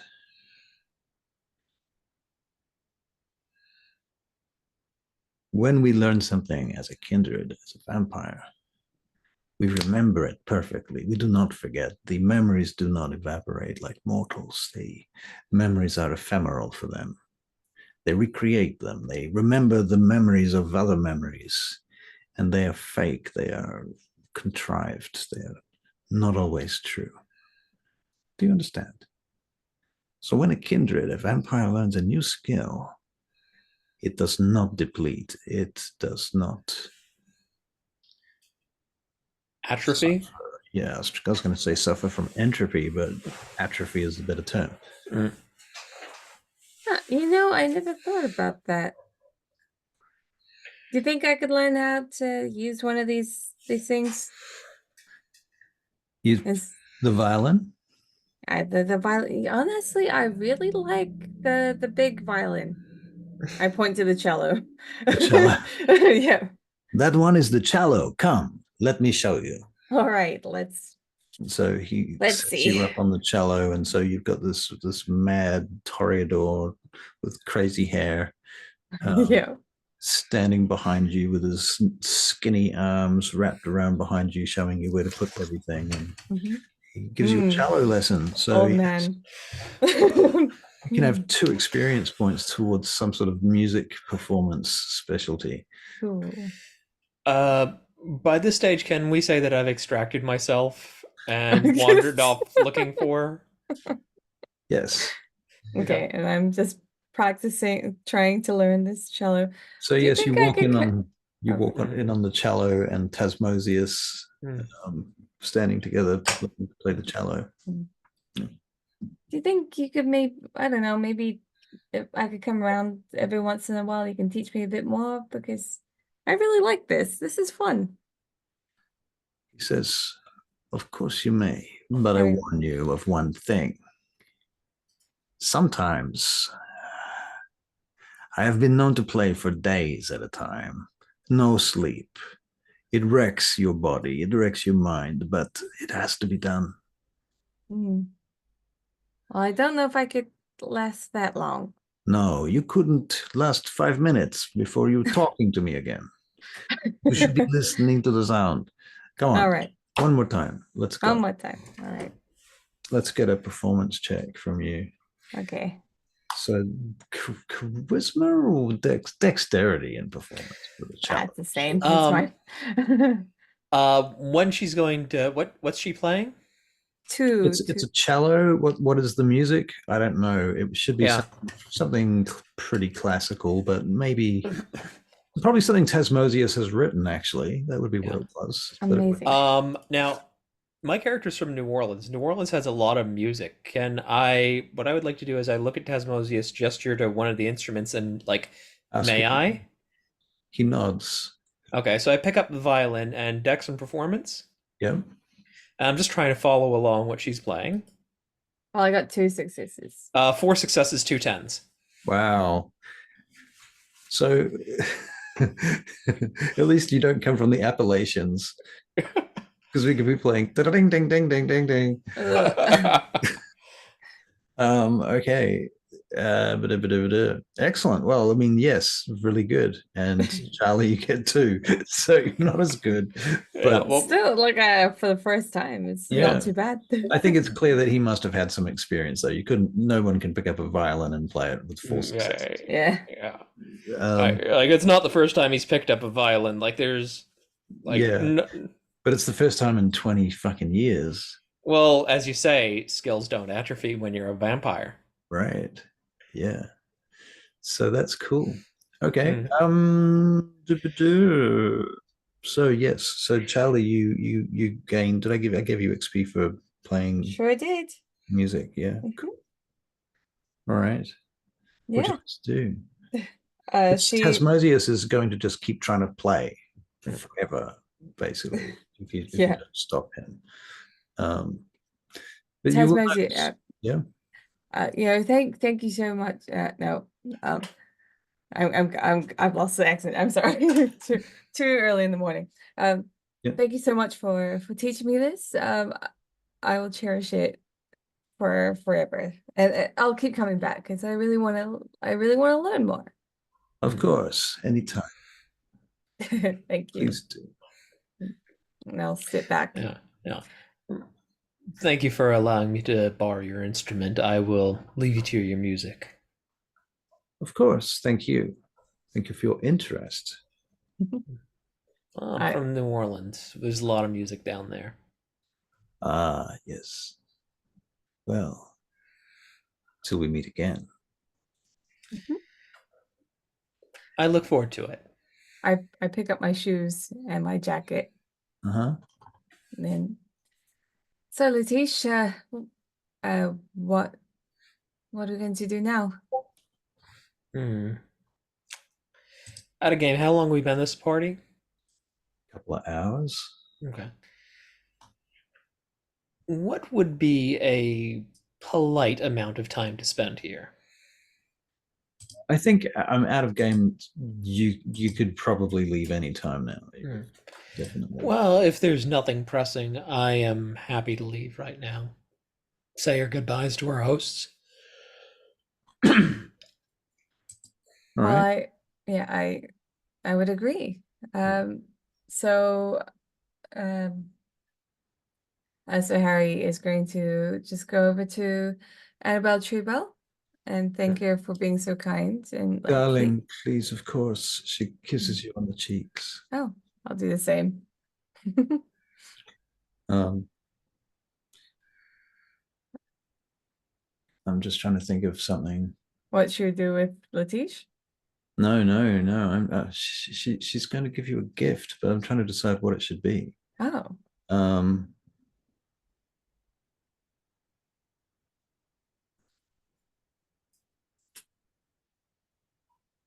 What are you wearing? Oh, I know what you're wearing. You're wearing a cream. Yeah. Outfit. Right. Cream colored outfits, like a brown belt, brown boots, brown jackets in her, like a warm brown jackets in her arms.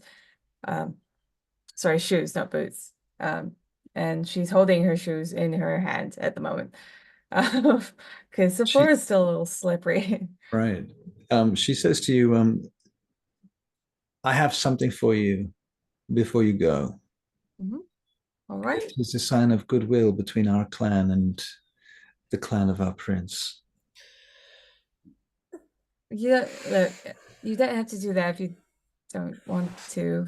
We No, we of already course. have a Goodwill. I insist. It's too late now. It's been done. All right. She calls forth one of her staff members who has a box, quite a big box like this. And as she's carrying it, you hear a scuffing sound. And she brings it over to you, and it's got a big red bow around the outside. It's a very nice box, quite a serious cardboard box, but still, it's very well made. She passes it to you. All You right. need 2 hands to hold this box. Okay. Perhaps we can put the box on something like a table. Well, you guys were leaving, so you want to put it on a table, or are you Well, gonna would open it? Annabelle like me to open it when she's there? It's up to you. Yeah, she probably. Well, I think I would do that. I'd put it on the table. Okay, as And you take it to put it on the table, you feel something move inside it, Mm. and you hear this kind of. Oh God, okay. I'm gonna open it immediately. There's a puppy inside it. I The pick up this puppy puppy. has been carefully curated and chosen to match your outfit. Oh, okay. At least the outfit that you were wearing earlier at Elysium, perhaps. Yeah. Oh, she picks it up and cradles it. Okay, so you have a new This is NPC. Annabelle, I don't know what to say. This is amazing. Thank you. Like she like scratches him. I thought it would be something to go with your outfit. I Well, hope you like him. perfect. I love him. Thank you. Good night. Good night. Right, so you head off to the car. Avery, as Letitia's leaving,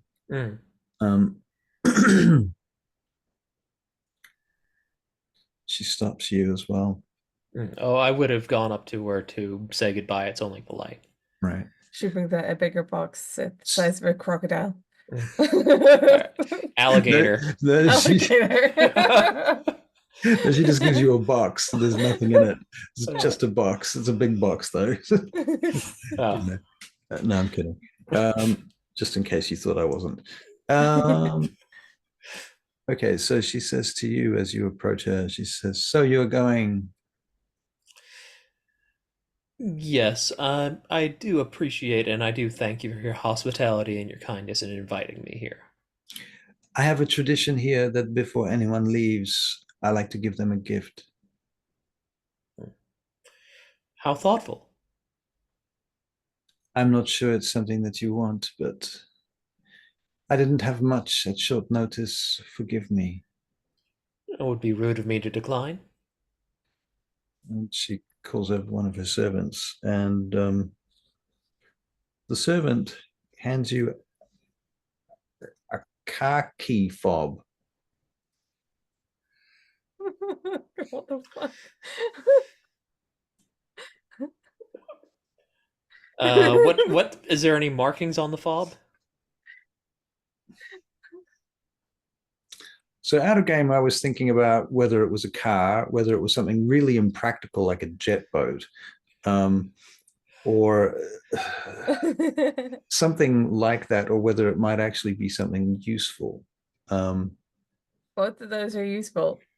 They Depending are. on the scenario. Depending on the scenario, that's exactly true. They are actually useful, but more or less useful, if you know what I mean. Like, what do you think? What would you think would be cooler or more amusing? You got a car and a What do you think she would give? Like, what do you give a Nosferatu that's just come out of the swamp? You know, pretty much anything. Yeah. I think it's probably like an airboat. An airboat. Oh, Airboat. that's a bit mean though. It's like a statement.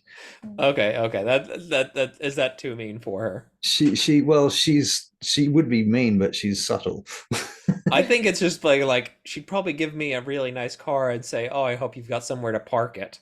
Well, exactly. That's kind of the point here. It's like, yeah, here's something that's amazing, but you don't have anywhere to put it. You don't have anything to use it for.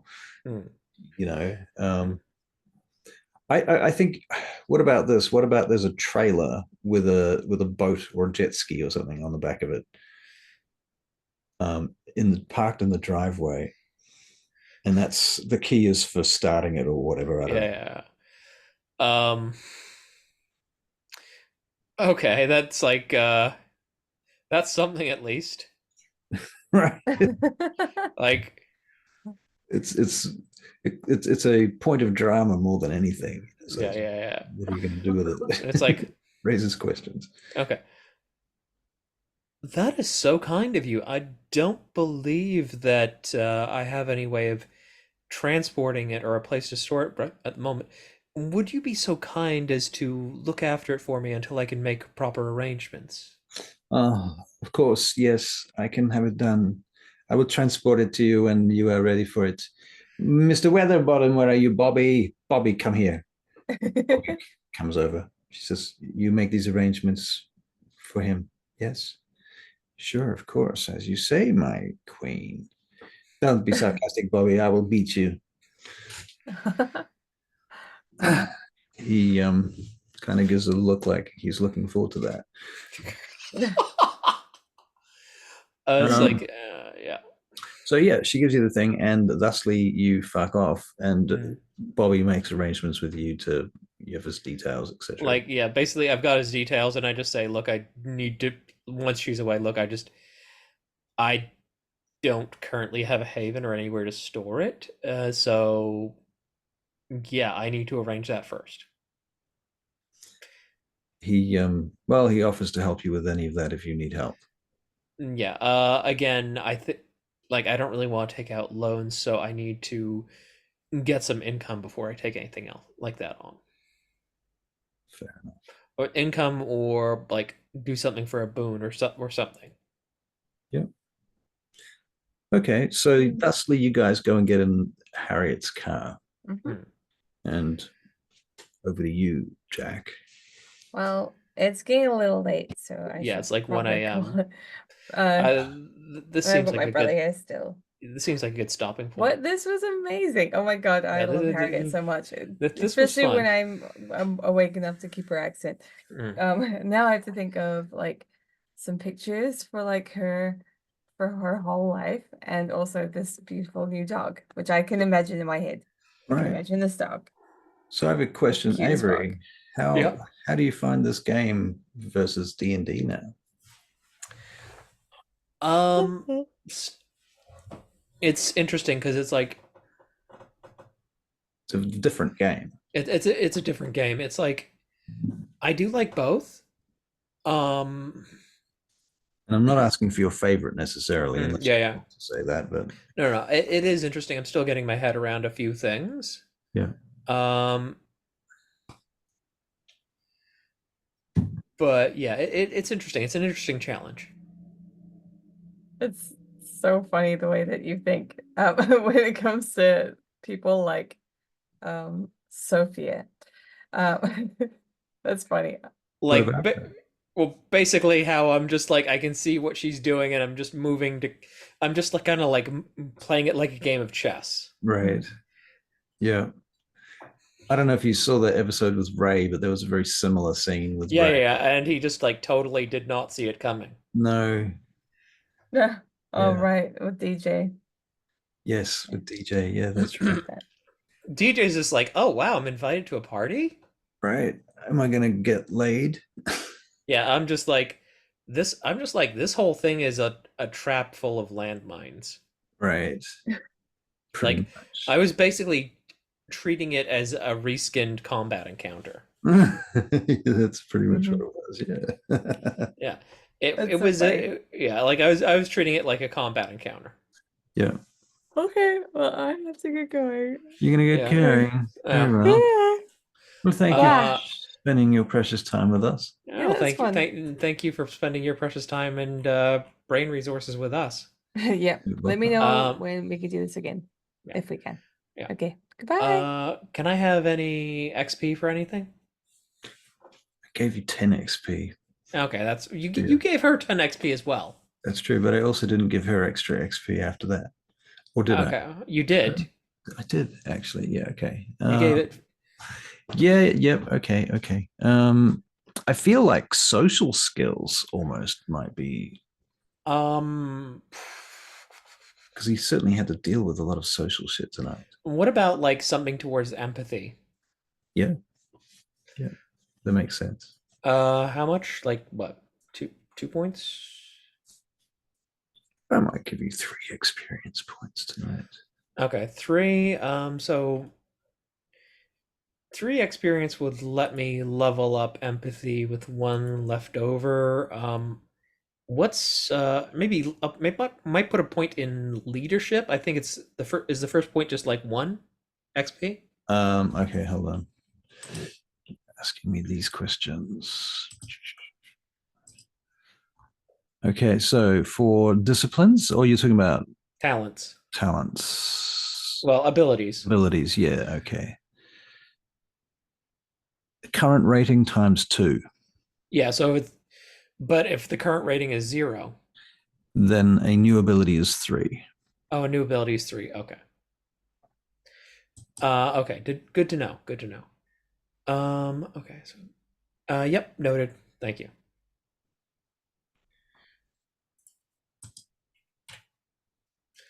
Okay.